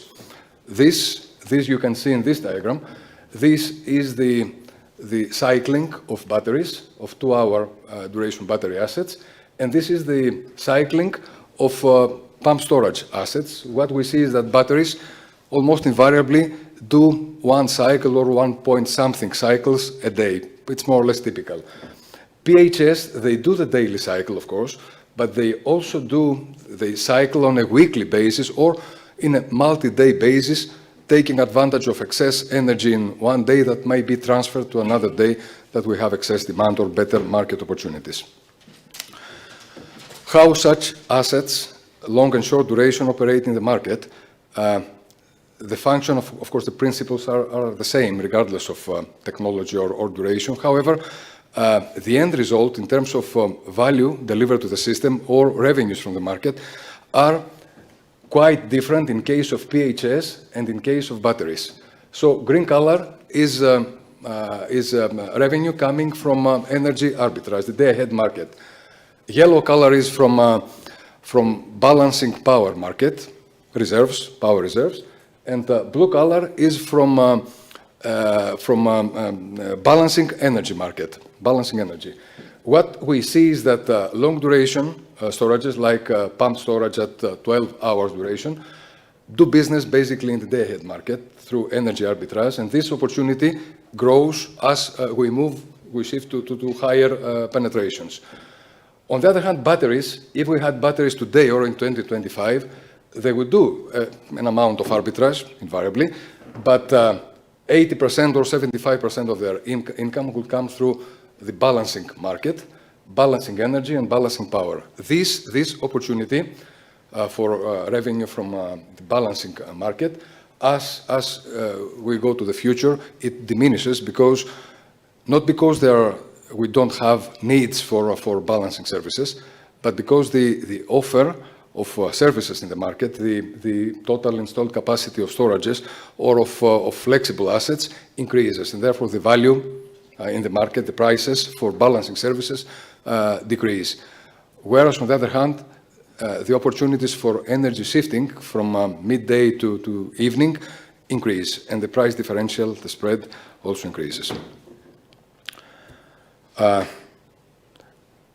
Could we substitute PHS pumped hydro with Li-ion batteries. The question, I should go fast because, yeah, it's taken more than it should. Here in this diagram, you see the spread, the difference in the net benefit, social benefit, let's say, delivered by a PHS asset and 2-hour batteries, depending on the installed capacity. We can see that for capacities above 500 megawatts, which makes sense today and in the future, long duration 6-hour assets. At this duration, pumped storage is by far superior compared to batteries with the technologies that we know today, Li-ion batteries. To get parity for the batteries with PHS, the necessary cost, CapEx, would have to go down to 120 euros per megawatt hour. Today, we stand at 300, 350 euros per kilowatt hour. So there's a long way, and this is a comparison for 6-hour assets. We saw before that we don't need 6 hours, we need 12 hours, 20 or 30 hours. The other question is, we all know that in today's and in the future electric power system, the significance of energy markets based on the variable cost diminishes. What we're moving, shifting towards a market dominated by zero variable cost assets, as are renewables, and the significance shifts towards the fixed cost, meaning the CapEx of the various generation and storage assets. And this makes capacity remuneration mechanisms, no matter how marketists dislike them, they are a necessity. They're here effectively, not only for conventional assets, which are operating less and less, but even for storages. These are all the storage support schemes that are being approved. The question is, if a CRM values and compensates contribution to capacity, for conventional assets, we have answers. For storage assets, what is the actual capacity value of storages? We see CRM tenders around the world, in the UK, in Italy, in Ireland, in Mexico, and several countries. And invariably, we see that everywhere the capacity value, meaning the percentage of the installed power capacity that is being compensated as actual contribution to capacity adequacy, always depends on the duration of the assets. Here you see some percentages for 2, 4, and 6-hour assets. For 2-hour batteries, 35 to 34 to 56% of the installed capacity is recognized as the contribution to the capacity adequacy of such assets. What would be the case for the Greek system? So this is an exercise, capacity adequacy calculation for the Greek system using the standard probabilistic Monte Carlo techniques, speaking about different storages. You see different storage capacities in terms of power and different storage durations, different colored bars. And here is the capacity value in percent. What we see is that short duration assets, 6-hour assets, speaking of PHS, this would be a minimum today, they can deliver at any installed capacity up to 2,000 megawatts, a capacity value of 75%. If we go to 12-hour assets, this will go up to 90, 95% or even 97%. Short duration asset batteries, they don't retain this such high percentages, it's 40 to 50 to 60%. The capacity value does not only depend on the duration, it also depends on the amount of storage that we deliver to the system that we install. Small amounts of storage will deliver more capacity value, but as the system saturates, additional storage cannot shave additional peaks, so the capacity value again diminishes. And there is a maximum that can be reached, which might be around 2,000 megawatts, 2,500 megawatts. So if we install 10,000 megawatts of storage, this does not mean that it will deliver 75%, 7.5 gigawatts of contribution to capacity adequacy. No, by far. These figures are relevant when we're discussing up to more or less 2,000 megawatts of installed storage power. The capacity value of storages will also depend on the renewables mix, because that dictates how storages operate. With wind tends to be available more or less with the same percentage over the day, so the incentive for storages to shave the evening peak is not as strong as in the case of PVs. So with wind, regardless of the installed wind capacity, the capacity value of storages remains more or less constant. With PVs, increasing installed PV capacities will amplify, will reinforce the capacity, the contribution to capacity adequacy of storages, up, of course, to a point beyond 10 gigawatts of installed PV capacity. Storages will perform full daily cycling, and there is nothing more to deliver. So what are the main takes from this presentation? That long-duration storage, which today can be materialized in an investment meaningful manner by PHS, is a necessity when we're transitioning to renewable penetration more than 70%. With today's technology and the near future technology, the advances we're anticipating in this decade, there's no chance that any battery technology will substitute new PHS projects. The contribution to capacity adequacy is an often neglected value delivered by long-duration storages. This is very important. And I should close this presentation by restating that there is, at least in my view, there is no competition between different storage technologies. There is room in the system or in the market for different assets. There are synergies more than there exist competitions. So our market does need 2-hour batteries. It does need it, not to any amount, but those 1,000 megawatts of the newly approved RRF battery scheme is a necessity, basically for balancing services, but at the same time, it also needs 1 or 2 gigawatts of pumped storage assets, long-duration assets, to support the energy shifting on a daily basis from midday to the evenings. Many thanks, and apologies if I overused my time.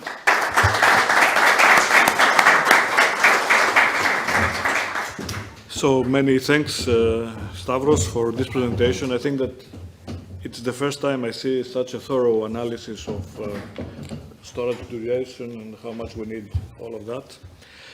We have time for a couple of questions, if there are any. Please. Do we have a microphone? Or I can shout. Or you can shout, yeah. Yeah, a bit question is about this sensitive issue of capacity remuneration mechanism for pumped storage. And of course, some of your figures that you show us, I think from UK and Ireland, are not under the current market conditions, but only a few years ago, but of course a different completely framework of market than today. With batteries, I do recognize the effect of price cannibalization, since this is a technology that every 2 years the cost drops, and of course the next generation of batteries is cheaper than the first entrant. So the first entrant in the market indeed has a lot of uncertainty and wants to have capacity remuneration mechanism to be certain. And this is the reason why National Grid, for example, had a lot of tenders with CRM for system support. But pumped storage does not have this same effect of sharp cost dropping, so it does not have such a cannibalization. Have you seen in any other European country allowing for CRM for pumped storage schemes currently? Do we have such an example? Because I think that the market signals are enough today for, pumped storage entry without CRM. Right. Thank you, Mr. Fridas. For any support scheme, including a capacity remuneration mechanism, a fundamental characteristic is the service or the value that the assets are paid for. So one has to identify not the technology, but the service. If we're establishing a CRM to compensate for capacity adequacy contribution, then it is fundamental that all assets contributing to capacity adequacy should be entitled to participate in that mechanism. This includes conventional assets, hydropower, storages of any technology, demand, whatever can, let's say, enhance the reliability of the system and the dependability of the entire generation and storage system. So in this sense, for any CRM should be open not only to batteries, but primarily to pump storage. Whether they are or not will very much depend on the conditions of whether these assets are already amortized or not. This goes to specificities of the projects already in operation in the countries. The second issue about CRMs is that usually they compensate, assets are selected in the tenders with a delivery period of 3, 4, 5 years ahead. The difficulty with pump storage is when you have a new project, it's practically impossible to deliver it in 3 or 4 years. The lead times, the construction times are longer. So there are such difficulties in opening a CRM that in principle should be open to everybody, opening it to technologies with such a long look-ahead period. And this is a fundamental, I would say, shortcoming of the, let's say, liberalized market, the deregulated market environment. It is short-sighted. It can deliver assets with short lead times and short amortization periods, but it fails spectacularly in delivering investments with 50, 60, 70 years lifetimes. The only way to deliver such assets is via state intervention, and this is the value of support mechanisms. CRMs now are not the only support mechanism. In Greece, we had the chance in the last few years, 2, 3 years, to have 2 state aid schemes in place for storage. One for the batteries that is already approved, and soon details will be disclosed by the Commission. And another one for Amfilohia. I think Ms. Tsiknako will speak more about that project. It is the only new PHS project in Greece in the last 25-something years.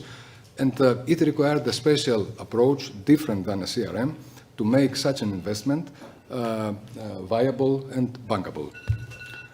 So in principle, yes. In reality, there are difficulties and particularities from case to case. Any more questions? Yes. Yes. Yes. Okay. Well, one, thank you. I agree. It was a very nice analysis. But the question when you say around 2 gigawatt is sort of the maximum or the optimal installation of batteries. Does that correspond to what would saturate the ancillary markets then? Because there's a similar, I heard from several of my contacts in the UK, is almost, the ancillary market is almost saturated by battery services. So it's a similar limit. Can you compare the two, do you think? I'm not sure that I got 100% of what you asked. The volume on the speaker is a bit low, but I think that I'm getting the point of your question. So the analysis, yes, takes into account the saturation of different markets, energy, ancillary services for balancing power or for balancing energy, when more assets than needs come into operation. And this is the reason for one reason for the diminishing revenues of storage assets as we go to higher penetration levels, whereas the balancing power or energy needs of the system do not escalate linearly with the penetration. They may increase, but not so much. The availability of services by storage assets increases almost linearly with penetration or even more, so you get the cannibalization effect on market prices and on revenue. In terms of market revenues, but the same will happen in terms of system utility if you go to a cost-optimal approach of an optimal, let's say, system planning. So yes, in both respects. Okay, yeah, thanks for clarification. Thank you. Okay, thank you very much, Stavros, again. Let's go to our next speaker. It's Yula Tsiknakou from Terna Energy. She has a very long experience on hydro and pump storage projects. Used to be in PPC in the older days, and now she has a very long record also in Terna Energy. So you. Okay, good afternoon. I would like to give some thoughts concerning the role of pumped hydro in a net zero economy. Pumped hydro is a reliable technology since the end of 19th century. Is a balancing technology that allows low-carbon electricity, variable renewables, to be stored for later use, with a total installed capacity, as Professor Papathanasiou told us before, 160 gigawatts worldwide. Pump storage accounts for more than 90% of grid-scale energy storage capacity globally, suiting the needs of changing power systems and providing a wide range of ancillary services. Their development requires specific geographical areas with at least 2 reservoirs with significant altitude difference, as you know. Sustainability. With respect to the sustainability consideration, each energy storage technology has its own sustainability challenges and parameters.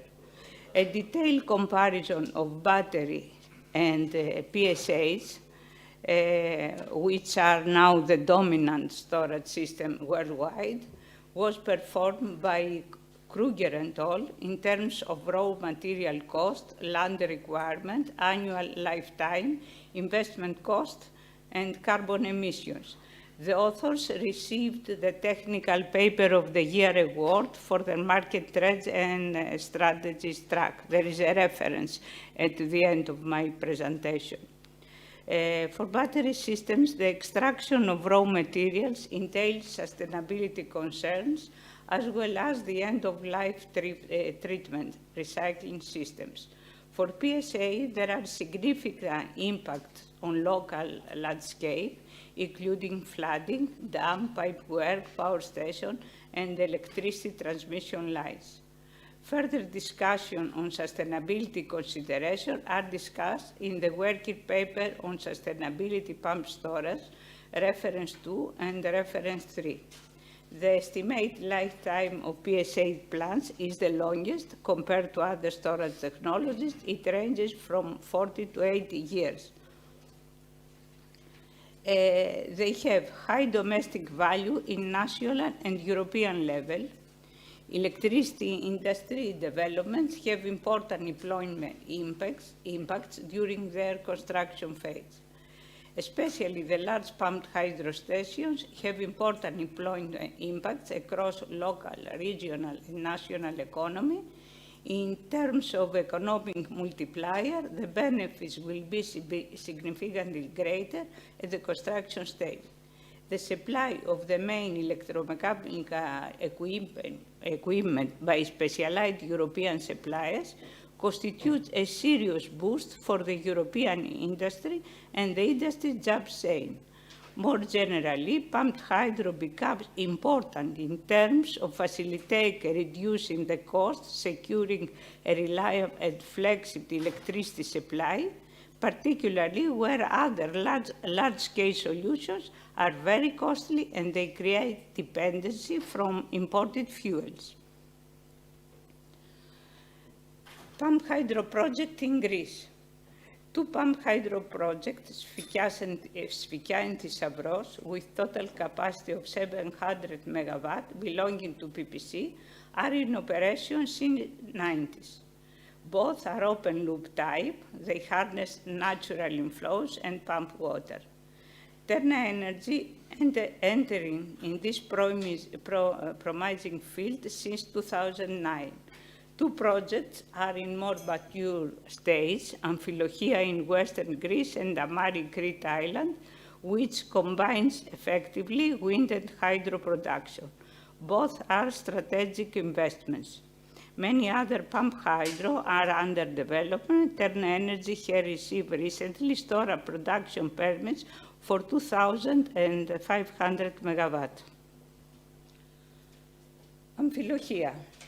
Amphilochia was included in the European list of projects of common interest since 2013. It is a critical project that has been declared since 2013 and a strategically significant investment since 2014.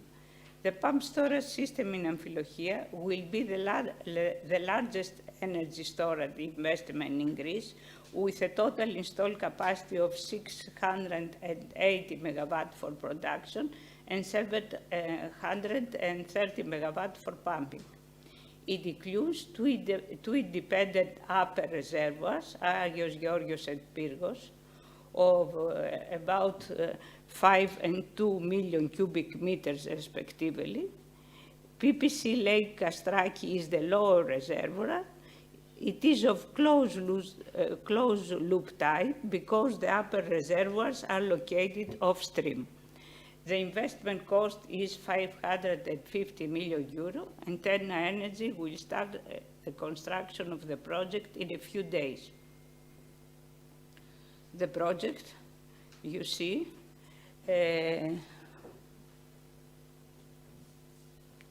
is here is the Kremasta Dam, and here is the lake of Kastraki, the Kastraki Dam here. And the lower reservoir is Kastraki. The area here is Alevrada. Amphilochia is the large city. And here is the reservoir, you will see. Excuse me. The upper reservoir, Agios Georgios, and the upper Agios Georgios, Pyrgos, tunnels to convey the water from the upper to the lower reservoir, and two power stations, 2.7 kilometers and 1.5 kilometers. A view for the pumps, for Agios Georgios and Pyrgos, they are very close, one to the other. 4 units here and 2 units here. A production 680 megawatt. A section of Agios Georgios is a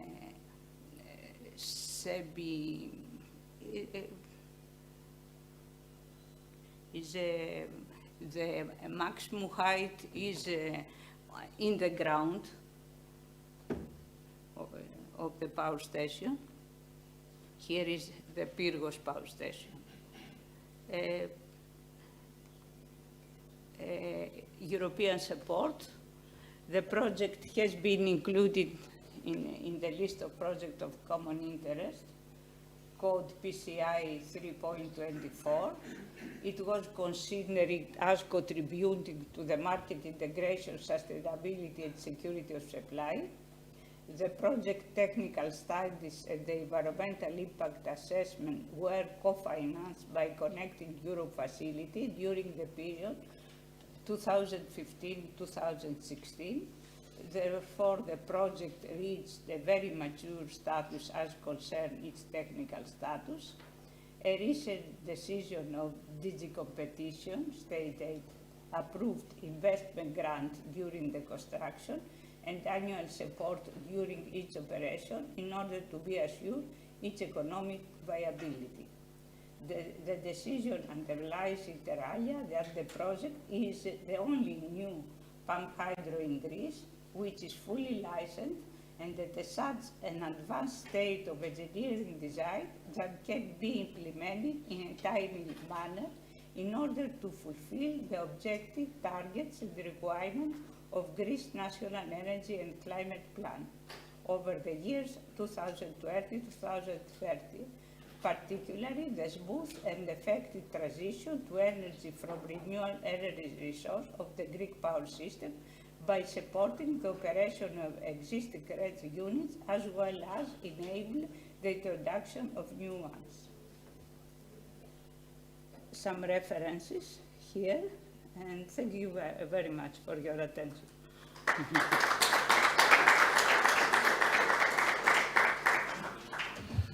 We thank you very much, Mrs. Tsiknakou, for this presentation, and at least we saw one real project coming into the pipeline. Yes. So, have you got any questions in this presentation? Please. Can you please give us some data about Amari?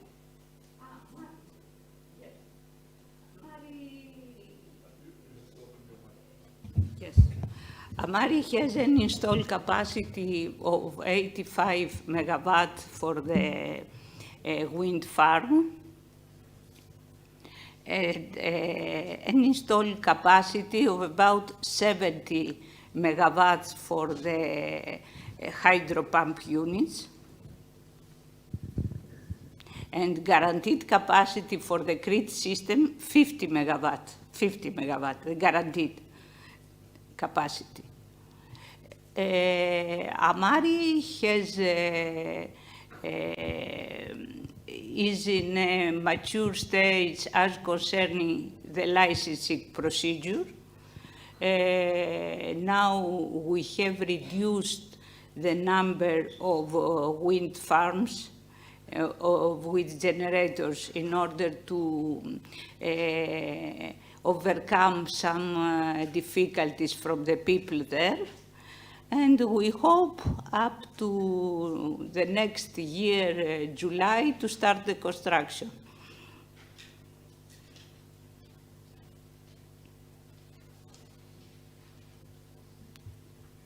Thank you. Any more questions on that?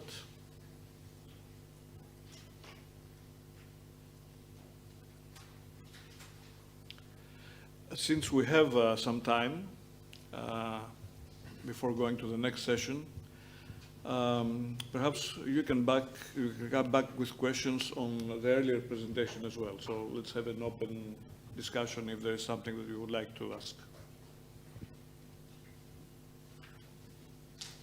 I would like to add, for the sake of discussion, or as food for thought, a different perspective on the development of storage.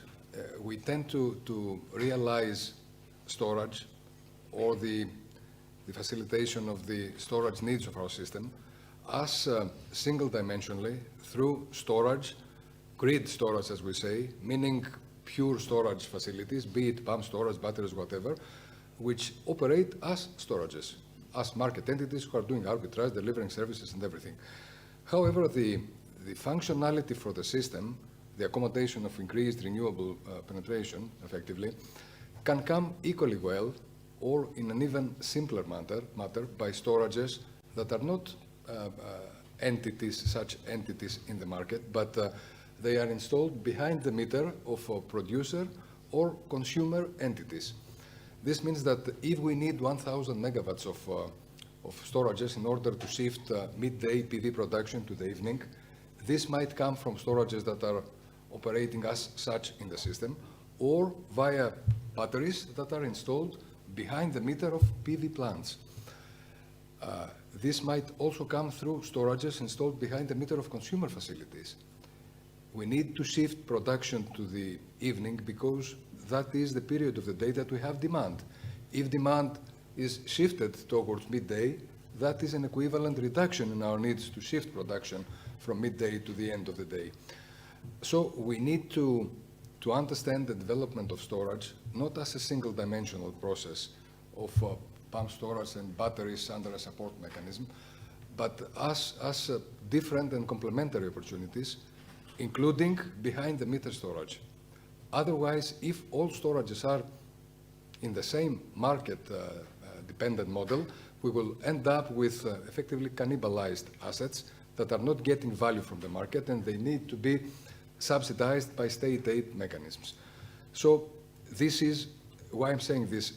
Seeing numbers, 3 gigawatts, 5 gigawatts, one tends to exaggerate needs. No, we don't need another extension of our storage support mechanism from 1 gigawatt to 3 or 4 gigawatts. This is not the point.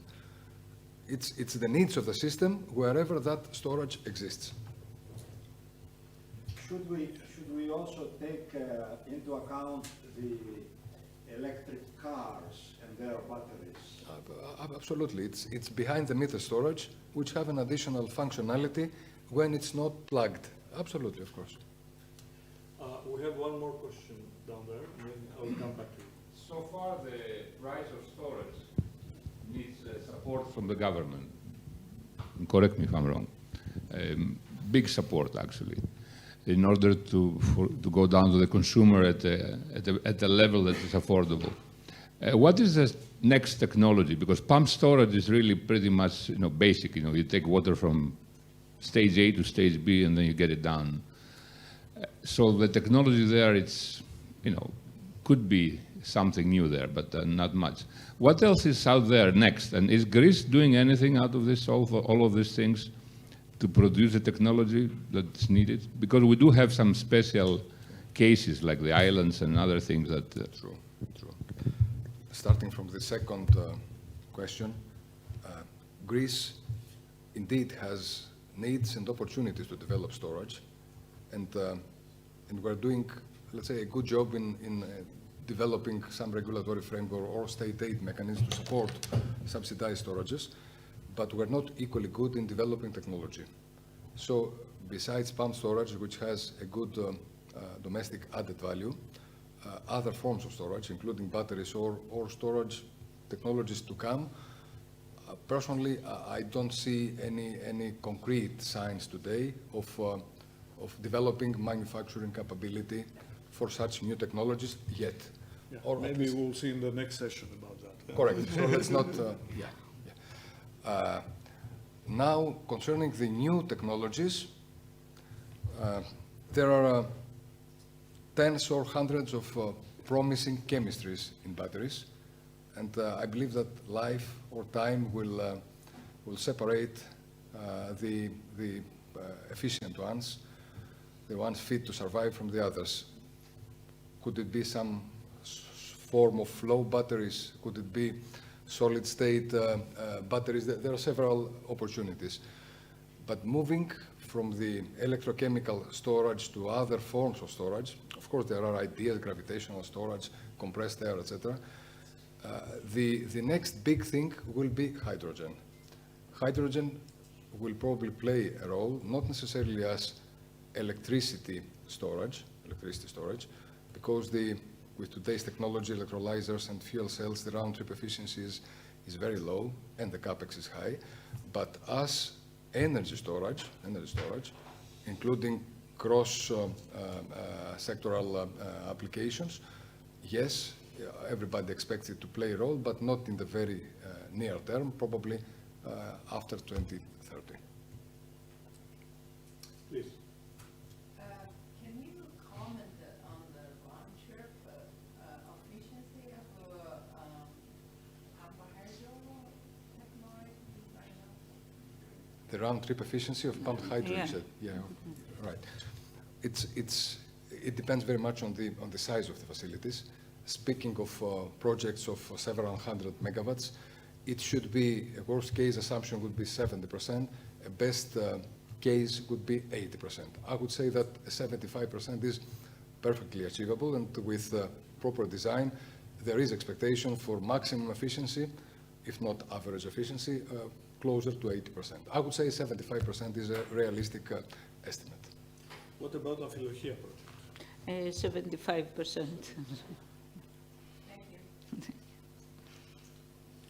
Any other questions? I should make a correction. I said that we're not developing technology, but I failed, it's my omission, to mention that there does exist a company in Greece that is developing batteries, has been developing batteries for decades now, and they are, let's say, world-class battery supplier, and this is indeed a domestic added value to this technological field, my omission. It's sunlight, of course. Any more questions? So I have one. You stressed out that there is a need for long duration storage into the system. But our understanding is that there is no market mechanism to support such a need. Is there any proposal from your side and your side how this could be done? Takis, you're asking all the difficult questions. There is a big gap between the value that a storage asset can deliver to the system and the recovery of that value in order for the investor to amortize the investment. This recovery mechanism is partially market, not only in Greece, everywhere, but markets are incomplete creatures, and they cannot fully monetize all the value delivered by assets. With the current market structure, yes, multi-day functionality, not intraday, is not properly valued. Technical services delivered by assets are not monetized in the market. We need to establish other sorts of mechanisms, for instance, to remunerate inertia. Because there does exist this big deficit of the market in the current model, and in the model anticipated in the near term, we do need state aid subsidy mechanisms to fill the gap. Okay, in our market, nobody expects, for the sake of storage, to change a market model, the target model, that came into effect after a gestation period that was long and difficult, and it will not change for the sake of storage. It may change for the sake of other things, such as the cost of energy, which is much bigger, and we do expect probably changes in the medium term, the medium run, but not for storage. What we can do for storage is recognize services of value for the system and monetize them. For example, what they did in the UK is, and recently in Italy, they recognized that their system needs fast response, reserves faster than FCR, frequency containment reserves. So they made tenders and they paid assets to deliver inertia response or fast frequency response. In our system, these have been discussed with our system operators. There is no identified need today for any big amount of such services that could deliver sufficient value to assets to make the investments viable.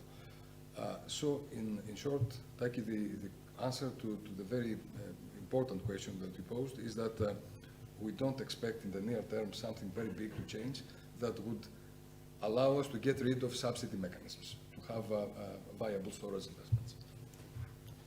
Would you like to add something on that? No, I think we have the same opinion on this thing.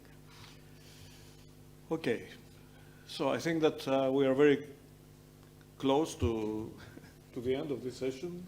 Thank you very much for participating. Thank you. And seeing you also in the next one, which is on batteries.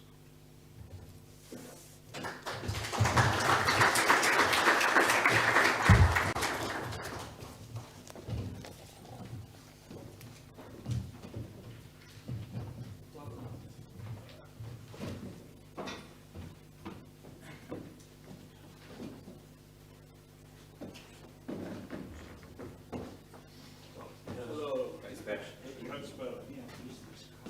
Take your seat.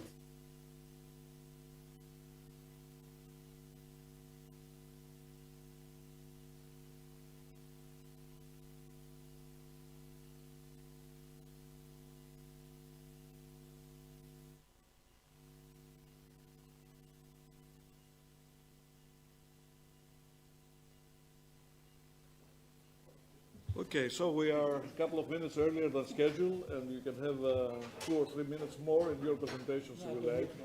You don't need more. Okay, so again, we have 2 speakers in this session. Dr. Platon Baltas, he's an old colleague from CREST. He has been working for many, many years on PV technology, but also storage, battery storage in particular. And he is going to give us the first presentation of this session.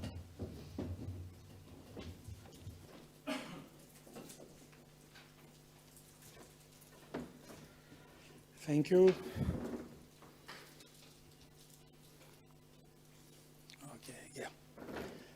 Okay, I'm going to talk about batteries, utility scale, and distributed systems. Nobody has talked about it right now. We are only talking about big systems.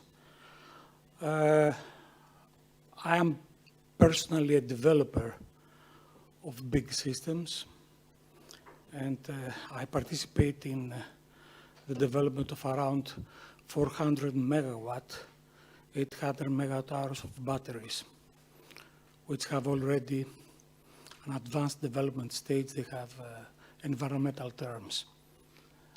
But before we proceed to that, you know, my view, as you understand, is more from an investor's point of view.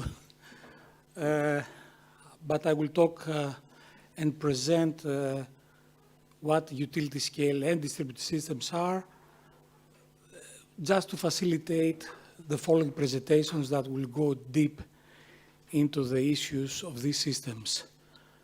When we talk about front-of-the-meter systems or utility scale systems, we are talking about big containers containing batteries and they connect directly to the transmission network.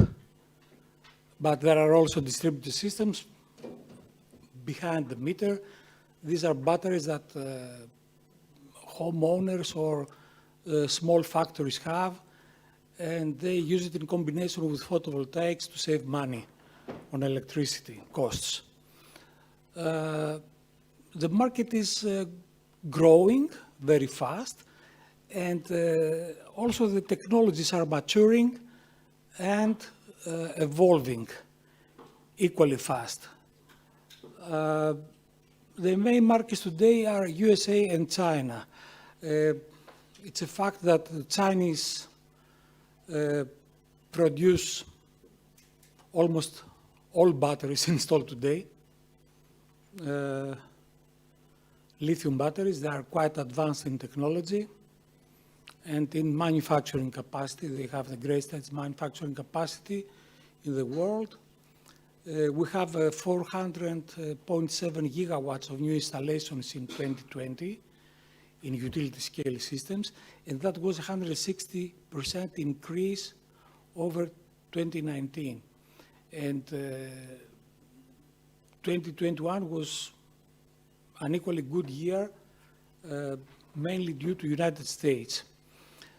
But there are also behind-the-meter markets, the biggest one being in Germany and some other European countries, for example, Italy. As you can see, most of the systems have been installed in China. Second is United States, and the 23% of the systems are mainly utility scale systems in UK. The main technologies that are used today is actually one, lithium-ion. Electrochemical storage accounts for 7.5% of total energy storage. The rest is pumped hydro, but it is not growing as fast as batteries. It is the leading technology, the lithium-ion. Of course, we have some other technologies, but gradually they get out of the market. They cannot compete. Let's talk quickly about the distributed market first, what we call behind the meter. This is mainly Germany. It is a mature market. These are small systems, but we had 430,000 installations in Germany. And the total capacity is quite big. It is 2 gigawatts and around 4 gigawatt hours. So small but large numbers makes an impact. And the market is growing very fast. You understand that for this market to develop, there have been subsidies. And an appropriate regulatory framework which allows homeowners to use batteries and take advantage of their photovoltaic system, which stores cheap energy during the day and they utilize it at night when the prices are high to buy from the utility. We don't have so many industrial systems yet, which actually means that the support mechanisms are not adequate. Most of the systems are mainly small systems, 5 kilowatt hours to 10 kilowatt hours, the average being around 8.8 kilowatt hours per unit, then in energy. And the average power is around 5 kilowatts. Like I said before, the operation depends on the needs of individual owners. These are not centrally controlled systems. It can be, but there are technologies that you can have like a swarm of batteries, operating as a big one, but it doesn't seem to be something achievable today commercially. Technically, yes, they have done it. There are companies having customers who are willing to, let's say, provide their battery for central control for some fee, but it's not widely used. But these batteries offer another big service. They can act as UPS. Today there are a lot of inverter companies providing inverters that can act as a UPS, but also feed the grid. And of course, from the government point of view, the state, these technologies may be good because they create jobs.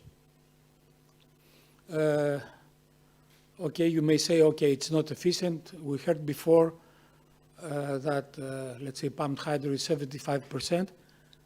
For batteries, even home batteries, the efficiencies are quite high. Here are some statistics for Germany, and efficiencies, round-trip efficiencies, around 95% for on the average of these systems. I'll move to the big systems, a very quick review of what's going on there. And I have used data from one market, Australia, which it's a mature market, and also they provide data from the operation of systems. The Australian market is around, the electric system around 5 times bigger than in Greece, which I would say you can have, you can compare in a way the numbers of what has been done there and what has been done here. Apart from the front of the meter systems, which were in 2021 around 756 megawatt hours, that's what has been registered. We also have a residential market, which is around half of the front of the meter market. Approximately the same size is expected in 2022. Regarding the round-trip efficiency, here are real data from a real system. We can see that batteries exhibit of an average of 85% efficiency, and this can go even higher. In this particular system where I got data from, we have approximately 1 cycle per day. So batteries are used for daily storage. They are not long-term storage systems, actually the economics of the batteries require that you use it. Otherwise, it is a dead asset. It has to have at least one cycle per day. If you don't cycle your battery and you leave it there, it's not cost effective. And that is one of the reasons the batteries cannot be easily combined with wind, because of the cycling of the wind energy. The financial performance. We have, for these systems, two different perspectives. One is the owner. Of course, in this particular case, the owner received a fixed annual payment for providing battery services, which is something similar to what the Greek government plans to do, have a tender and provide a yearly operational fee, operational subsidy. Of course, the owner assumes the risk, the technology risk and the operational risk. If the system has technical problems, that's his problem. He has to take care of that. And even before he signed the contract with the grid, he made sure that he will have a profit. So it's a clear-cut business case. And the systems met the expectations because they had no technical problems. From the utility point of view, these guys pay money to the owner, but then they have to participate in the market. And that's what is important here.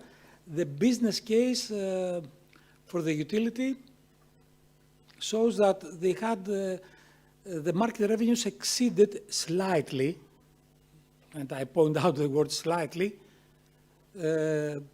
what they got from the market revenues for the first 2 years of operation. Still, there is a high risk because, like it was mentioned before, there is the risk of more batteries entering the market. And of course, this will lower the revenues for all batteries in the system. So we don't really know if the utility eventually will be profitable. This is the main risk.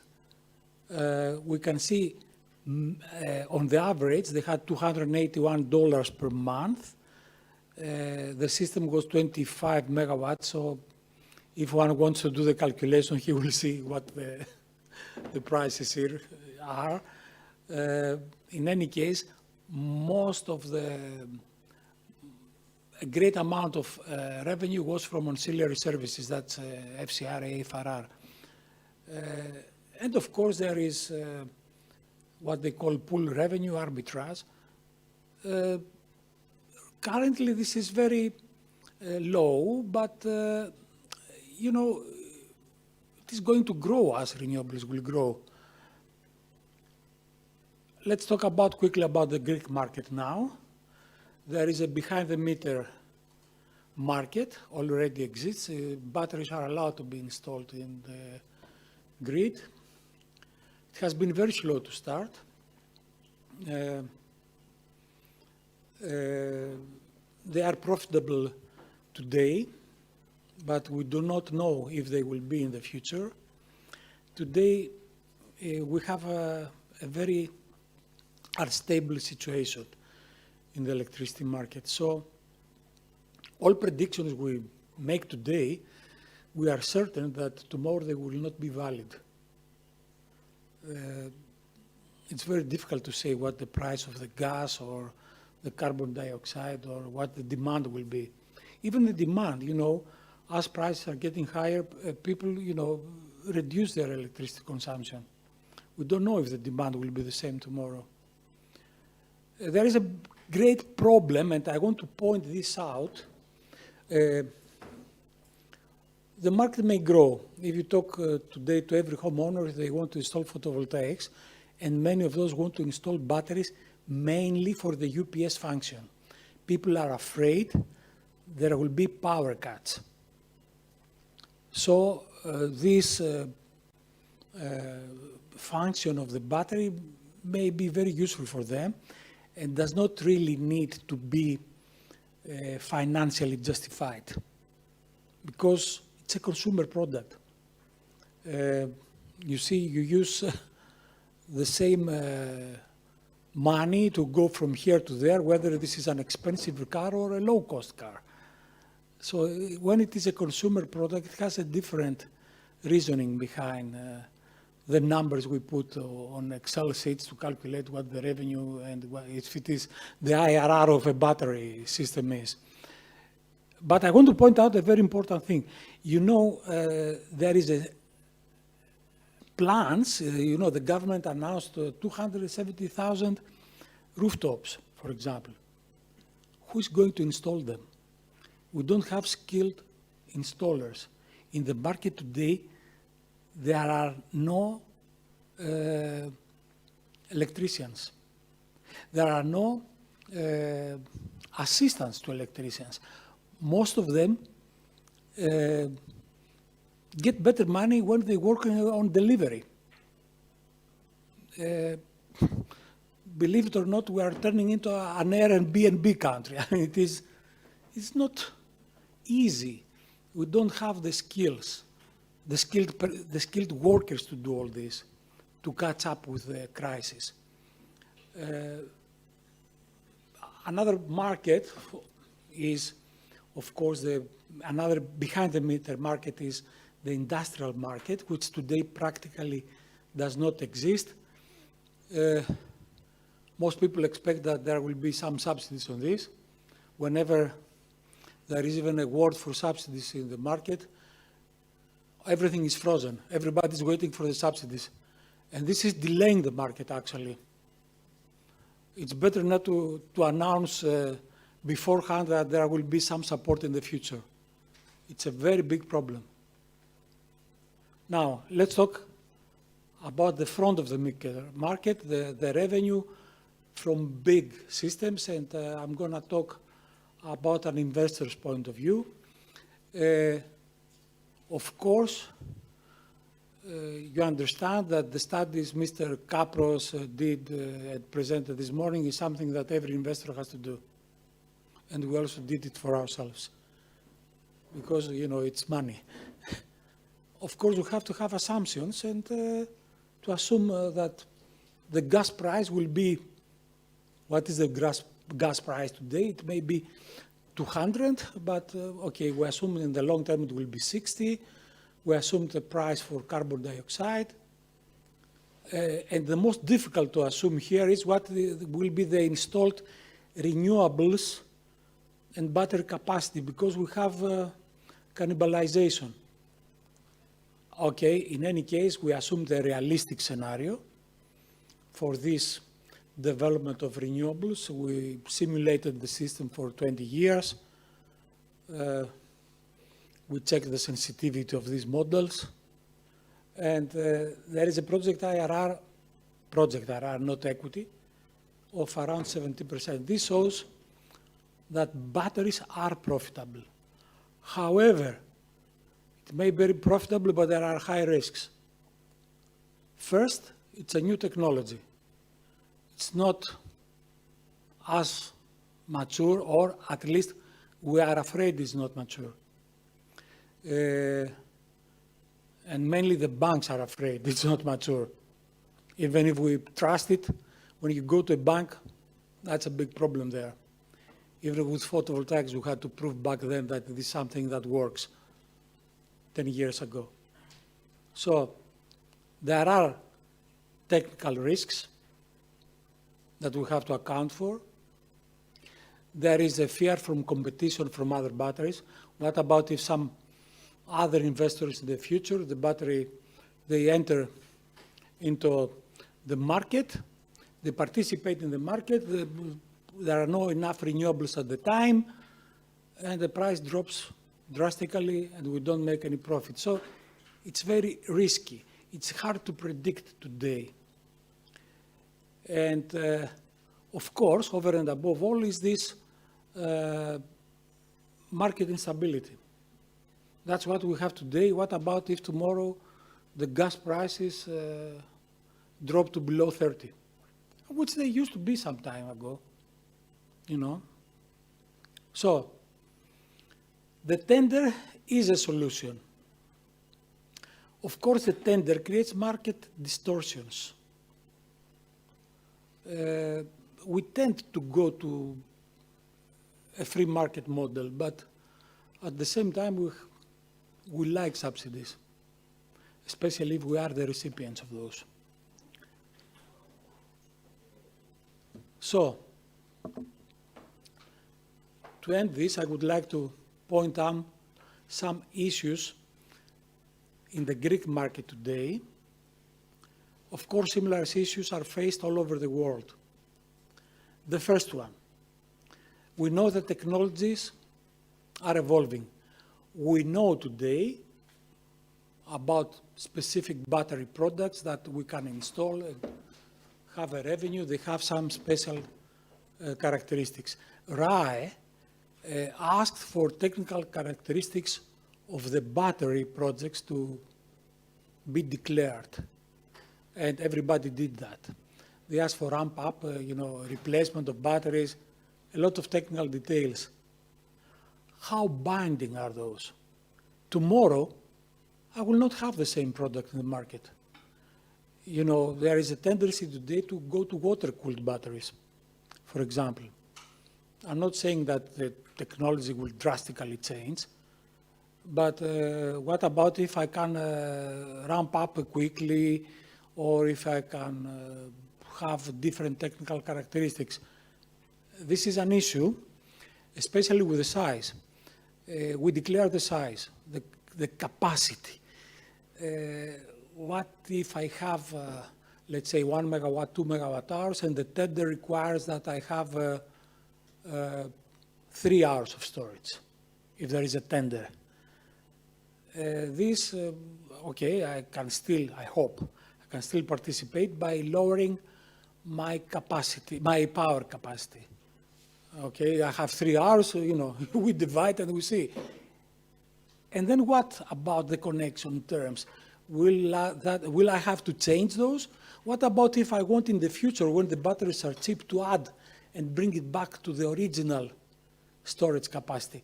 There are several issues to be solved.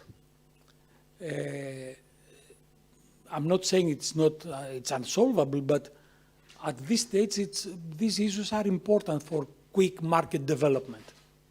Second issue is that there are no standards. It's not that Greece has not adopted standards. All over the world, there are no standards. This may be grid compatibility, fire protection, control. Am I going to grant control of the battery system to the operator? That's another risk. I mean, I would love to have a battery staying there and get money and not operate it. But he will operate it. What about if he operates it with one way that is not favorable to the lifetime of my battery? And then I will have to replace it. You know, it's not usually said, but batteries have special characteristics. Apart from charging and recharging, some batteries need some rest time. And there are limitations, technical limitations. So this has to be resolved. I know that RAE is currently developing some standards, but I don't know if these standards will distort the market. Third is the cost uncertainties. It's a great cost uncertainty today.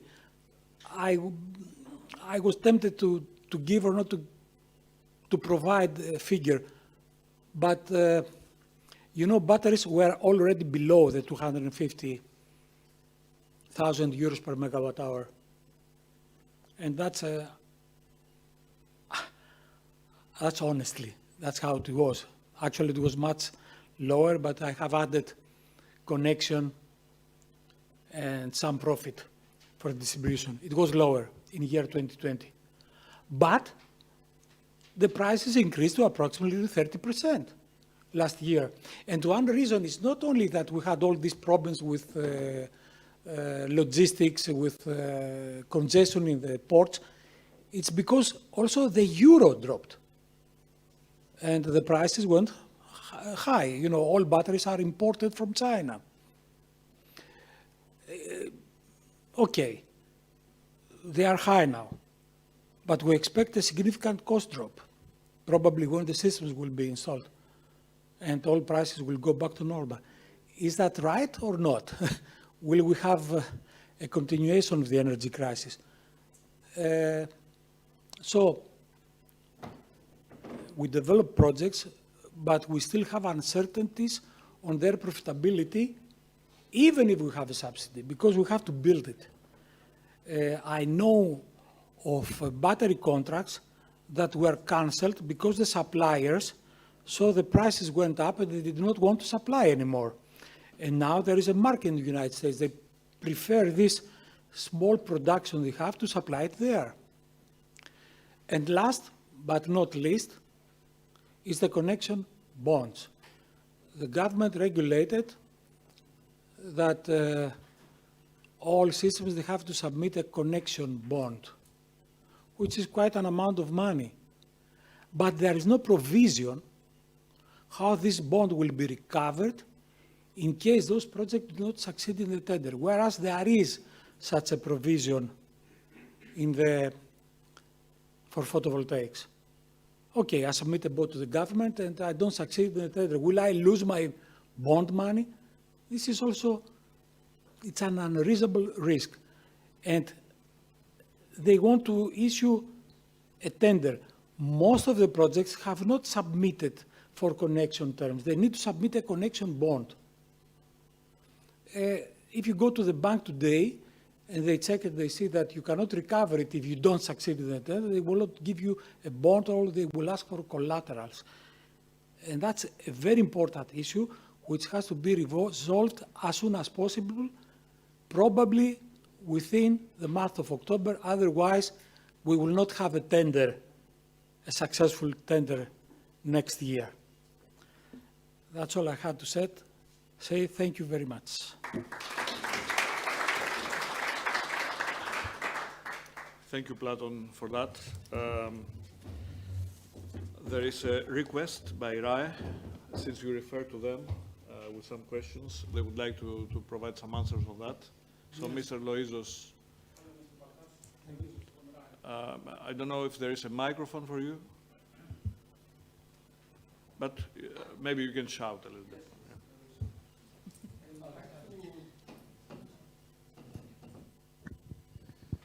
I would like to clarify RAE's position on the technical characteristics. I'm very, very glad that you mention it.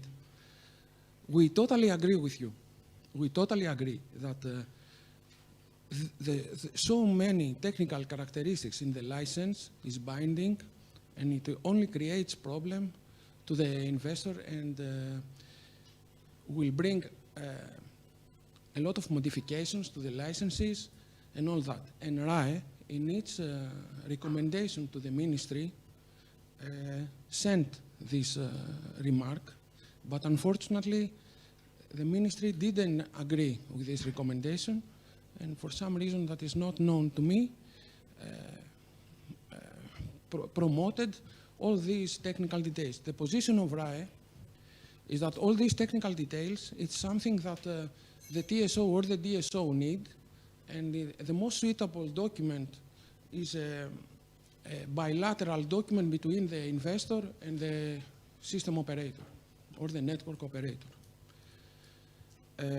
Regarding the grid connection requirements, as the president of RAE said in the morning, we are in the process of revising the RFG code, requirements for generators, and the demand connection code. Those codes were issued in 2016, and now, due to storage and electromobility, need to be revised. because we have bidirectional inverters, we have issues, we have standalone batteries, we have hybrid stations, we have synchronous energy storage stations and asynchronous. When I say synchronous, I mean the synchronous condensers. I finish. And we totally agree with you, but it's not up to us. And when we ask this characteristic, it's because of the law, not because of RAE. Thank you. Yes, thank you very much for this comment.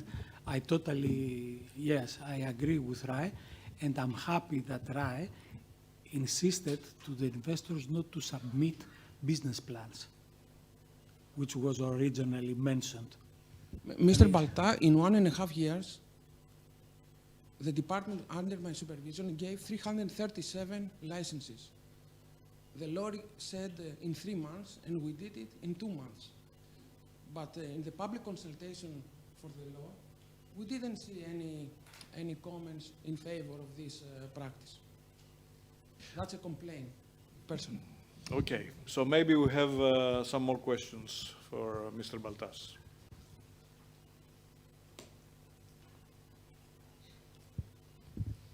So if not, we can proceed to the next presentation by Mr. Dimitri Ottaviano. He is Director of Engineering and Product Development in Sunlight. And he is going to talk us about what they are doing there. Yes, good afternoon, everyone. My name is Dimitri Ottaviano. Despite my Greek name, I'm not Greek. As you can easily understand, I'm Italian. I joined Sunlight 1 year ago, let's say with the aim to trying to do my best together with my team to solve all the problems that I heard here. The first takeaway is to push my marketing, the marketing department to make more, let's say, noise about Sunlight. Sunlight is, let me see, this work, yes. So I want to give you the point of view from the industry. So from what the companies, the people that are trying to actually make this happen. All what we discuss here, regulation, business model, developing projects and so on, and at the end they require components, product, and that's what we try to do. But first of all, I want to give you a quick presentation about Sunlight, who we are, what we do, and then I want to dig a bit more in what we do actually for energy storage system, stationary energy storage system. My background is I've been working in energy storage, lithium-ion energy storage system for the past 10 years. I was in Samsung, that I think you know, and then part of the, let's say, the big boom in UK back in 2017 and 18, where Samsung was the market leader in Europe. And then I spent also some year in Northvolt, where I don't know if you're familiar with, but if you Google it, Northvolt is the first lithium-ion cell manufacturer, European cell manufacturer for the automotive industry. Sunlight hopefully will be the first lithium-ion manufacturer for different type of application. We are not focused in the automotive, which is the huge volumes that you all know, but we will be focusing our effort on stationary storage application and off-road mobility application. And this is quite important when we talk about chemistry, performance, characteristic of the battery, etc., etc. So who we are? Sunlight is not just a battery manufacturer. We were a battery manufacturer. We've been in the market for 30 years, producing and manufacturing in Greece lead acid batteries, so battery manufacturer. Now we are moving. We started this transition to lithium-ion technology 3 to 4 years ago. And lithium-ion battery is not just a battery. It's a technology, it's software, it's much more than just a battery, unfortunately, or fortunately, depends. Sunlight is a Greek company, but we, as you will see later, we export 98% of our product. We are present in more than 115 countries, and today we are more than 1,700 employees. We have manufacturing plant, and I think this is something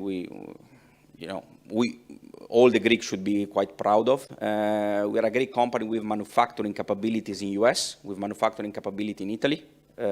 We are expanding quite a lot.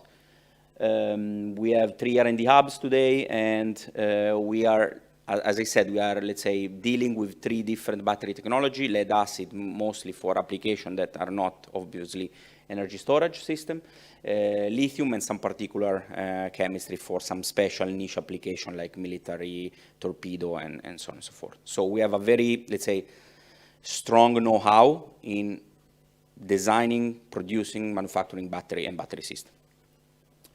The new R&D team was founded 2.5 years ago. We are today more than 100 people. We are basically doing everything in-house, from software development, BMS, of course, design and development of batteries and product. We were able to attract, let's say, people and talents from abroad. Today we have people from Italy, of course, Greek, French, German, and as you can see, also with some background in very good companies.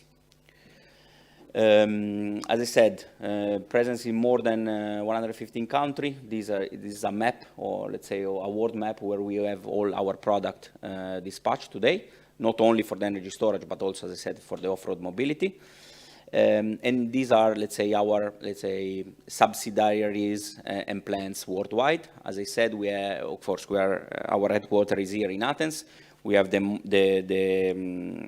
big manufacturing plant in Xanthi, in the north of Greece.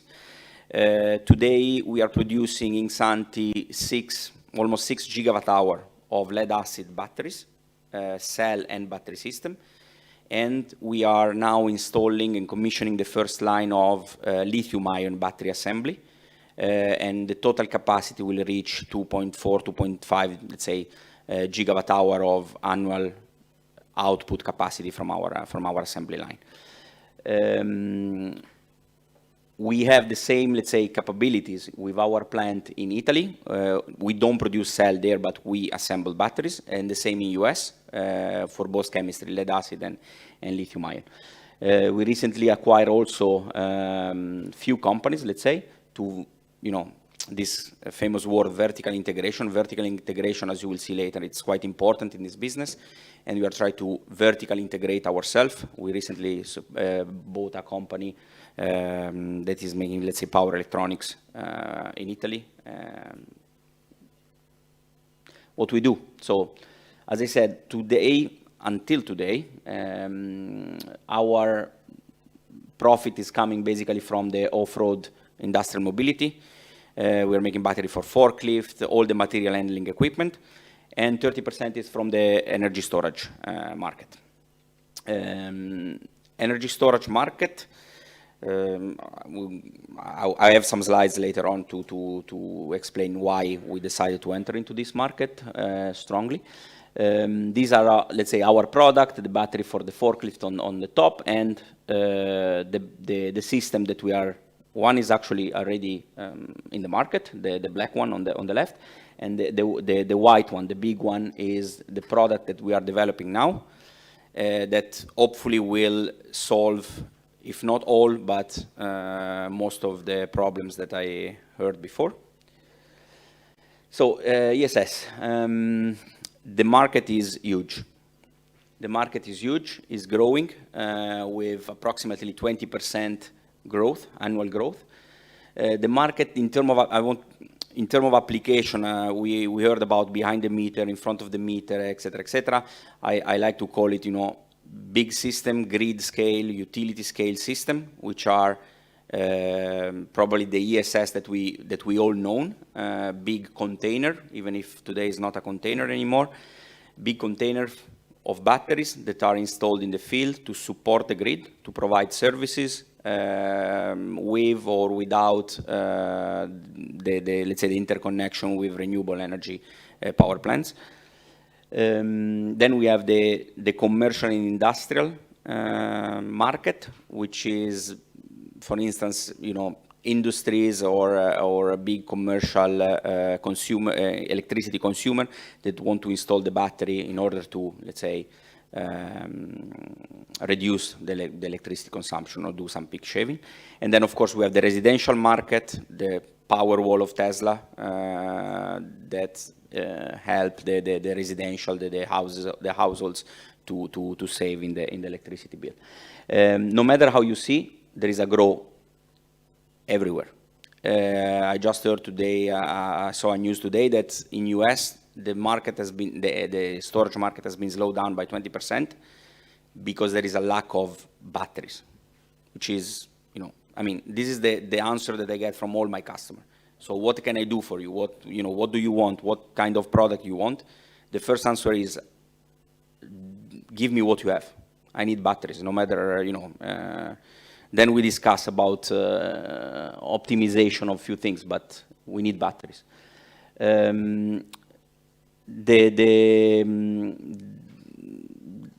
This is, let's say, a screenshot of what's hopefully will happen in Europe soon. Greece will be, or is supposed to be, in the next couple of years, one of the biggest European market. I think there are people in this room that know much better than me the reason behind these numbers. And I mean, from my point of view, I'm more than happy to see these numbers, actually. And cost. Okay, first of all, apologies, because this is an old graph back to 2021, but I think it's probably the most updated, reasonable picture of how the cost or the price in the stationary energy storage market is going or went in the last year, because as you all know, the raw materials issue in the past 12, 18 months was crazy. So just to give you an idea, battery cells that we were buying at $70, $80 per kilowatt hour, today exactly the same, it's more than double, or has been more than double. So the cell is the most expensive component of the whole system. So it doesn't make sense to talk about absolute numbers until, as correctly said, the market will stabilize again. But what is important is that there is a reduction in the cost of the total system of approximately, let's say, 6 to 7%. And as you can see, as expected, the most expensive cost of the whole system is the cell. I don't know how familiar you are with, let's say, a deployed energy storage system, but normally you have the cell, the smallest component of the battery, and then you pack this cell into modules or packs, and then normally this module for energy storage system are stacked into rack or put inside container to reach 1500 volt DC. This big block of batteries, optimum size is debatable, but we have our own idea, of course, are connected in parallel to an inverter, and then the inverter will be, the main interface with the grid through a transformer, etc., etc. So here you see a kind of breakdown of the cost of each components of this, let's say, value chain. And with this, you can also see how much important it is, not talking just about the battery, but about the technology in the battery. So the battery needs to interface with all the system that we have on top of it. And finally, it has to play with the grid. It has to work with the grid. And all this is done with software, electronics, and so on and so forth. And today, the lithium, one of the main, let's say, challenge of the lithium-ion battery is to, let's say, to break this wall. So to allow the whole chain to be somehow connected, and let's say optimize based on the need of the grid at the end of the developer of the, you know, or the commercial need also of the developer, to use the battery in the best possible way. So these batteries are normally stay in the field for 20 years. Today they reach almost 10,000 cycles, which is a very, very high number. The way you use the battery is key to, you know, to have the most, the best performance, in terms of performance, the best system in the field.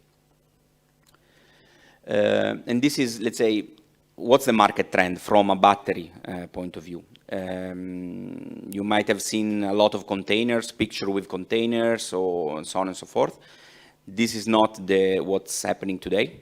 Let's say the top of the heart product today is a customized enclosure, which means that the battery manufacturer, in this case Sunlight, is responsible to deliver, let's say, a complete DC turnkey solution. For many reasons. Some of these, well, most all of them, they come from the market, so there is an increased, let's say, need of safety. We all have heard about fires, lithium ion is a dangerous technology, etc., etc. So we need to, as a battery manufacturer, in my opinion, we need to own the safety ourselves, because we are the stakeholder that knows the battery better than all the others, all the other players. So all the safety devices are, in our case, are included in what we sell in the battery block, let's say. This battery block is, today we are working in two variants, but let's say from 1.4 to 2.7 megawatt hour. So it's a big, almost 20 feet container, the second option in terms of dimension. It's quite heavy, but why we do this? Because the market wants a fully deployable turnkey solution in the field. So years ago, the approach was you bring the container, then you bring in the field the battery modules, and then you start installing module by module. I see system integrators spending weeks installing modules in the field. And this is especially in some countries like Australia, where the labor cost is quite high. They don't want to do this. So one of the requirements a couple of years ago was we want a fully transportable, easy deployable block of batteries that we, with a small crane, we put it in the field, and that's it. And all the safety, it's on you. So these were strong, let's say, market requirements. And this is, let's say, I would say, what is available in the market today. Liquid cooling is also important. As I said, this battery should last and be cycled for 20 or even more years. Sometimes with more than one cycle per day. And therefore, these big cells, they need, in order to perform properly, they need liquid cooling. So this is an additional burden from let's say the battery manufacturer or the designer to include this in the mix. On top of that, we are also, let's say, developing the commercial and industrial system. In this case, is a full turnkey solution with AC, with inverter installed, plug and play. It's a different business. In this case, the customer, they don't develop a project, they don't have system integrator, they don't have EPC. It's a normal user that wants to connect the battery to its socket and save money from the bill. And this is something that allow these people to do so. And of course, it's not in this slide, but there are also two other important segment or market application. One is the residential or behind the meter, as we call it. We are also working on that, and marine. Marine, even if it's not the main topic of this, but I think it's also important to, to try to electrify the marine industry. And this type of technology is perfectly suitable for the purpose. So I don't want to, let's have some time for a question, if any. And thank you.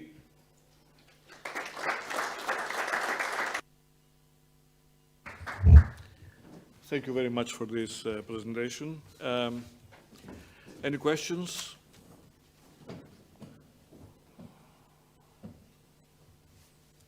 Please.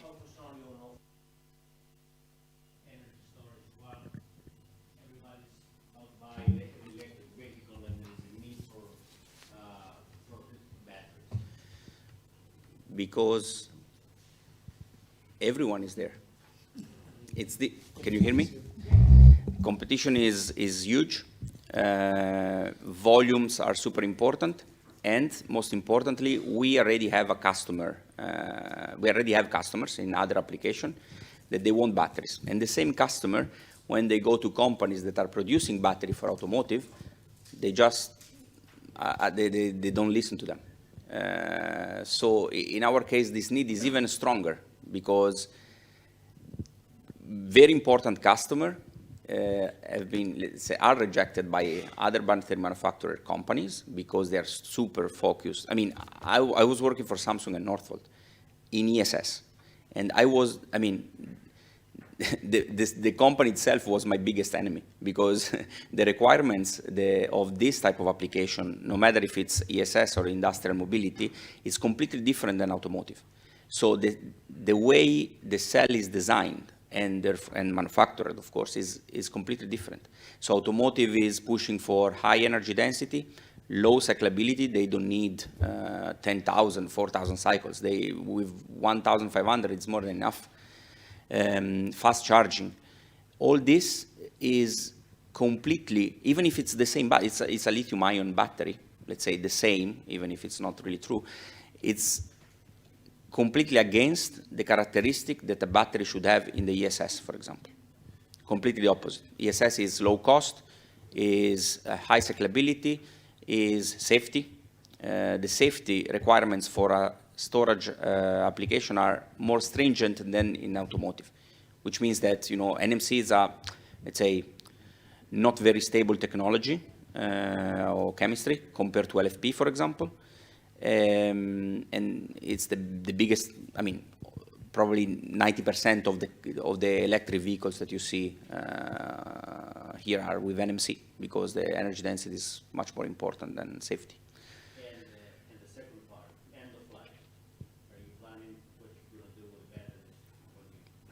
Yes. We will use the same strategy that we are using today with lead. In Komotini, we have our recycling plant.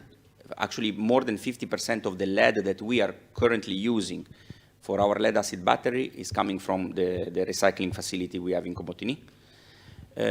We already, let's say, bought a land next to it to start the recycling of the lithium. Unfortunately, as a matter of fact, LFP technologies or LFP chemistry, it's a bit more, let's say, more difficult to recycle compared to NMC. It's not that it's more difficult from a technology point of view, it's more difficult from a business case point of view. Simply because the LFP is cheaper, has less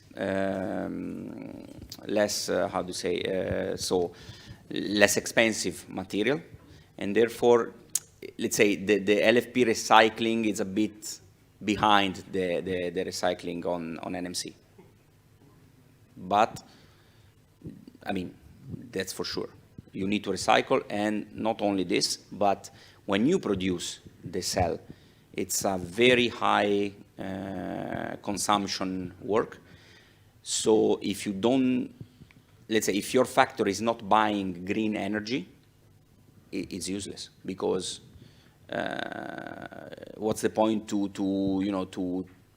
go green, to go electric, to have a storage plant or EV cars, if then to produce these batteries you consume fossil fuels. So these are the two key factors. I would say today, honestly speaking, if you exclude China, are market standards. So every company that is producing lithium-ion cell is really taking care of these things.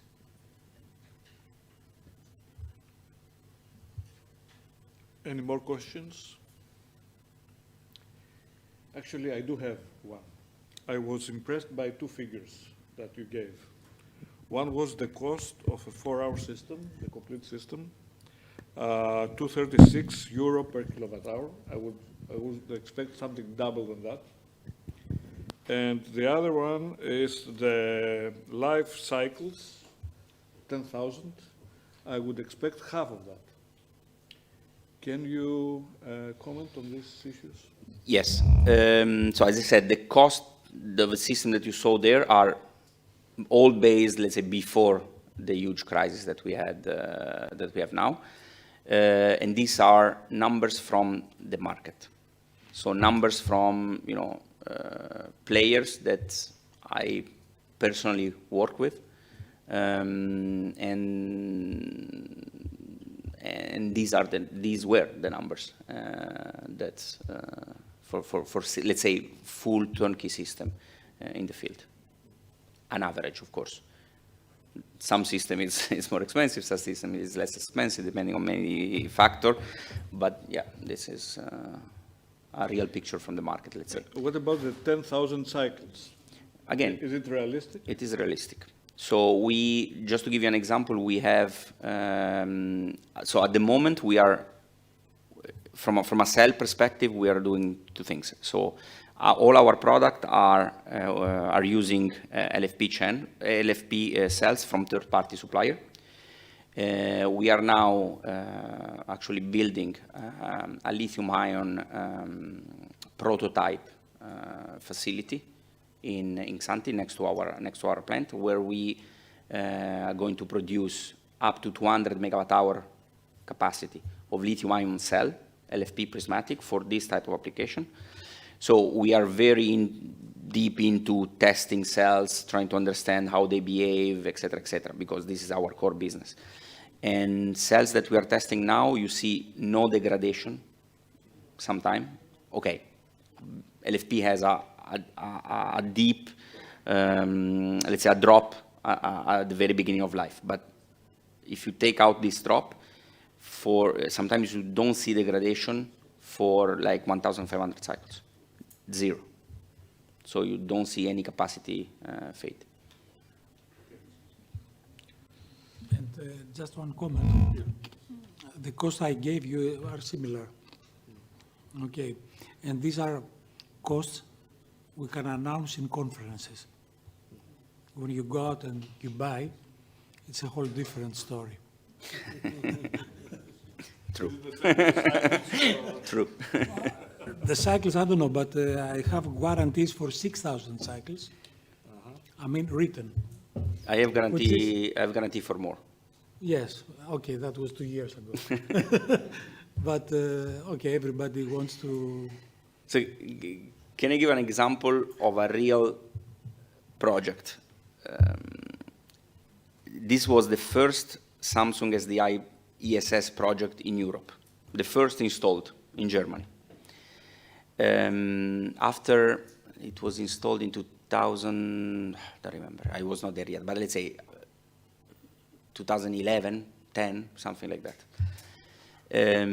I was in Samsung in 2017, and I met the customer, the owner of the system. And then he told me, my performance guarantee expired 3 years ago, because it was still, there was no 20 years guarantee, of course. It was like 2 years, 3 years. It was a brand new technology.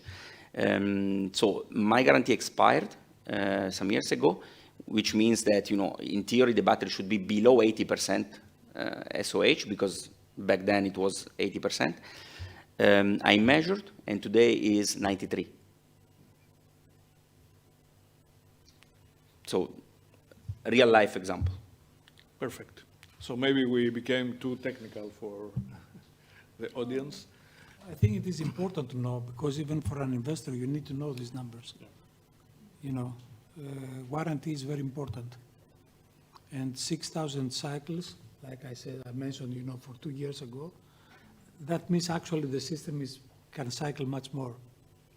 He wouldn't provide the warranty for 6,000 if it was not for 8. Yes, and there are other things that we need to properly understand. Definition of cycle is one thing. Because throughput. Exactly. Okay, and operating condition. I mean, you might have some such huge number of cycles is for low C rate, for example. It's, in my knowledge, there are no batteries at 1C or above 1C, let's say, that are capable to reach 10,000 cycles today. But a low C rate, which is the big PV plus storage market in US, in Australia, and so on, this is the standard guarantee that the system is providing today. Okay. So did we trigger one more questions from your side, or then we can conclude this session, and thank you very much for attending. Thank you.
Μάκη, στην Καλυθέα.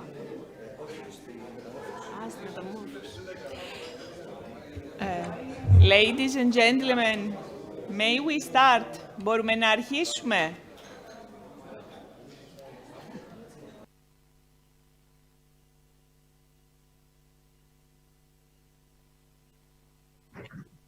Sorry, I didn't understand.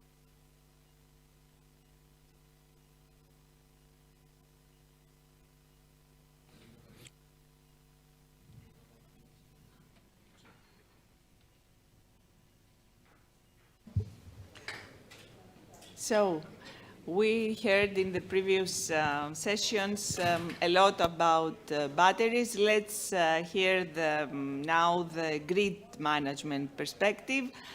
And Mr. Nikolaos Antonios Livanos from EMTech Space will give us a clue about how the grid operators, ADMIE and DDE, are dealing with new technologies that are necessary.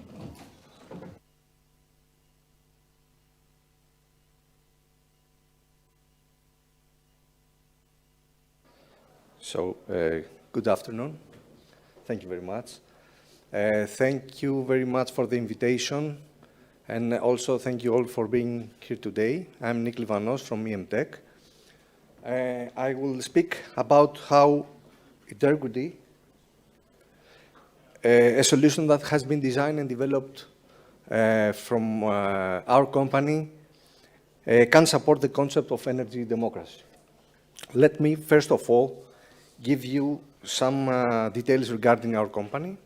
EMTech is a group of 3 micro SMEs. One company is the biggest company is in Athens, Greece. Also, we have a company in Germany, Darmstadt, and in Cyprus. The company is interested in 2 markets. The first market has to do with space applications, and the second market has to do with energy smart grids.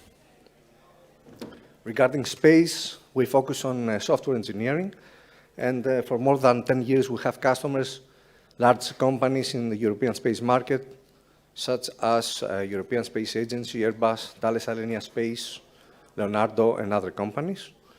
And regarding the smart grids, we have as customers the Greek Independent Transmission System Operator, as well as the Hellenic Distribution System Operator, and some contacts with the Cyprus AIC company.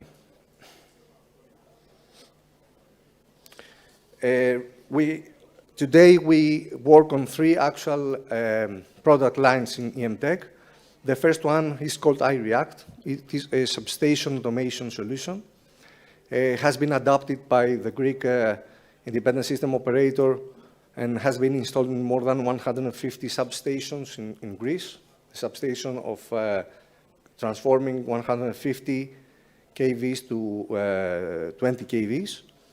The second solution is called Thoracle. It's currently in a pilot installation in Cyprus in 4 places, in 4 transformers. It's actually a secondary substation automation, but has several other functionalities, such as power quality analysis in real time, phasor measurement unit, and other services. And finally, we work on Itergrid, which is a distributed energy resource management system that I will also cover in the current presentation. Let me first comment regarding the current situation in the European energy crisis. Apparently, a big part of the crisis is the European decision makers that has focused on reduction of emissions and the transition to a low-carbon economy that has perhaps not properly managed or perhaps stress test against volatility and scarcity of energy. And here are the results. You can see the spot electricity price in Germany, which recently has reached huge prices. And I guess everybody knows who pays the bill. And the question is whether energy democracy can help. Let me be a bit more specific on this. It seems that today we have two strategic frameworks for advancing energy future. The first one has to do with centralized model, and the second has to do with decentralized model. Let's see some differences. Regarding analysis of the crisis, the centralized model see a climate crisis that is separate from the economic crisis. In contrast, we see that the decentralized model sees integrated crisis. For instance, for another point is a solution to the crisis. The centralized model replaces fossil fuel energy with renewable in order to go in a transition to a decarbonized capitalism. In contrast, decentralized sees the sustainability, the economic development based on renewable energy to meet the needs of human beings.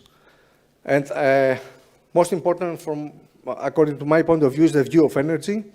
Regarding centralized, they see the energy as a commodity, the basic enabler of a capital accumulation and expanding economic growth.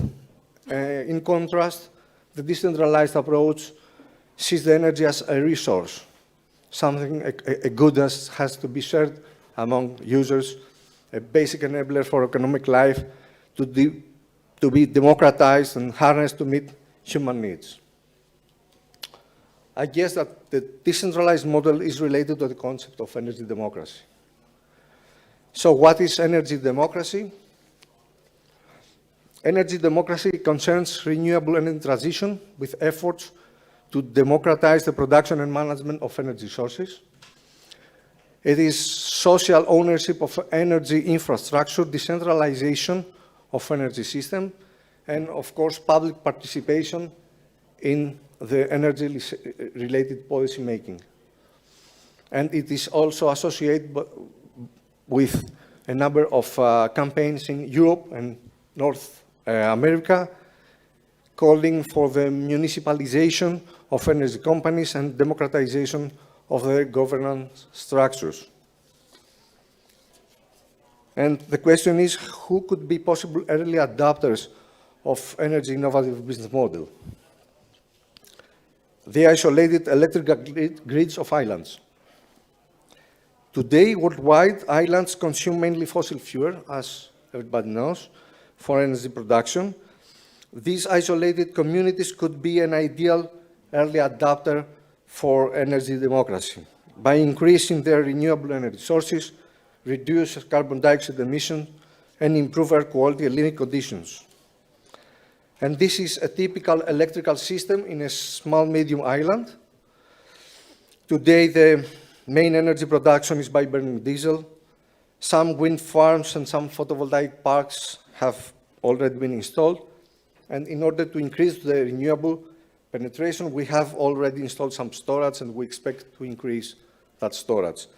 And in order, of course, to efficiently manage all these assets, we need intelligence.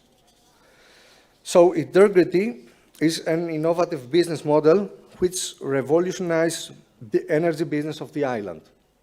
It consists, first of all, of one energy community, preferably with the local municipality as a key player.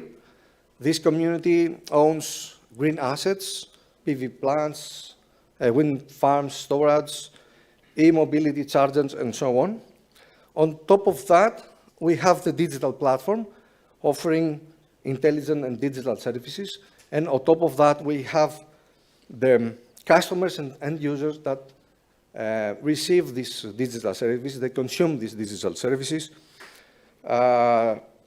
Examples could be the distribution system operator, renewable energy resource owners, e-mobility users, citizens, and so on. Uniqueness of the Integrity business model is the integrated digital platform for energy communities. It's a cloud platform that is able to interconnect all islands' energy assets and offer digital services to different customer groups meeting their needs. The pay-as-you-go sales model is an additional motivation for local energy community to adopt the system because no upfront cost is required, so no capex for the no capex is requested. The first pillar of integrity is our vertical and integrated technology. It's, the digital platform incorporates several technology disciplines, such as digital twins, forecasting based on artificial intelligence models, optimization for power flow. We also support crowd, citizen flexibility, and as well as we have our own gateways in order to interface all these green assets, all designed and developed in-house from scratch. The second pillar of integrity is emotion. We promote the idea of an energy community, as I mentioned before, as a basis for education, awareness, and participation of the local people in our business.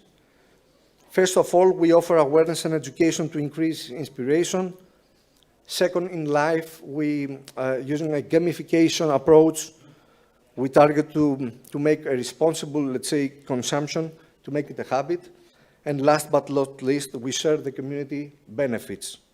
And of course, as you can understand, the key success factor of this concept is the power and the responsibility of the integrity energy community. Let me add some further details on how integrity technology can support the increase of renewable energy resource penetration and grid management. The first step is to create a digital twin of the island. This has to do with a detailed simulation of all the green energy assets, such as the PV plants, the storage units, the photovoltaic plants, as well as all thermal units. And of course, during this first stage, we can do analysis of the situation of the island, and as well as configuration of all the tools. The second step is to use the supervisory control and data acquisition unit in order to acquire information from the grid, and of course to be able to use the acquired data in order to train the artificial intelligence model. We use artificial intelligence for load forecasting and power generation forecasting, so it's very important to gather the appropriate data. The third step is to install the energy management system. Our energy management system supports day ahead based on predictions, scheduling of all thermal units, as well as take into consideration all renewable, let's say, maintenance requirements. Of course, we take into consideration spinning reserves, N-1 contingency, and as well as automatic gain control. And the system can support different, let's say, corrections during the day. We have a correction in 12 hours, 6 hours, 3 hours, 1 hour, and 15 minutes. And of course, of this use system optimization algorithms. The fourth step has to do with enabling of the advanced distribution management system, such as the voltage and reactive load management, optimal management, fault detection, isolation and recovery, and other features. Currently, we work on how a smartphone application can also connect interface citizens in order to provide flexibility of the system, to have active participation of the citizens in the flexibility function, and of course, to find the correct rewards to them. As I mentioned before, the technology is completely vertical. We design in-house all software as well as all intelligent electronic units.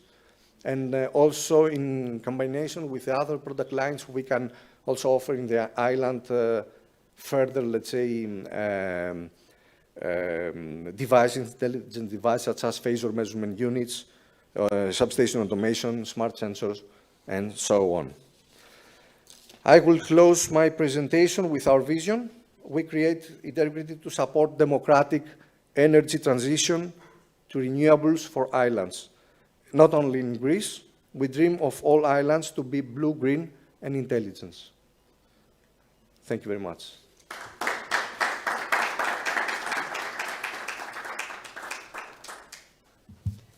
If you have any question. Do you have any questions for Mr. Livanos? From the Cyprus DSO. As we have already mentioned, we have entered the roadmap in order to, let's say, digitize or automate the grid in the field. We are also designing the landscape for our central systems that will be the brains that will effectively coordinate the automation in the field in order to achieve the required operation needs in maybe 10 years from now. I would like to follow observability in the distribution grid is something more demanding as opposed to the transmission system. So we need some insights or rule of thumbs. What are the numbers we should seek for telemetering, telemonitoring, and telecontrollability? I mean, how much telemetering devices will we need in the grid in order to achieve the required observability, so to enable the functionalities you have shown in the slides in an advanced distribution management system, for example? Yes. Okay, it's a pretty difficult question. To my point of view, I mean, the best is to have at least one intelligence unit in every secondary distribution substation. A unit that can gather the phasors. We call it the phasor measurement unit. This is, let's say, the ideal situation, because if you have synchronized data from all your grid, then you can go and do deep analysis of your system. Also, I would say that depending on the penetration that you have in the island of the renewables, it was mentioned before that due to the inverters, we have, let's say, a lot of harmonic distortion. So this is another issue. So again, in the secondary substation, to my point of view, you have to have device in order to understand where are the harmonics and how you can cope with them. For sure, something that's, I mean, in Greece has a huge delays to have installed energy meters. Smart energy meters is, I mean, the basic enabler for all smart grid operations. And regarding the primary substation, I would say that at least in Greece, they do have some automation and they do have some telemetering, so they know, I mean, the Greek system knows pretty well the situation on the transmission grid. I think the same is for the Cyprus system. Yes.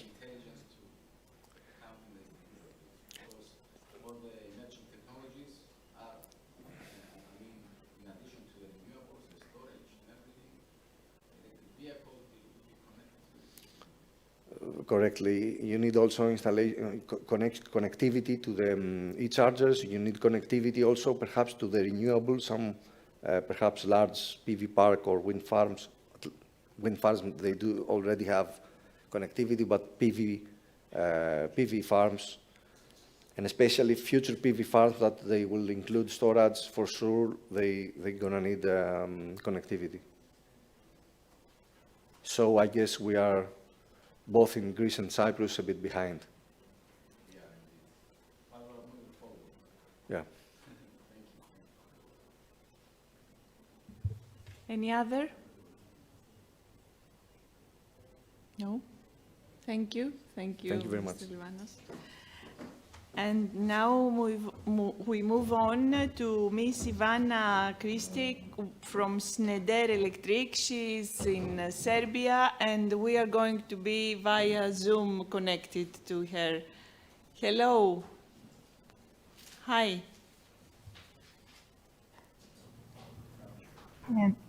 We cannot hear you. I can hear you. Can you hear me now? Yes. Yes. Okay. Welcome. Thank you. Thank you. And can you see my screen as well?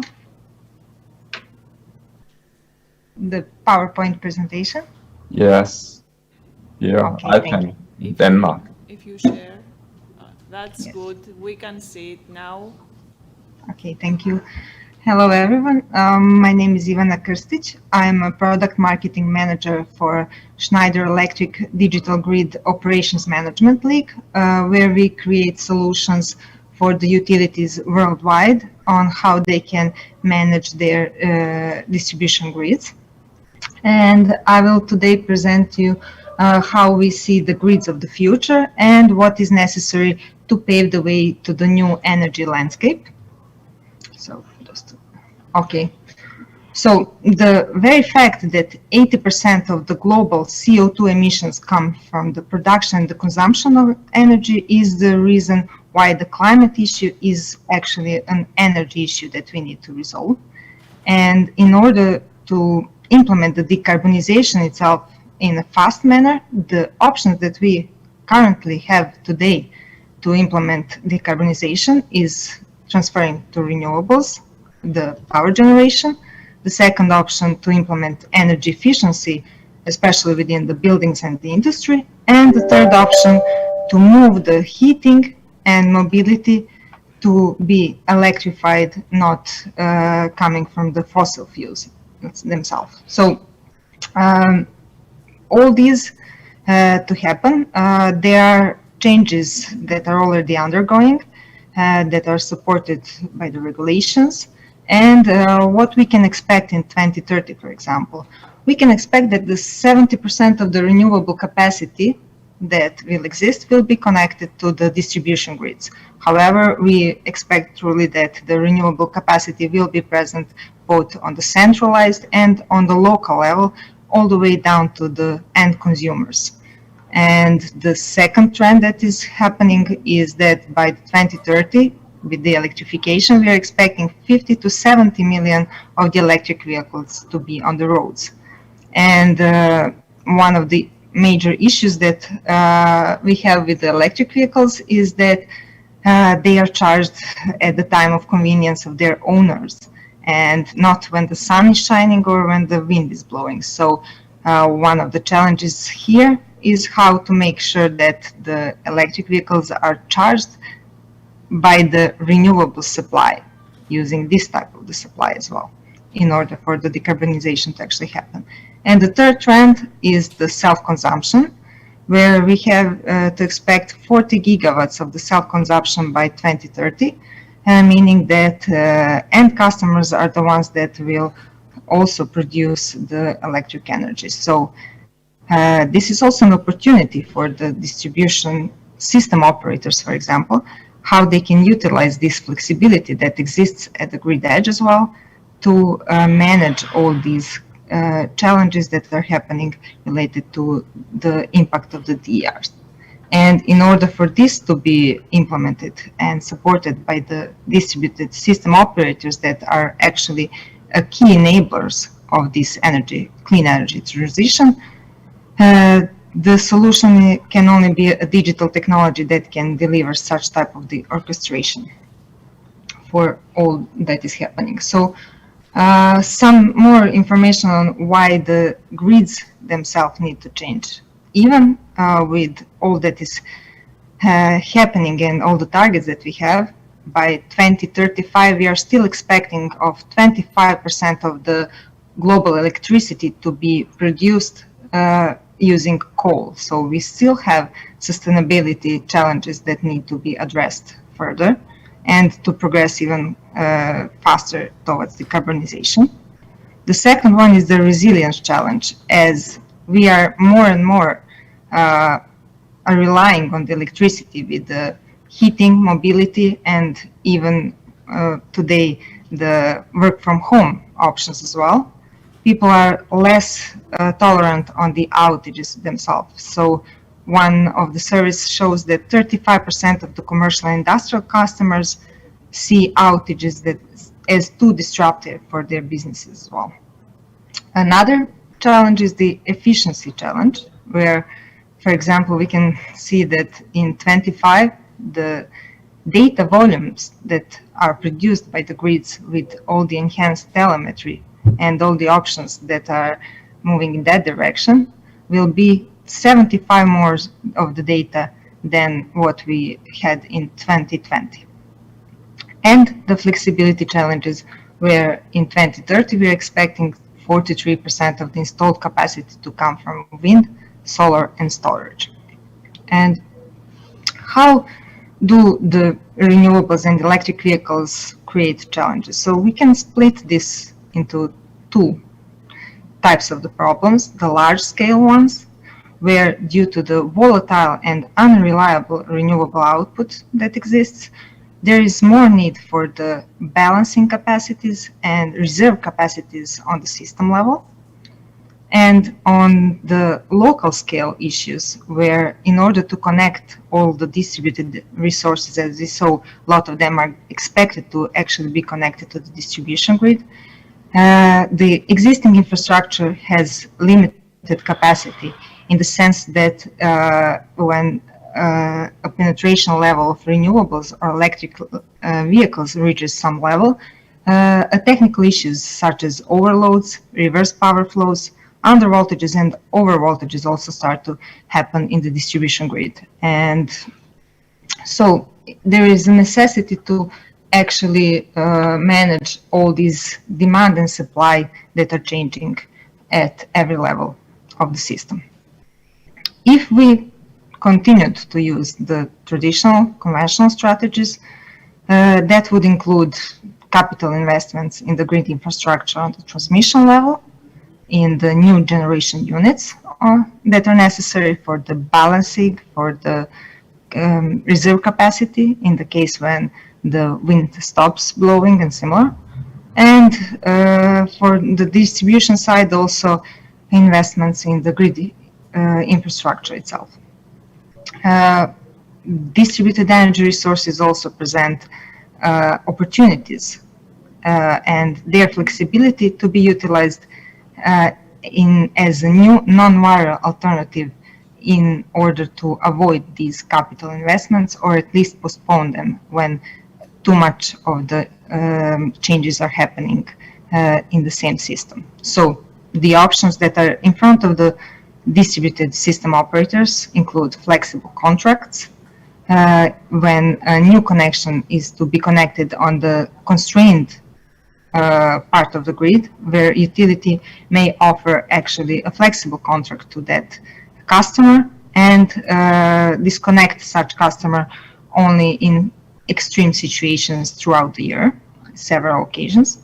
The usage of flexibility services that can be offered by the prosumers on the evolving flexibility markets, which is already happening in the Europe, and usage of the energy storages, a solution that can balance this intermittency of the renewable sources, and also make sure that the renewable energy is stored to be consumed at the time when it is necessary.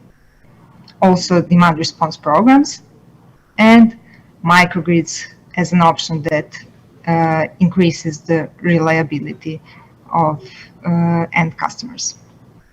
So on the system level, virtual power plants represent a cheaper and cleaner option of actually using the flexibility of the DRs instead of implementing a peaker plant or in general a fossil fuel plant. Here you can see some numbers that represent what are the economics related to investing in a peaker plant that runs on the fossil fuel generation, and in comparison with implementation of a virtual power plant that aggregates end customer solar generation or energy storages.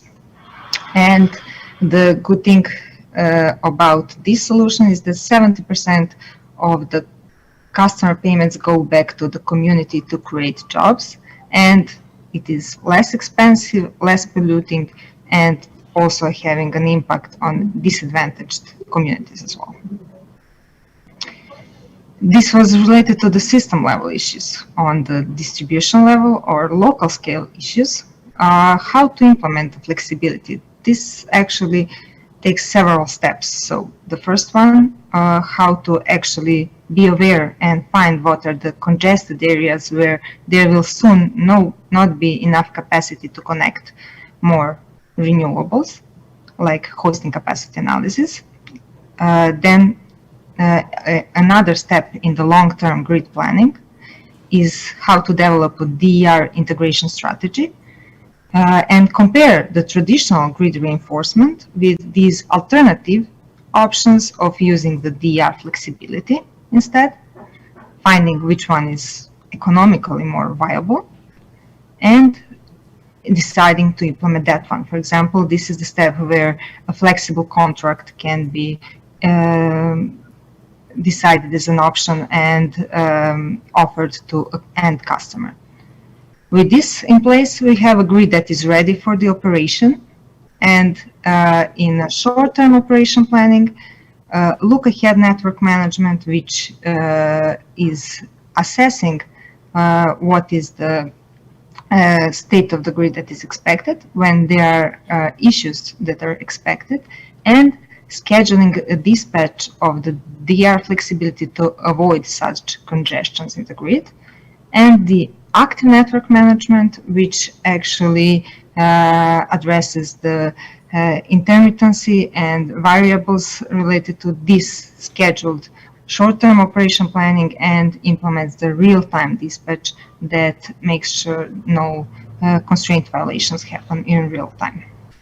This is how the utility can maximize utilization of the existing infrastructure using the flexibility of DERs.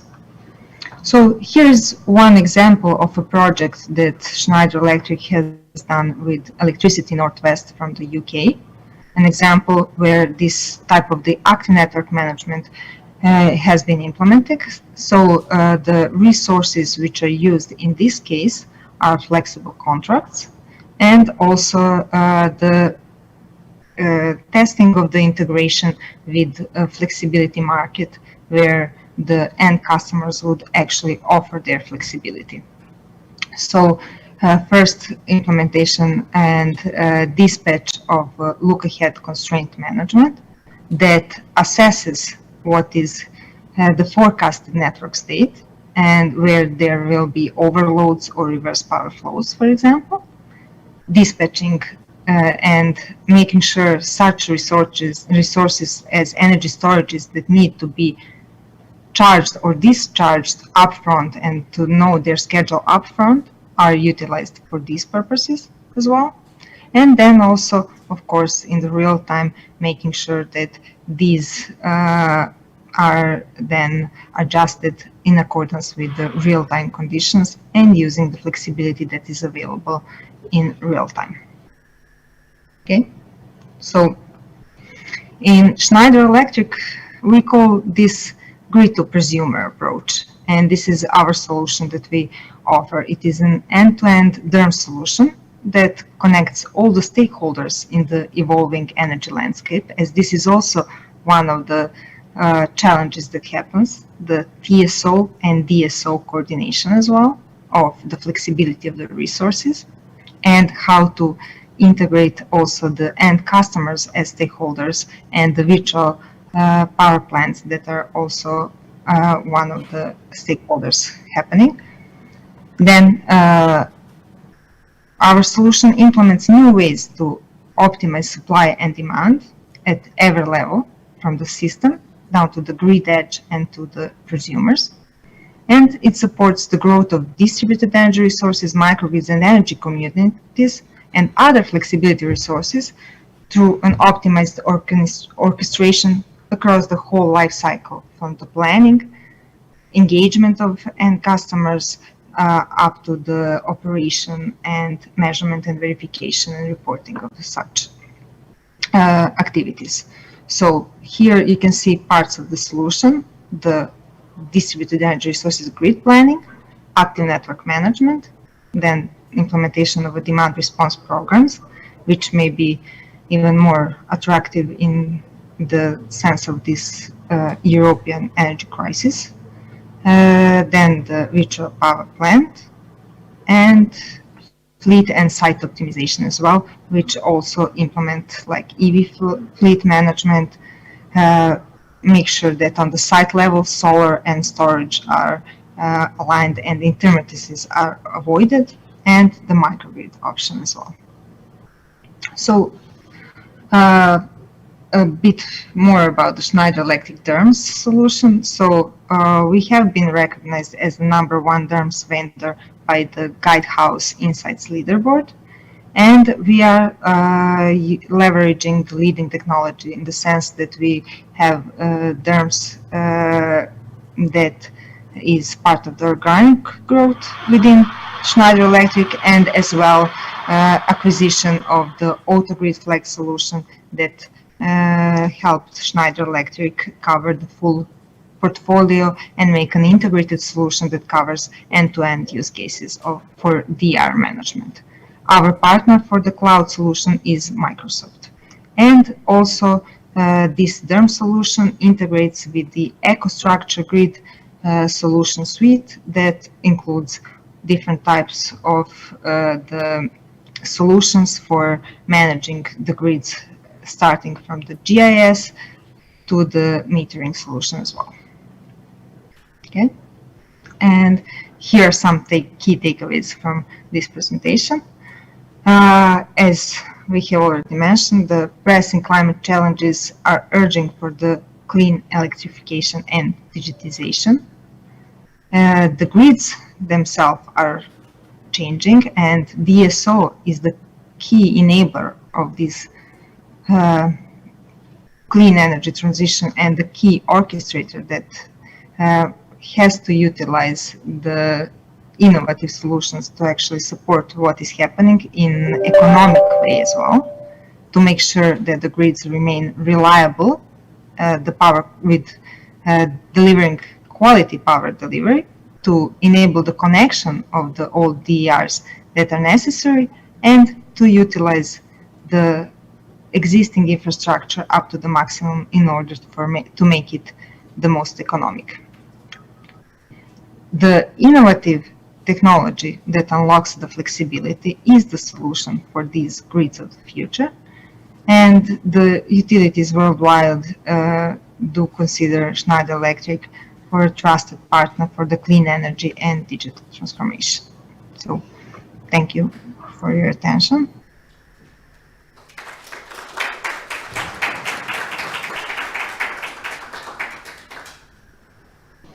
Thank you, Ivana. Any questions?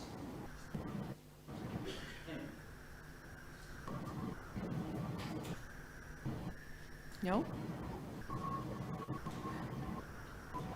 So, no.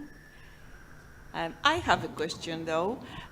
Being a market person, it triggered my interest, this VPP that you said, virtual, what exactly is that renewable trading that you have visualized there in Schneider? Isn't Schneider? Oh, yes. Okay, so virtual power plants are a solution that enable aggregators as an entities to participate in the wholesale or ancillary services market. So either to aggregate DERs owned by the end customers. Here we have some examples of such implementations where either the renewables have been aggregated, the solars, or solar generators, or also the energy storages, for example, customer-owned energy storages. That is an interesting example of the aggregation that can be utilized on the large-scale level as well. So such virtual power plants to participate on the wholesale market. Thank you. No other? Thank you. Just a follow-up on the virtual power plants. Is it a technical virtual power plant that automates this sort of the portfolio, or is it a solution you go in and do, and who is then the controller of this virtual power plant?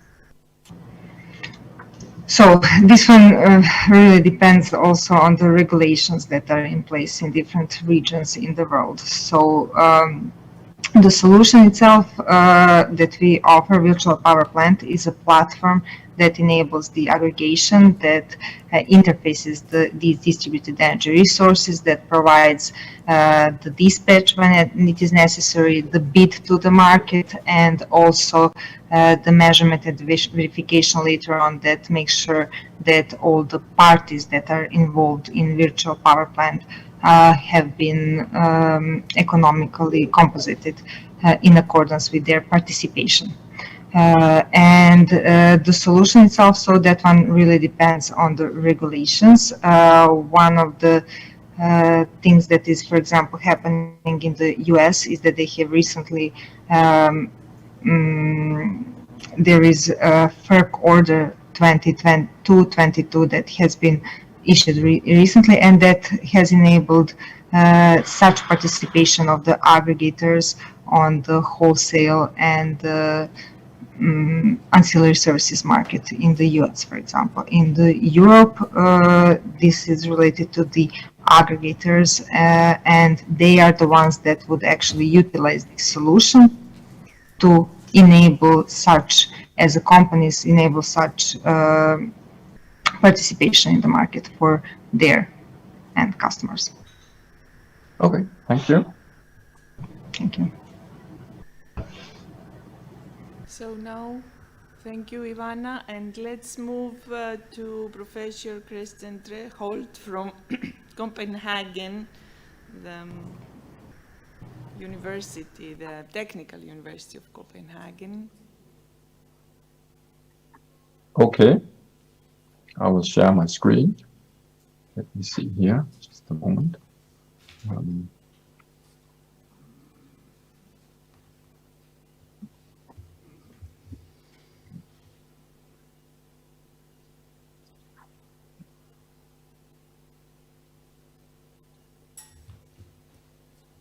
Here we go. Do you see my screen? Yes. Okay. So first of all, thank you for inviting me to here. And greetings from Spiros, Chatsiviliadis. And I wish I could be there, physical presence, but there's too much work and too little resources at my end. So I'm not sure if I completely adhere to the title of the grid management and power electronics, but I'll try to direct it towards that, trying to emphasize what is our activities that sort of supports grid simulation and business models and so on. I'm from the Department of Wind and Energy Systems at DTU, and we work closely together with the TSO in Denmark, and of course also with the DSOs in Denmark. So first of all, there's sort of a general approach. We have this everything is like dual. There's a production versus consumption, and you have the transmission in between. And then the storage comes in as a fourth wheel. And what's the difference between them? We have very settled regulation for the production units and for the consumption connections and for transmission. And still storage, some places at least, is a little bit like a stepdaughter that needs to be taken care of because there's neither production or consumption. Also, we look into mainland versus islands, where you can say mainland, you have the large areas, some of the variation in the grid, even with renewable penetration. You have some averaging over large areas. If you start to talk about synoptic scale wind weather systems in the order of maybe 1,000 kilometers in diameter. So this can of course be exploited to average the variation, whereas in the island case, then you have more granular production and consumption. So it naturally the frequency becomes a little bit more variable or difficult to control. You will have local fluctuations and you will have large sensitivities to weather systems passing by you. And specifically also for the island case, you may have to actually to be able to at least some of the storage eventually, if you have very high penetration of renewables and you shut down the diesel generators and peaker plants, then you need someone to black start also from an outage. So these are sort of special cases that maybe is not that important in the mainland case, you could say. And then we of course look into small scale, large scale. Take how about units, single units. We try to work with them technically and look into how do we scale up to large scale by control, by physically, and how is the impact of large scale connection like electrolyzers or 1,000 gigawatt of wind and so on and so on. And then of course we have the AC versus DC case where we start to see some increased DC microgrid and large DC connectors that sort of plays along in parallel with the AC system.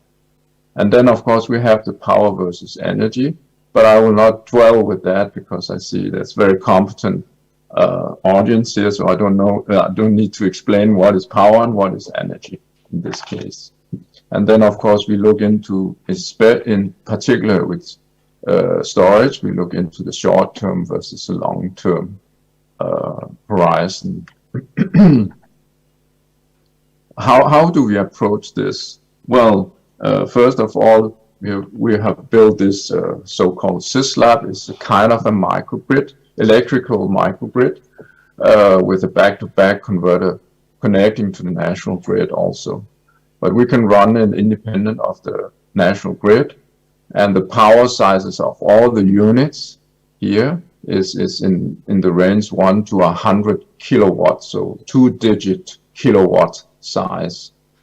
We have also now installed some heating grid, which is emulating a district heating connection. And in some of the nodes, it's connected also to the electrical system. So the electrical system being the yellow lines, and the red one is the heating system. So we have a coupling to district heating, and it could also be district cooling or low temperature district heating. And then we have implemented just a single gas line, which is supposed to be natural gas. This is like whatever, I don't know what the future will be for that. And then on top of this, there's an advanced ICT infrastructure where you can control all the units centrally, but you can also distribute the control to controllers sitting out in all the nodes. So you can have this kind of automated situation where you have this, there was an expression of the reflection of the grid, sort of local reflection capability. And this is what we're also working with. This brings me to a few of the projects that we run, and I'll try to emphasize what our aims are with these projects. First of all, I've been working very much, more than 10 years now, with EV integration.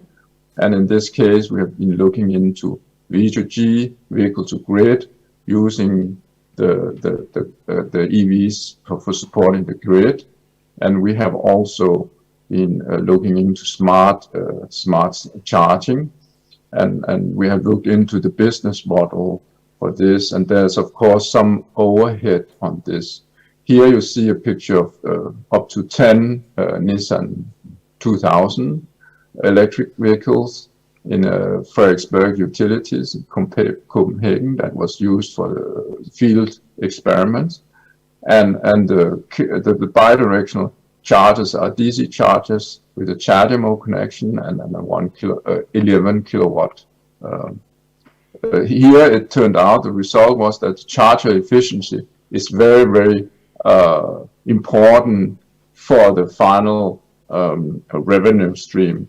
And if you have a good charger, high round trip efficiency, you are looking into, at least in Danish context, up to €1,000 annually revenue if you bid in on the FCIN. So, and this is only the time between 5 p.m. in the evening until 5 a.m. in the morning, because here in this case, you know the EVs are scheduled to drive in the daytime and they are parked at night time. So you have very good sort of control of the cars. And of course, in case of using more residential cars or private cars, then you have to add another overhead of statistical predictions and so on. And the car availability becomes a little bit more uncertain. We have now a new project that works with the sort of mapping the driving and parking behavior on GIS data and on the electricity grid layout in order to predict hotspots based on how people behave and how people park.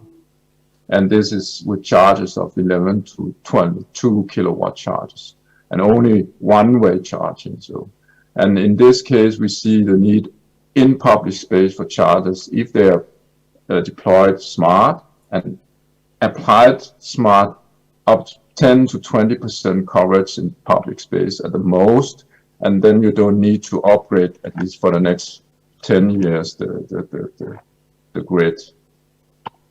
Another case we have looked into how we can substitute lead-acid batteries 24-hour backup based on this European request to increase the backup time to 36 hours or even more.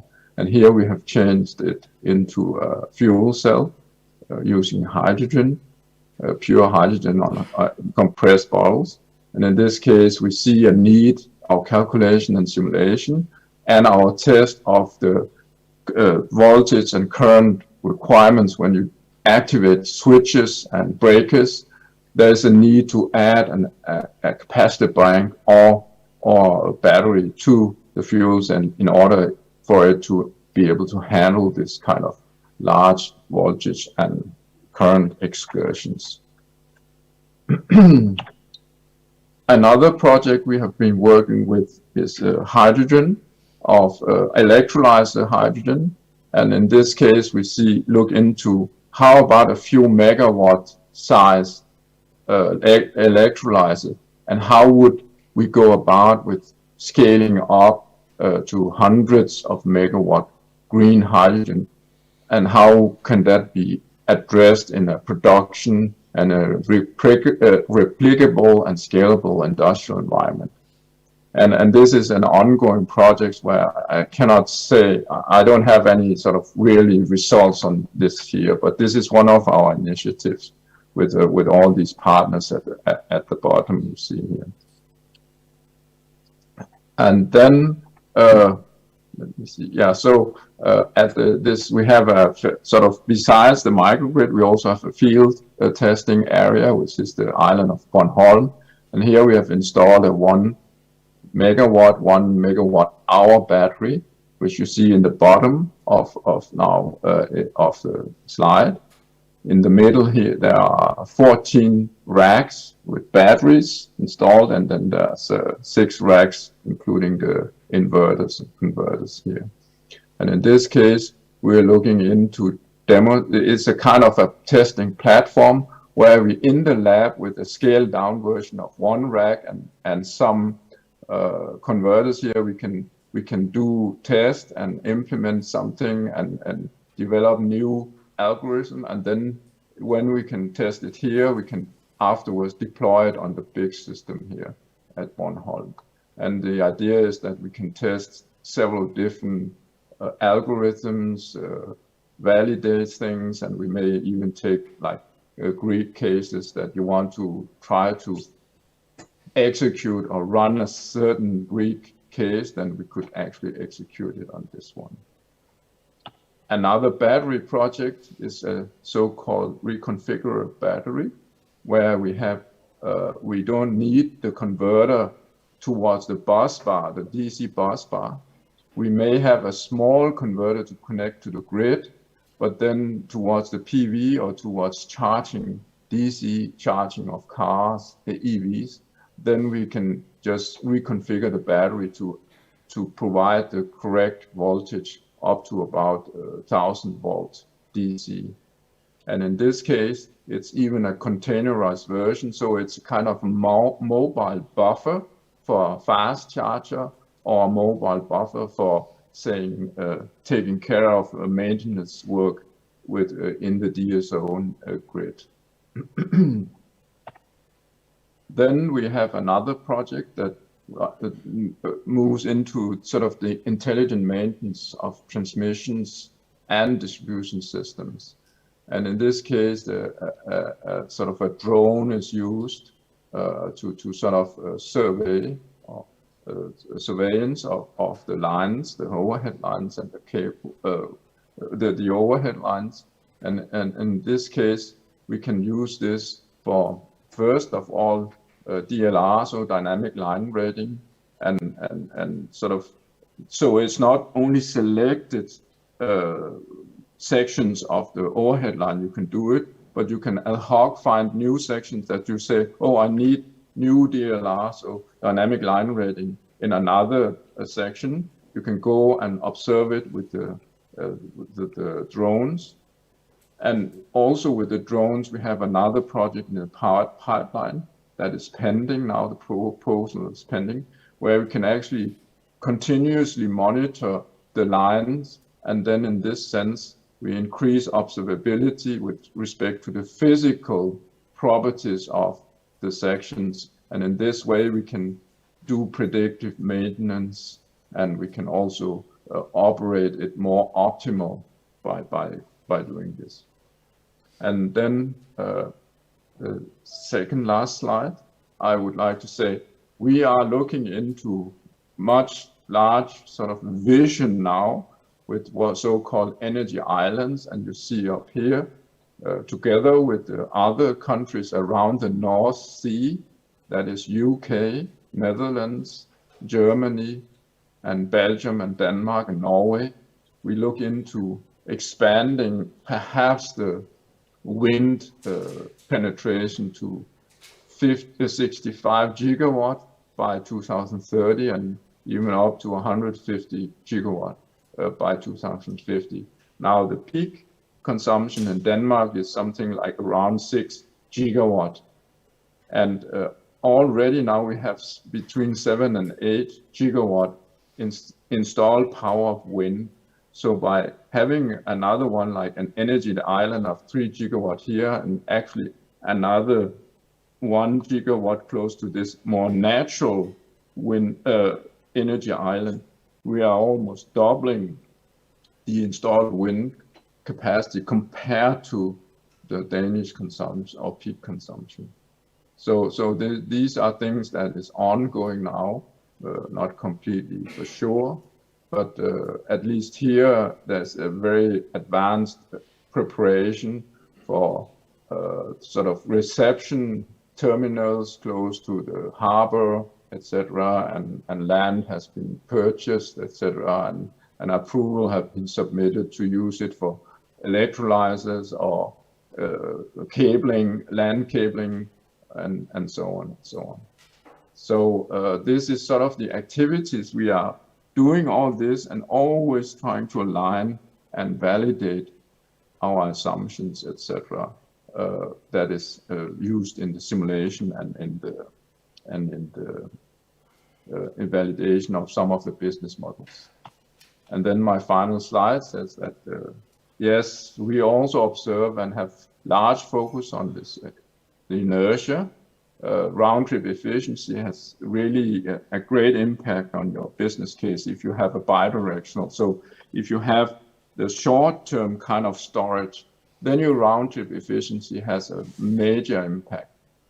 Observability can be greatly improved by using, for example, drones that can both point in towards optimal operation, but also point into more optimal maintenance and planning.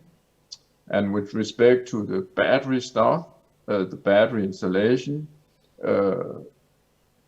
everything has a place also in the DSO operation as a kind of buffer or virtual cables, as we call it. Of course, the battery installation is a short-term service and it can work as backup. Hydrogen, maybe, there's a lot of money in it currently, can be the long-term solution for sustained backup and to seasonal storage. And we have worked with this mobile or containerized solution also. So as Professor Papasanagiou stated, there's still need and space for all resources, and you cannot just choose a single one to solve all your problems. Thank you for listening.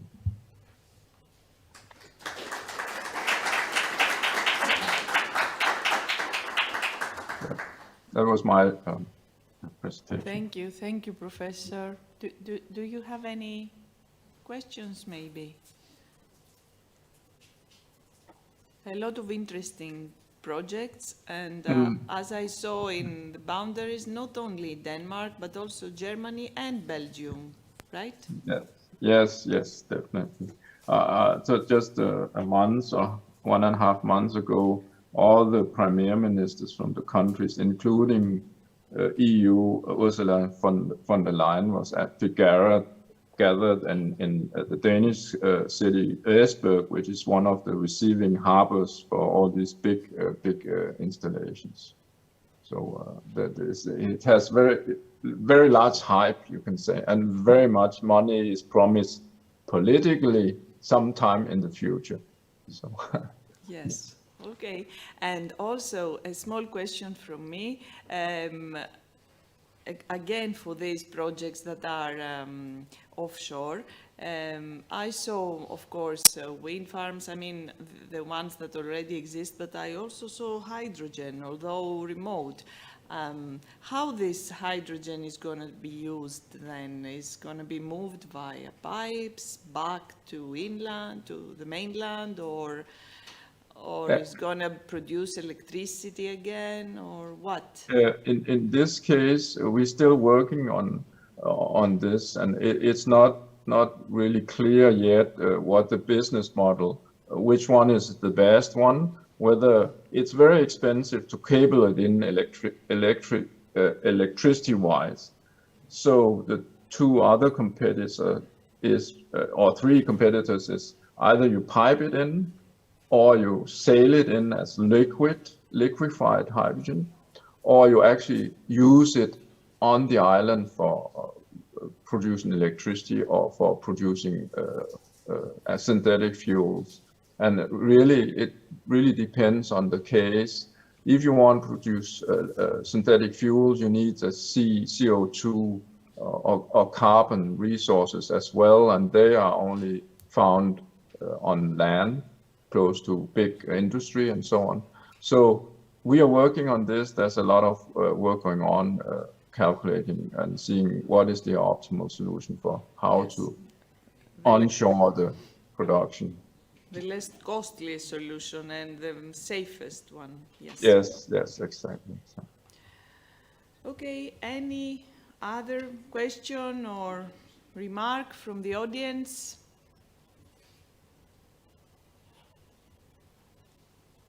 No?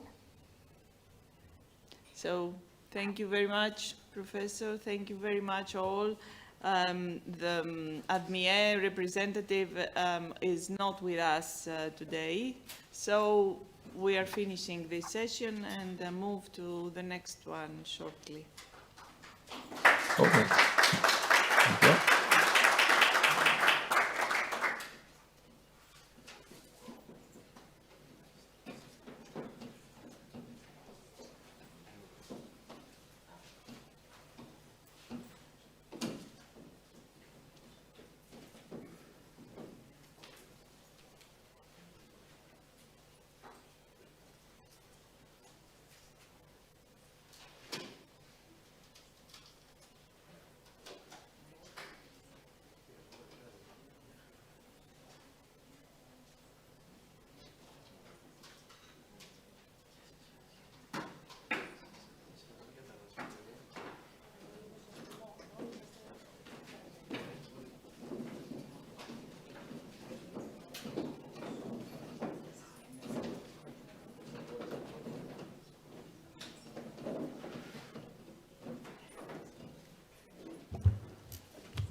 So, good evening, everybody.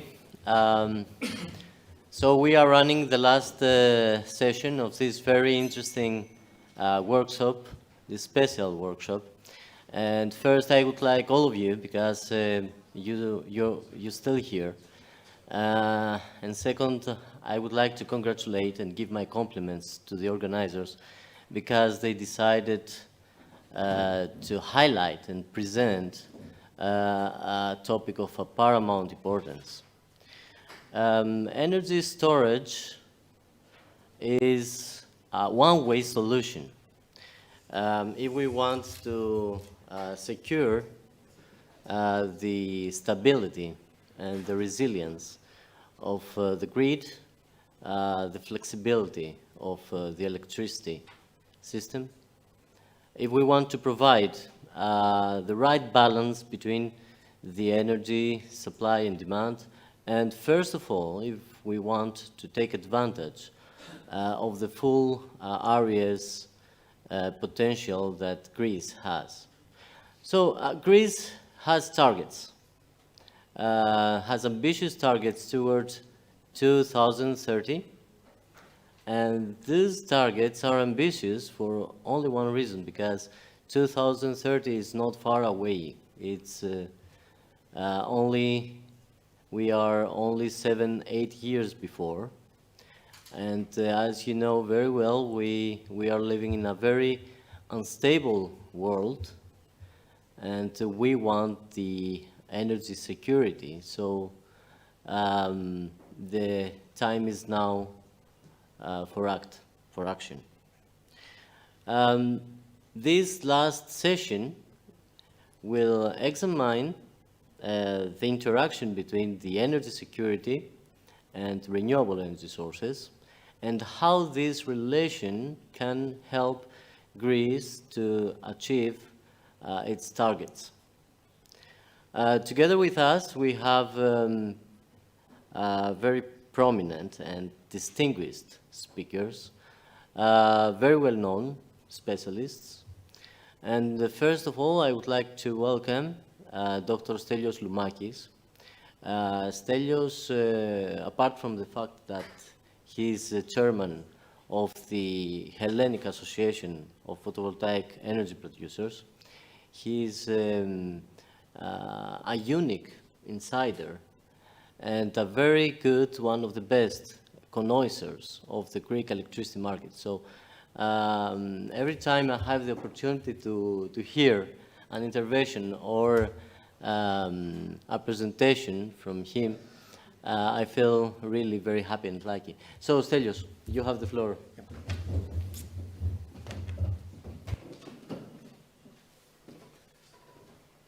Thank you, Nikos and INF, for the invitation and the floor. I have prepared a few slides to show you the perspective of the challenges, opportunities, and question marks that we, electricity producers from photovoltaics, have in mind for the way to go to 2030 and beyond.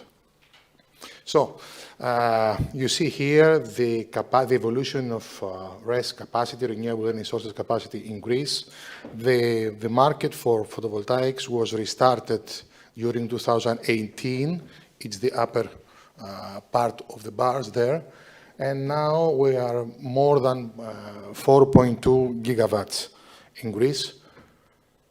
This is the penetration in terms of energy, just to give you the size.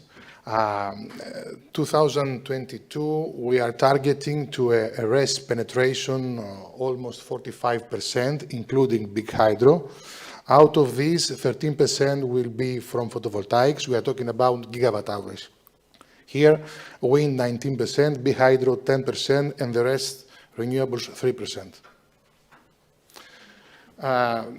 What we have in mind and we're afraid of is renewable energy sources curtailments. For the first time, curtailments in the interconnected system happened in Greece during last April. What we have in Greece is a peak of demand around 7 to 8 gigawatts. So if you compare this with the size of the installed capacity, adding wind and solar, it's almost there.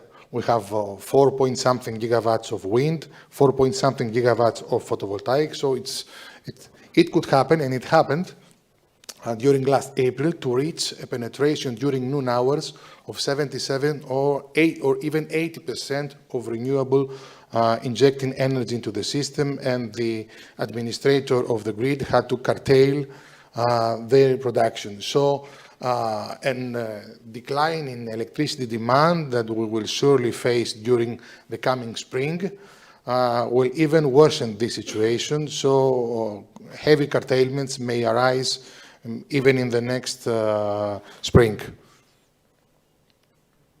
So the only way to go is storage. Storage is the mean to preserve energy democracy that renewables represent. In Greece, in PV plants, we have a balanced situation between medium and big scale PV plants. I'm afraid that this balance, if PV plants incorporate storage, won't be easy to be kept. I mean, the system will act towards bigger plants because storage facilities are not so economically affordable for smaller PV plants of a few hundred of kilowatts or even a few megawatts. So it's more to utility scale, except if we face energy storage as an infrastructure for the system. Anyhow, the National Energy Climate Plan in Greece targets 7.7 gigawatts of renewable. That was the old one. The new one, regarding PVs, was that 7.7. The new one will give a target towards 2030, even beyond 10 gigawatts. So if you compare these 10 gigawatts of PV alone, compared with the load that the system has, we all understand that storage is truly one way to go. Also, storage could act as a facilitator for more connection terms from the grid operator. Nowadays, regarding applications to the DE, that there are official published data that we have processed as SPEF, 90% of the applications are rejected due to the saturation of the grids. The administrator of the grid always estimates the electrical space in a deterministic way, meaning that they add the peak power of plants in applications, and if there is no electrical space, they reject it. So storage could act as a facilitator because could absorb this peak power that is not able to be injected in the system during the noon hours that all PVs operate together.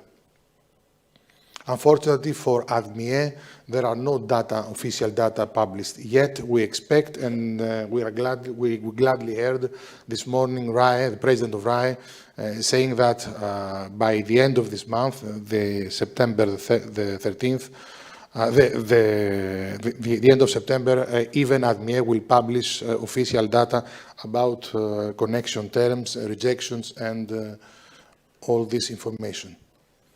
Now, let's focus how a typical PV plant operates.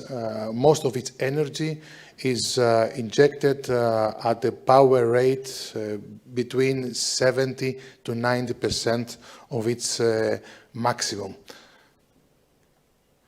So if somebody is talking about curtailments, there are two extreme scenarios. The first and worst one is that suppose that we curtail a PV plant at its 70% of power rate, meaning we disconnect it from the grid. It will lose 40% of its annual energy production. The other extreme is that at 70% of its power rate, we keep it there, so we restrict their production higher from 70%. This way, it will lose only 5%. So it's very significant to know what we're meaning with RES curtailments. Anyhow, due to the absence of storage in the grid, in the electrical system, the grid system in Greece, the Ministry of Energy, aiming to fully exploit electrical space, adopted a legislation that all new connection terms for new plants may accept a reduction, a cut in their annual energy production up to 5%. So we are in favor of the first case, that no more than 5% could be rejected from the system.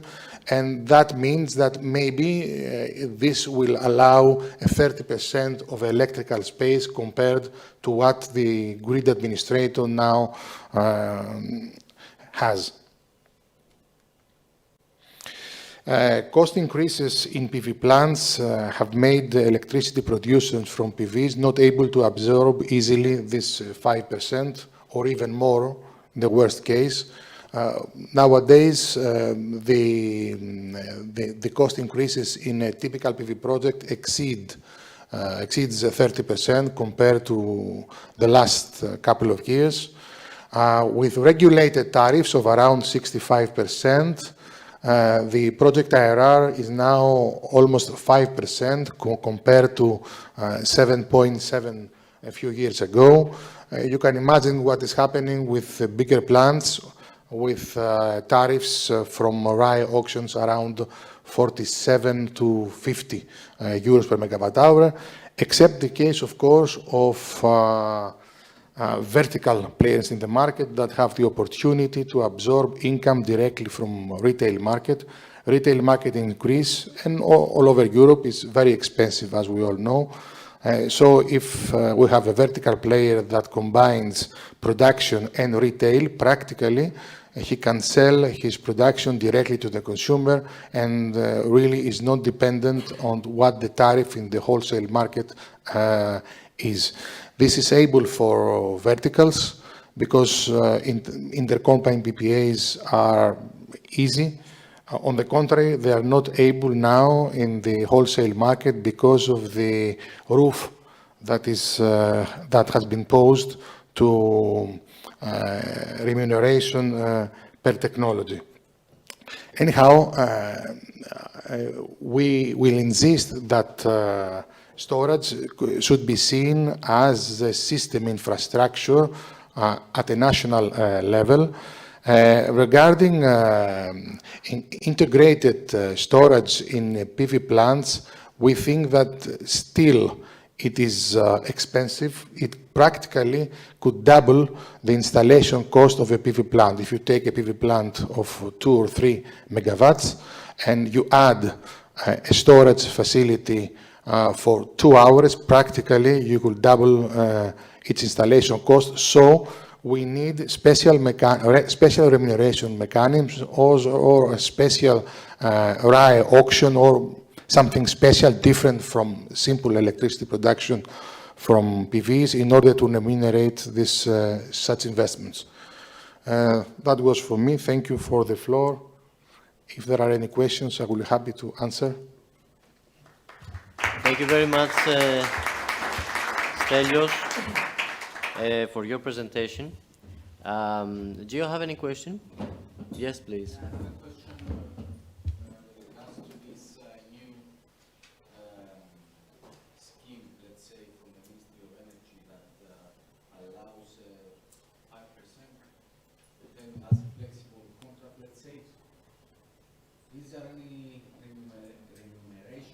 No, without remuneration, up to 5% loss of energy on an annual basis without remuneration. That is the frame. And is there any specific category of renewables that It concerns all renewables, but maybe photovoltaics will have the biggest figure, the 5%. Maybe wind is a little bit less than this. And generally, this 5% could be reconsidered from RAE on annual or on a periodical basis. If I may add something, this is in line with European directives, so be prepared in Cyprus. Any other question? Yes, please. That could be applied to all of you. I'm not familiar with the market, but is there any research at the university level to improve efficiencies on the photovoltaics here in Greece? Actually, no. We had some factories producing. Faculty at the university. I think long time ago there was something in Patras. I'm not familiar. I don't know if there is any research going on at the university level. At least let's say at an adequate scale, I'm not aware of something serious. I don't know if the rest know something. You are talking about the capacity factor of the PV panels.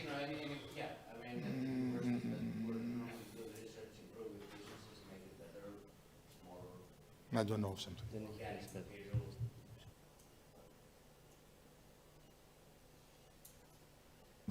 As far as I know, because I studied at the University of Patras, we have only about power electronics, how we could get better on that sector. But for photovoltaics, I'm an electrical engineer. Maybe the chemical or mechanical engineer could have something. Any other question? So, I would like to thank Stelios and to pose you a very general, let's say, question. Do you have any concern about the future interaction between storage and renewable energy sources? And let's say, in other words, the same question. The question is whether renewables will be able to penetrate in a high percentage. This question leads us to another question of whether storage will get cheap enough in the future. And how cheap will storage have to get to be the cheapest option? This is why I asked you if you have any concern about their future relation. Thank you, Nikos. It's a complex, it's a very complex question mark. Okay. First of all, I think that the major thing that we are now living is that the increase in the fossil fuel electricity cost. Second, I don't think that renewables are very, very cheap already. I don't think that it will become cheaper in the near future, at least in the several coming years. Regarding storage, unfortunately, its cost decline stopped. So now the difference has to do with how much more expensive fossil fuels will be in the coming years. As far as renewables and storage is the mean for more renewables. In the coming future, I think the competition will be between vertical and non-vertical market players. If you are a vertical market player, your income practically is coming from retail, from consumer. And if you keep your mixture balanced between how much production you have and how much demand you have in your consumer portfolio, then you sell your energy to consumers. And because fossil fuels are very, very expensive these days, although that the marginal pricing system is a little bit, let's say now, not in action, however, suppliers, retailers are drawing electricity from the wholesale market at the marginal price, and the state is coming to subsidize the retail prices, meaning that they say to the retailer, okay, you have an expensive price, I will subsidize it, I will give you money in order to sell lower to the consumer, but the retailer is the one that takes this subsidy. So the income of a vertical player enjoying retail is very, very high.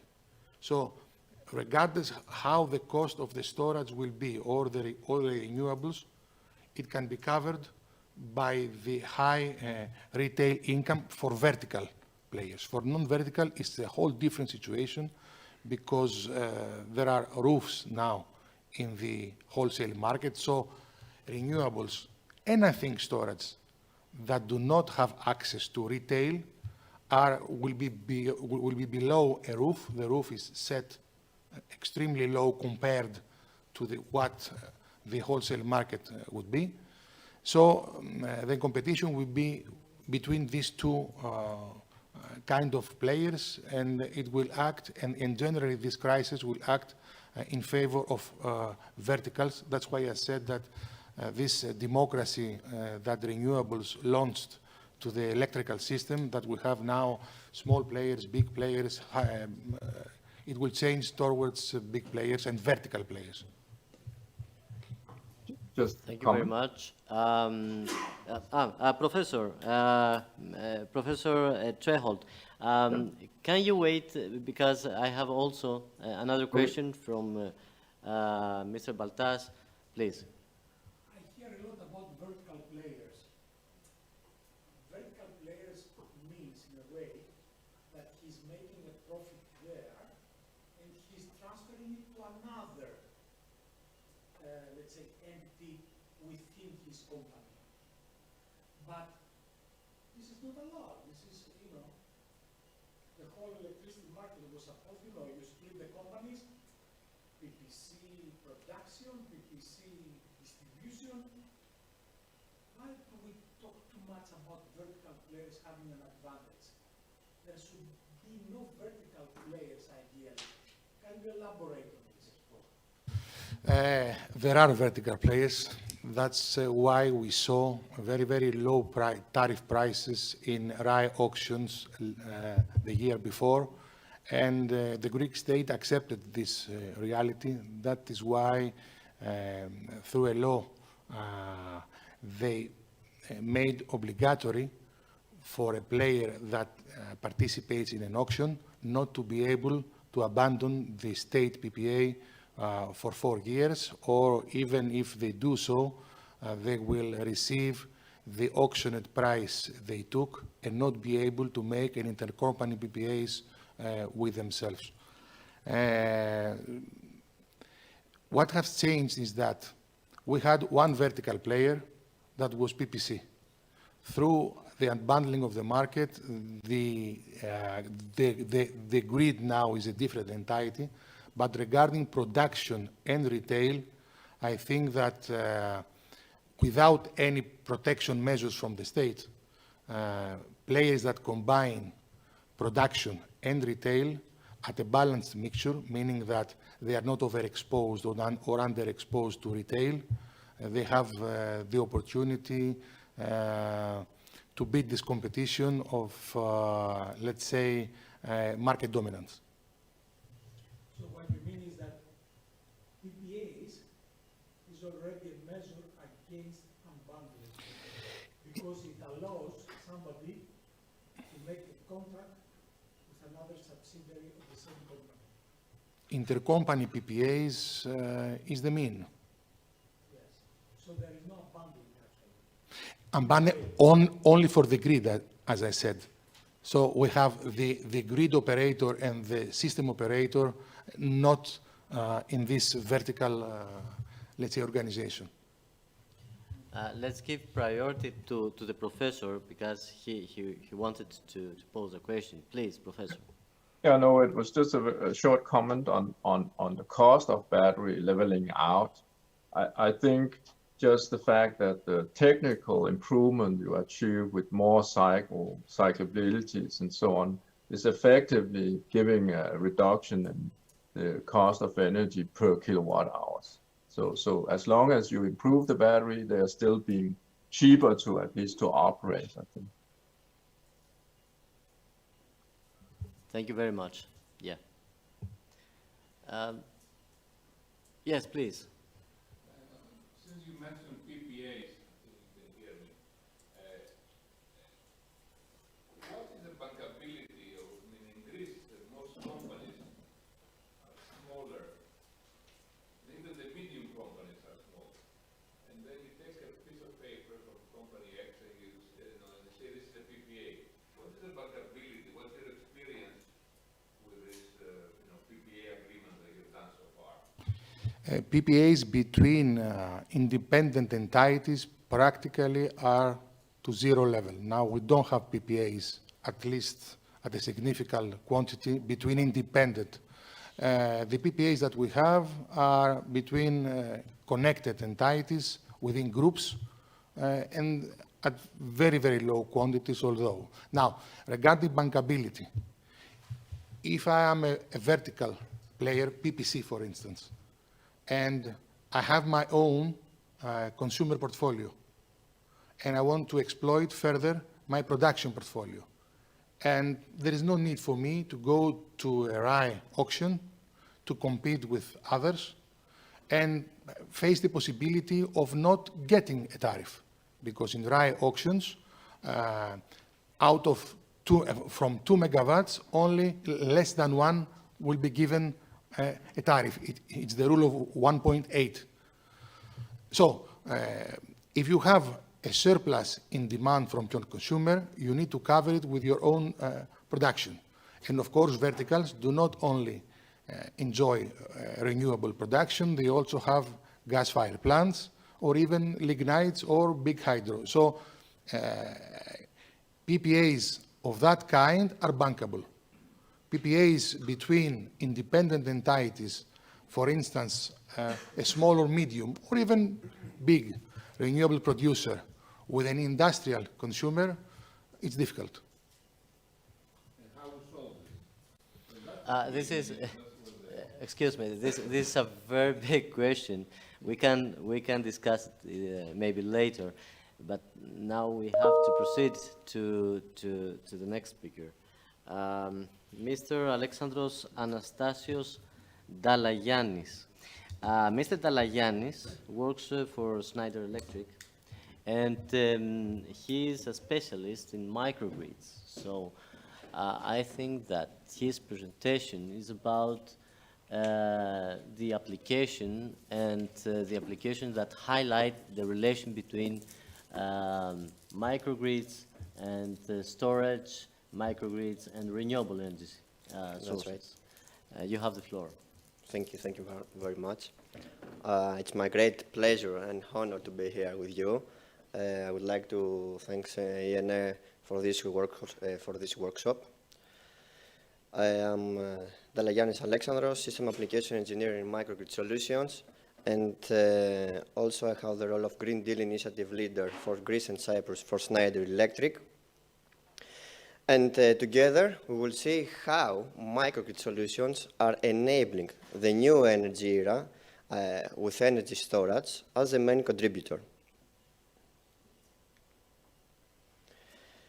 A few words for Schneider are, maybe you have heard about our motto, life is on. What does this mean?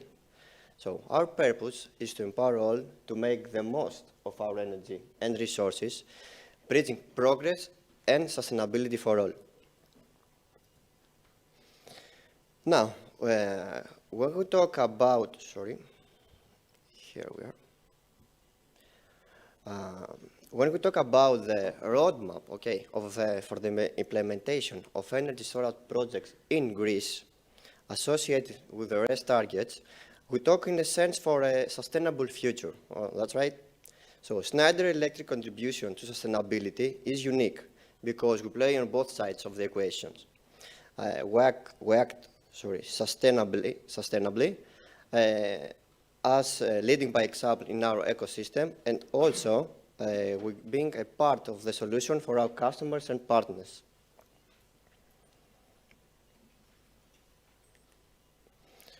Now, I see a challenge of 3 dimensions on the roadmap of the energy transition for Greece and Europe in general.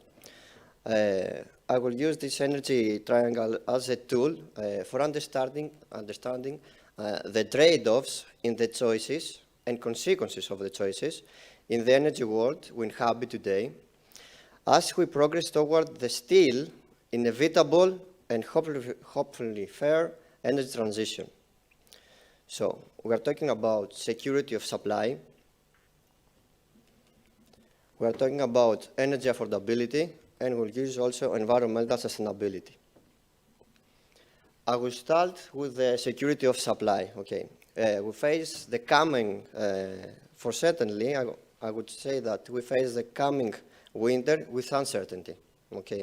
A focus on the energy security will accelerate the move to the green resources in some places and stimulate new fossil fuel production and use in other places. Thus, it depends more on market forces, as we see it today, and the pure need to provide people with warmth and electricity. Moving to the environmental sustainability, I would equal this with climate crisis. I would say that on a particular level, the climate crisis has shown that the need to reduce carbon emissions and to slow down the warming of the planet cannot exist in a vacuum, disconnected from the need to provide consumers with energy today from reliable partners and affordable prices. And I will close with the affordability. Has to do with the energy prices that has skyrocketed and extraordinary energy policies that has come to the scene from European Commission and our Greek government. So I would say that it's just as important, or to our ages, I would say more so to some, as energy security and climate change issues.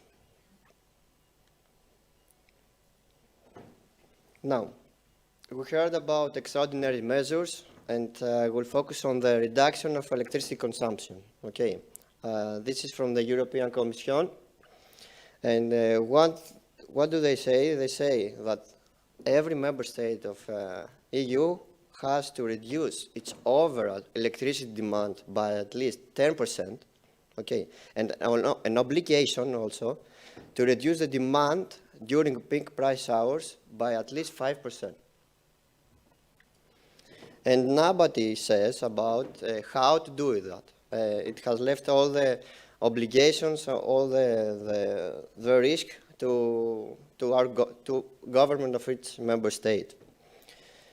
If we try to move it behind that, that means that governments should select on average 3 to 4 hours per weekday to reduce demand, and not just for 1 month or 2 weeks. This is something that has to happen until March 2023. We are talking about 5 months already.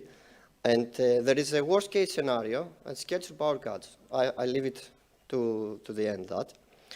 But imagine, okay, to make something like similar, we started with the COVID, that we have measures for 3-6 months, and after that, it's something that it's 42 years now.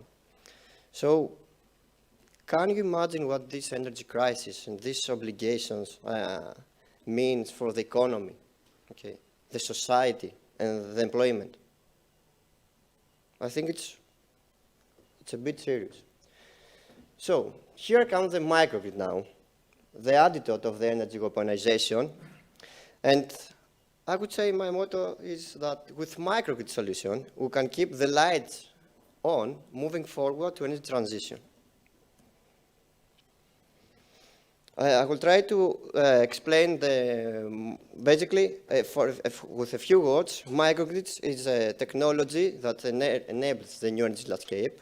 It's local electrical distribution network with distributed energy resources, as we heard here, DERs, combining generation from renewable energy sources, green energy. We can utilize also diesel generators. We can also have hydrogen generation. Also, we can have storage, energy storage. It can combine with hydrogen fuel cells, basically, and we have flexible loads. All these are deconnected and coordinated by intelligent management systems. There are 3 categories of microgrid: grid-tied, islandable, and off-grid, and that depends from the connection or not of the system to the grid. Now, if we want to keep a few things from microgrids, is that it's an energy that is smartly produced, locally generated, and efficiently consumed in the perspective of sustainability, reliability, and cost savings. And at this slide, I would like to point out the multiple values that microgrid can combine. On the x-axis, we have the use cases, as we saw about sustainability, reduce your scope 1 and 2 emissions, cost saving, master and optimize your cost on the long run, and reliability, reduce your reliance to the grid. And on the y-axis, we have the solutions that we talk about today. We have guarantee of origin contracts, we have off-site PPAs, and we have the microgrid. What can you see here?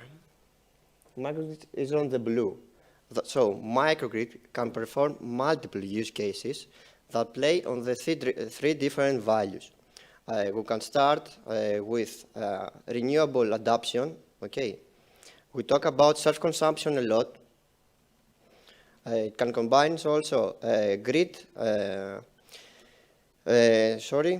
It can combine also grid cost optimization with tariff management, demand response mechanisms, and maximize the self-consumption. Also, we have grid ancillary services that can monetize site flexibility by participating in the demand response and FFR mechanisms to help grid stability also. And moving to the reliability sector, we can provide with microgrid backup power and also non-wire alternatives. To give you an overview of how a microgrid solution looks like and its potential, let's see very, very briefly Schneider Electric EcoStruxure microgrid solution. As you can see, we have the energy management system, power management system, and energy storage. Energy management system, we call it EMA, EcoStruxure Microgrid Advisor, is an energy management platform in the cloud that seamlessly connects the DERs. And if we could give a short and concise description to stick in your mind, we will say that it automatically optimizes when energy is consumed, produced, stored, and sold to achieve the highest levels of efficiency, reliability, and cost savings. After that, we have the power monitor EcoStruxure microgrid operation as a power management system, that ensure the stability and security of energy supply under all operating conditions, connected or not to the grid. And of course, we're here to discuss also for the energy storage, battery energy storage system. It's, as we said, the main component of the microgrid that offers flexibility. Now, a very critical characteristic that any microgrid solution should have is the interconnectivity of the solutions with a multitude of hardware, software, and platforms from Schneider Electric, as well as third parties. As you can see here, we have building management system, we have EV chargers, all these can compose flexible loads. Also, Ivana, my colleague, saw about the DERMS and EcoStruxure DERMS and AutoGrid, that microgrid can communicate with them and connect to the energy market. Also, a very important thing is that EcoStruxure microgrid can combine any kind of energy generation and storage independently of the vendors and the communication protocols. And referring to the solutions that HEDNO, the DA, has moved to tackle the green congestion, I mean zero feed-in scheme with self-consumption, and first stage of demand response and frequency response, it's fully compatible and future ready for this integration.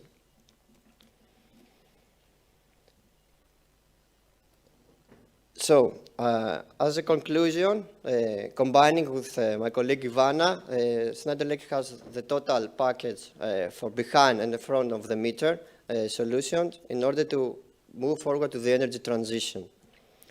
Now, why microgrids with energy storage can meet Greece's RES targets? Okay, we have 4 pillars, 4 drivers. The first one has to do, as we said, with the sustainability.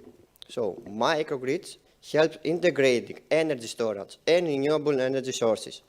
It's a key solution for companies to decrease the scope 1 and 2 emissions. We talk about resiliency and reliability. So, electrical networks are impacted by climate change effects and grid congestion, as we have seen so far. So, on-site generation are essential for increasing site's resiliency and continuity of productivity. I will move forward to cost optimization, and I will hedge against volatile. We have hedged against volatile prices and diversity of energy sourcing risk. Each company can get revenues from energy markets and increase the self-consumption. And I will close with the clean energy to islands, where microgrid is the key technology for universal access to green energy and ensures, as we said, system stability, whatever the system configuration is. I don't want to tell you with more information about that, about the microgrid, and I will move to the new energy policy and the way that my generation, I would say, can face this planet. So, I'm telling this for 2 years about how the consumers should become prosumers, okay. And I believe that consumers will be able to consume, store, and sell self-generated electricity to the market, to participate in all electricity markets by providing flexibility to the system, to adjust the consumption according to market signals, benefit from lower electricity price, and participate in all forms of demand response. So, microgrid enables the achievement of these goals and contribute to an efficient, sustainable, and reliable energy supply. I would like to rephrase it with only one phrase. Okay. Microgrid give the signals to the citizens to experience the cheap renewable energy. If we talk to your colleagues, to your family, you will see that we hear a lot about investment on renewable energy resources, We see a lot of projects going on, a lot of conversation to the television, etc. But the bills are skyrocketed. What is going on? Okay. I think that in order to feel this, to experience this, the customer, the end user, should proceed to the microgrid as the source, as the solution for experiencing this cheaper renewable energy. And when I say customers and citizens, I would say that for Schneider Electric, and not only for Schneider, for every company, these are the beneficiaries that can get revenues from microgrid solution. And we're talking about building a large sites like hotels, real estate, hospitals, industries like oil and gas, consumer goods, and data centers. We're talking about infrastructures, we're talking about green ports, airports, university campus, and military bases. And also we have rural electrification, and of course our islands, our non-interconnected islands that can be future ready for the interconnection as well. Now, Schneider Electric have successfully designed and built more than 3,500 microgrids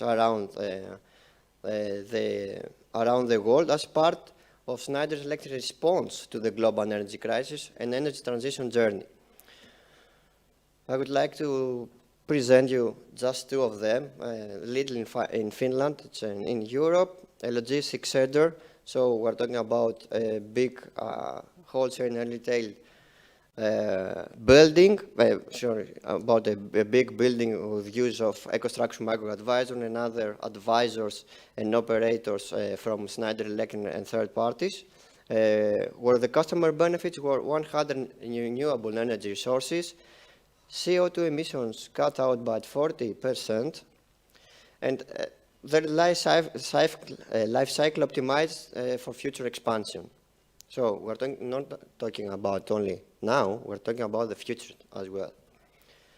And for the Australian market that many of our speakers refer today, we're talking about a big wholesale market, and with combination of lithium-ion batteries, solar PV, on-site diesel generator, because not to be jealous that okay, we can't go from step 1 to step 100 without the diesel, because diesel offer backup energy, and microgrid can include this this kind of devices and generation to its solution. Now, to learn more about the microgrid solution, there is an innovation talk webinar for microgrids and EU Green Deal, how microgrids can be funded from the Green Deal. This is the barcode. It's in October 11th. And we would be glad to have you there with you in order to have a better look on microgrid solution. And please let me close with 3 statements and 1 question. I would just read it. In the face of weaponization of energy, we need the collective effort of solidarity in order to build a more secure and sustainable Europe. This is what Mr. Skrekas said a few days ago when the European Commission showed these measures to the member states. Flexibility is the key element for future power system to cope with the volatility of energy consumption and production. This is something that from HEDNO or TSO could state. And I state that a future regulatory framework with enhanced customer inclusion would give signals to the citizens to experience cheap renewable energy. So the solutions that we choose wisely has to be good for humanity and business, and our planet Earth as well. This is the energy triangle that we saw before. And The question is, how can we absorb the trillions of money in the most efficient way in order to get projects done and feel their positive results before it's too late? To tell you the truth, when I wrote the question that is in my mind for a few weeks now, is will we manage to absorb the money before it's too late? But I said, okay, we're an ENA workshop, we have beautiful minds here, so the question, and I'm an engineer too as well, so the question is, how can we do it? Because we can. Thank you.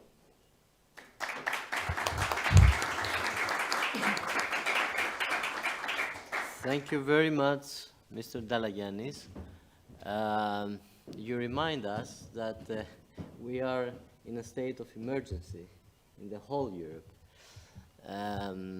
And please remind also, and Mr. Dalagiannis done it, that human beings are not rational at all. Homo economicus exists only in the books. So human beings are getting rational when there is a need, and now there is a need. You provide us very good and integrated solutions. Thank you very much. Very interesting applications. Do you have any question, please? Yes. Yes, please. Yes. In your microgrid, how is it managed? How do you manage the content, electricity, the movement from here and there, the storage? Does it get done automatically, or Yes. somebody's observing it? And No, it's done automatically with EMA and TMO as an energy management system and power management system. These are cloud-based platform, the EMA, and as I said, you have to stick in your mind that it's a platform that decides automatically when to produce, consume, store, and sell the energy back to the grid whenever is something that we can do. And we have the EMO, a construction microgrid operation, that has all the DERs underneath, okay? And it's responsible for the connection and to the grid and give orders to the other DERs how to interact between them, okay? And how to get the things like stay done in order to be efficient from the point of voltage regulation, frequency regulations, phase regulations, so stabilization of the grid. So it's something that can be done automatically. and how many customers are connected? One or multiple? Each microgrid, let's say, it's about, the microgrid has to do with the loads of a customer. So if you have an industry, I don't know, something like that, and you want to optimize your energy efficiency, not so much energy supply, more, you can use a microgrid to control all the DERs. I mean, you have photovoltaics on the rooftop or somewhere near to you. We have energy storage. We have backup generation. We have project with CHP, CCA. All this has to be managed in order to get the best result for sustainability, reliability, and cost saving. I could say that if we have a bar, we have cost savings and sustainability to the other side. You know, these two meanings are not to the same direction always, because you know you can be sustainable with zero scope 2 emission, let's say, by using energy storage 100% for your facilities, but it could be too expensive. So there is a bar, and depending on the customer needs, we find together with the customer always what is the best appropriate solution for the customer. The sizing of the DERs and other configurations. Thank you very much. Do you have any other question? No. So let's proceed to the third speaker, Mr. Stelios Psomas. Mr.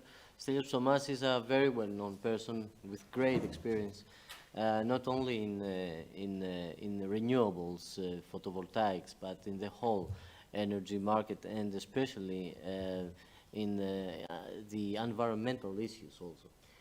So Stelios, you have the floor.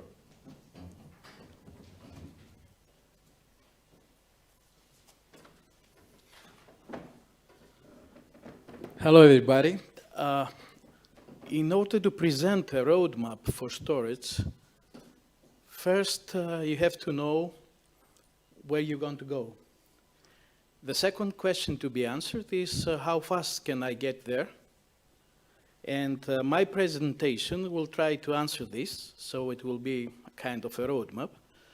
My presentation is based on the latest report by the European Association for Storage of Energy, and it is adapted for the case of Greece. So I will try and give you some figures to answer where we want to go. But first, let's see something about how fast we get to anywhere. This is a figure with the predictions of how the battery market will develop. That prediction was done in 2016, that's just 6 years ago. And the arrow there is real life development. This is a very familiar figure because we've seen the same thing happening, for example, in the photovoltaics industry. Since for the last 30 years, almost all estimates, all projections were wrong, and life actually proved to be less conservative than we are. My guess is that what you see here will be also the picture of the near future, and we will have a lot of positive surprises. I understand that I'm optimistic in a period where everything's going wrong. We are in the middle of an energy war. Prices are going up, both prices for electricity, but also prices for commodities and equipment. However, we have to see the big picture, and when you prepare a roadmap, you are talking about the big picture. So, why we have this fake view of the reality? Why reality is more progressive, more advanced, more aggressive, if you like, than we normally do? I think one of the reasons is that there are many misinterpretations. If you see, and this is what the association has done, they have collected some hundreds of studies around Europe with projections about storage and how people believe that they will develop. And they realized that in most of these studies, there was, a motive which almost every study followed. What happens normally is that people tend to underestimate the value of storage, and on the other hand, overestimate the necessity for conventional units, especially gas units. This seems to be a motive, a trend, which undergoes almost every study. As a result, and this is a figure showing more or less what will be the capacity needed for storage in European countries until 2030, most of the studies show some figures which doesn't really fit with the trends we've seen happening now. And we have a similar picture when we're talking about 2050. 2050 is many years from now, and still people cannot see the dynamics of storage coming. So what did this study did for the Energy Storage Association? They tried to come with some results from all these studies and come to a European target or roadmap, if you like. To do so, they started with some of the basics of the energy system. We said that we are living an energy war, actually, nowadays. But apart from that, we face a biggest problem, which is climate change.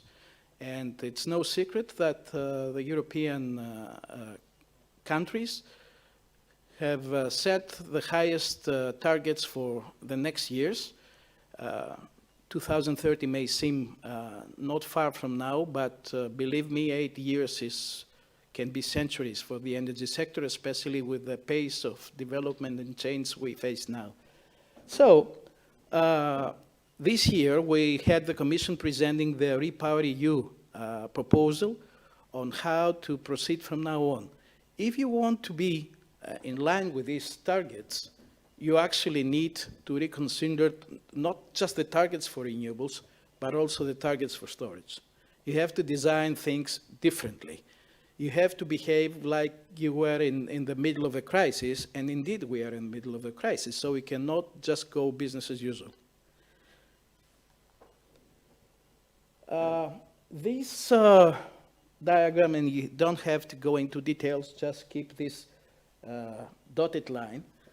Up to 60% of variable renewables in your system, you don't actually need storage with a lot of capacity and many hours of storage. You can actually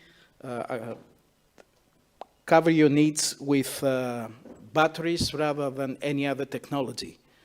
If you go above 60% of variable renewables, and I insist on variable renewables, I'm actually talking about wind and PV. I'm not counting large hydro here. Then you start having needs for other kinds of storage, like pump storage, for example. And especially when we're talking about seasonal storage, this will become needed when you reach a percentage of variable storage above 80%. These are rough estimates. Obviously, they will differ from country to country, but this is just to have a clear picture of how you actually design your roadmap.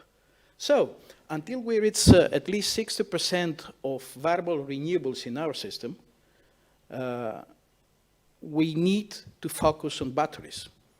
This is the lesson we get, and this is the average result of hundreds of studies, as I said before, that were assessed by the Association for Energy Storage. Also, depending on how you develop renewables in your country, whether they're solar oriented or wind oriented, or if they are balanced more or less, you will actually need less or more storage. And I will give you examples of where we are heading, especially here in Greece.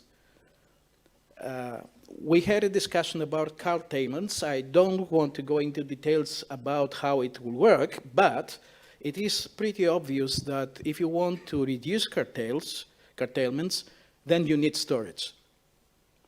That's it. I mean, otherwise you have to pay the price. If you don't want to pay this price, you have to develop storage as soon as possible.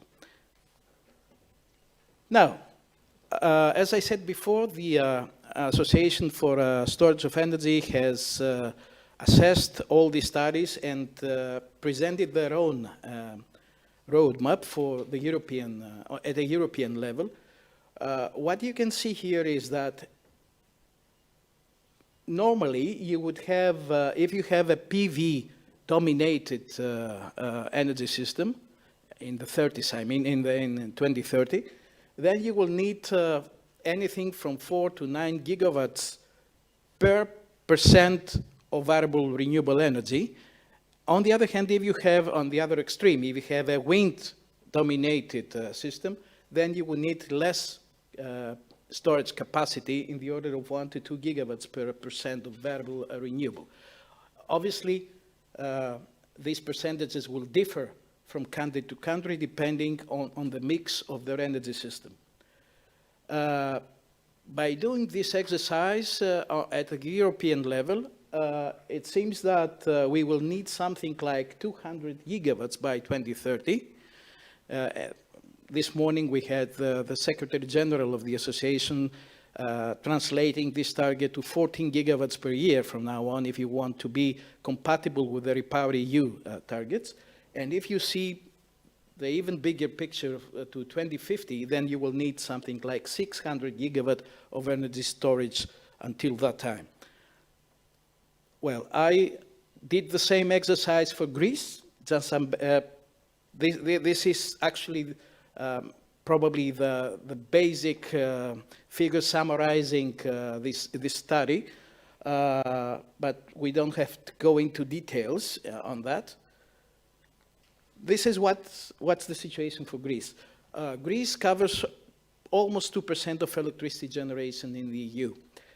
Assuming that the share of variable renewables will be something between 65 and 69% by 2030, and as far as I know, and nobody has said anything different so far, it seems that we'll have a PV-dominated system by that time. Everybody agrees that PV is easier to develop and it is much cheaper at the moment. So that translates to almost 1 gigawatt per percent of, 0.1 gigawatt of per percent of variable renewables. That is, by 2030, Greece will need anything from 5.2 to 8.3 gigawatts of storage. And this fits very well with the figures that Professor Kapros gave us this morning. It's exactly the same figures. So, this is what's happening now. As the Secretary General of the association said this morning, storage is not just a new kid in town trying to fit between renewables and conventional energy. It's actually our weapon to get rid of fossil fuels, to get rid of conventional power stations as soon as possible. And to be honest, when you're in a crisis, you don't have to continue walking, you have to run. We have an asteroid coming to hit the monsters here. Yes, we can do that. I think that the 5 to 8 gigawatts of storage by 2030 are totally doable.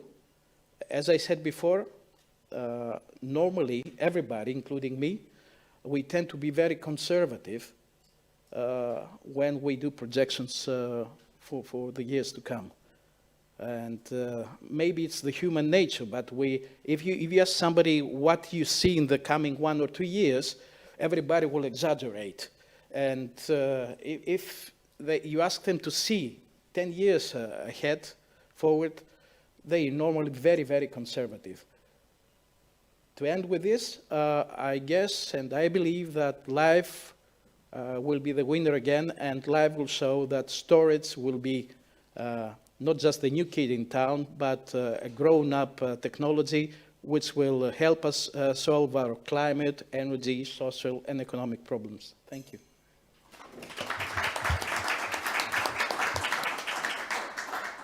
Thank you very much, Stelios, for this presentation, for showing us clearly the targets and what we need.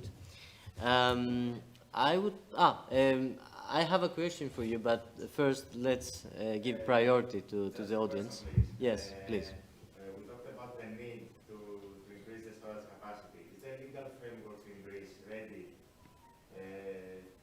to allow the storage capacity that needs to be built? As you may know, this July we had the first regulatory framework for storage in Greece, which means that in theory we now have the framework. Obviously we will need some fine-tuning because we'll see problems arising. But first we have the regulatory framework. Second, we have applications for, if I remember well, it's something like 23-point-something gigawatts of applications in RAI already.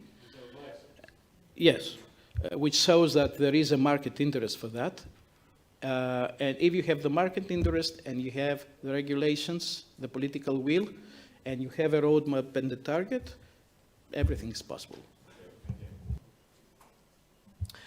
Stelios, I would like to ask you, what are the latest developments at the residential energy storage in Greece? And if you think that the storage technology is at a great, let's say, level to increase the rate of self-consumption of a photovoltaic system for a residential customer? The residential market is a totally different thing from what we see here. Residential storage will be used mainly to increase self-consumption rate, which is good and which is needed. And obviously, when you increase your self-consumption rate, you increase the savings. However, with the current cost of residential cost systems, the balance is not in favor of storage systems. I mean, it's much better for a residential customer to install a simple net metering system rather than a system combined with storage. That means that if you want to support this technology, you have to have some incentives, at least for a couple of years. Actually, we've done this exercise, and it's not that huge. For example, as you may know, there was a decision by the finance ministers this April to reduce VAT rate for solar panels. If you do that and you give just a minor incentive grant for batteries, then you end up with a rather viable system which is, I mean, attractive to a customer. Or we had the announcement by the Prime Minister and the Energy Minister these days that they're planning to support, to give some grants to residential and small commercial PV systems. If you include the batteries in that, and support doesn't have to be that huge. I mean, if you do the calculations, even with 25% support of this combination, you end up with systems that have a payback period of less than 10 years. This is the target of REPowerEU. The Commission said that it makes sense for consumers only if they can expect that they will take their money back in less than 2 years. So if you do the calcs, yes, it will work. But we will need some support, some push, at least for the next 2 or 3 years. Thank you. Do you have any other question? Okay, so... Yes. Yes, Professor. Just one Please. short one. You mentioned that the estimates of the capacity you need, storage capacity, was, say, 3, 4, 5 gigawatt in Greece. Is that for how many hours are you talking about? Can you repeat, please? I couldn't hear your last... How many hours instead of Okay. hours? Yeah, how many hours? Yeah, for your estimate. This is the mix of technologies. Okay. That means that initially you will install batteries with, let's say, 2 or maybe 3 hours. And then after some years, you have to install also some pump storage or any other technology with many more hours of storage. It's a mix. It's not a detailed analysis of how many of this technology and how many. This will depend on the specific situation in each country, to be honest. Okay, thank you. So, do we have to proceed to the next speaker? Mr. Stathous is here? No, he's not here. But we have his presentation, so we will include it to the microsite that the ENE will prepare. So, do you have any other question? No. To conclude this session, I would like to make a rhetoric, let's say, question. Do we want a quantitative RES penetration, or we want a qualitative RES penetration? The first is a model of the previous generation. The second one is a model that it has in its epicenter the energy storage. So thank you very much, all the speakers. And then I would like to welcome Mr. Stambolis to take the floor and make the closing remarks. Thank you. Dear Nicholas, dear speakers, thank you very much. And dear participants, for staying so late. I think we managed to conclude this on time, thanks to the excellent work that our moderators did. It has been a busy day. I think we covered a great deal of work and content on storage, on grid, power electronics.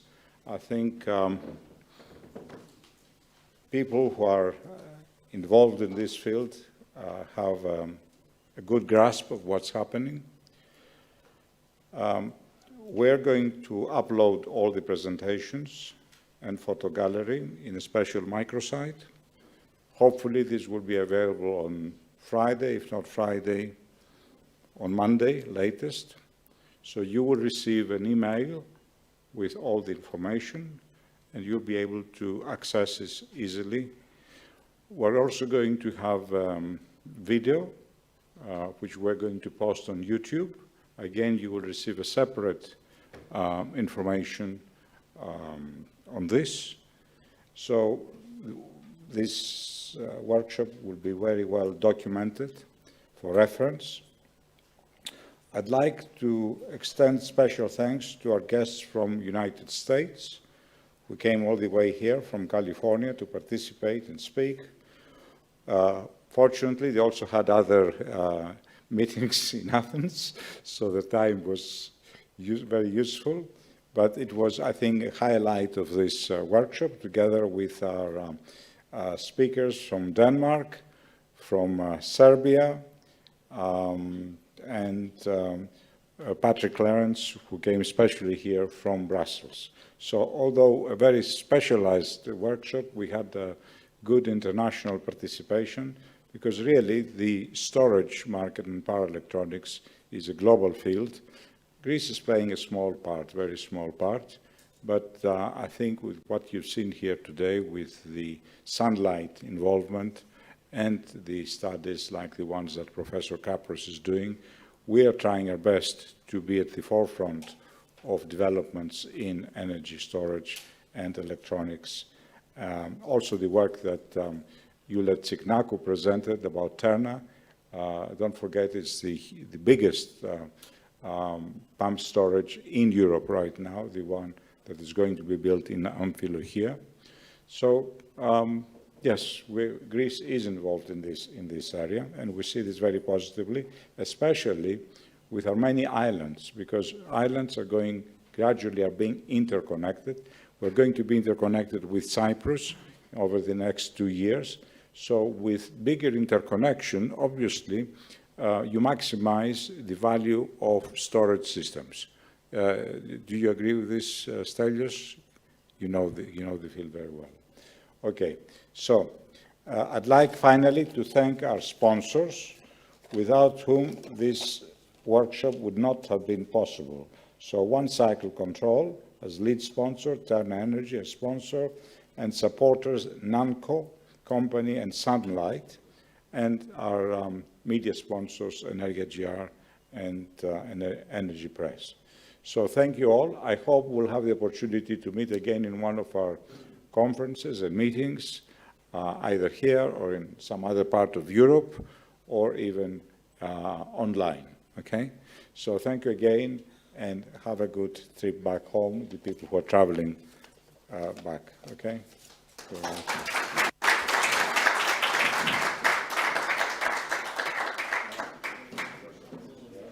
Okay, goodbye.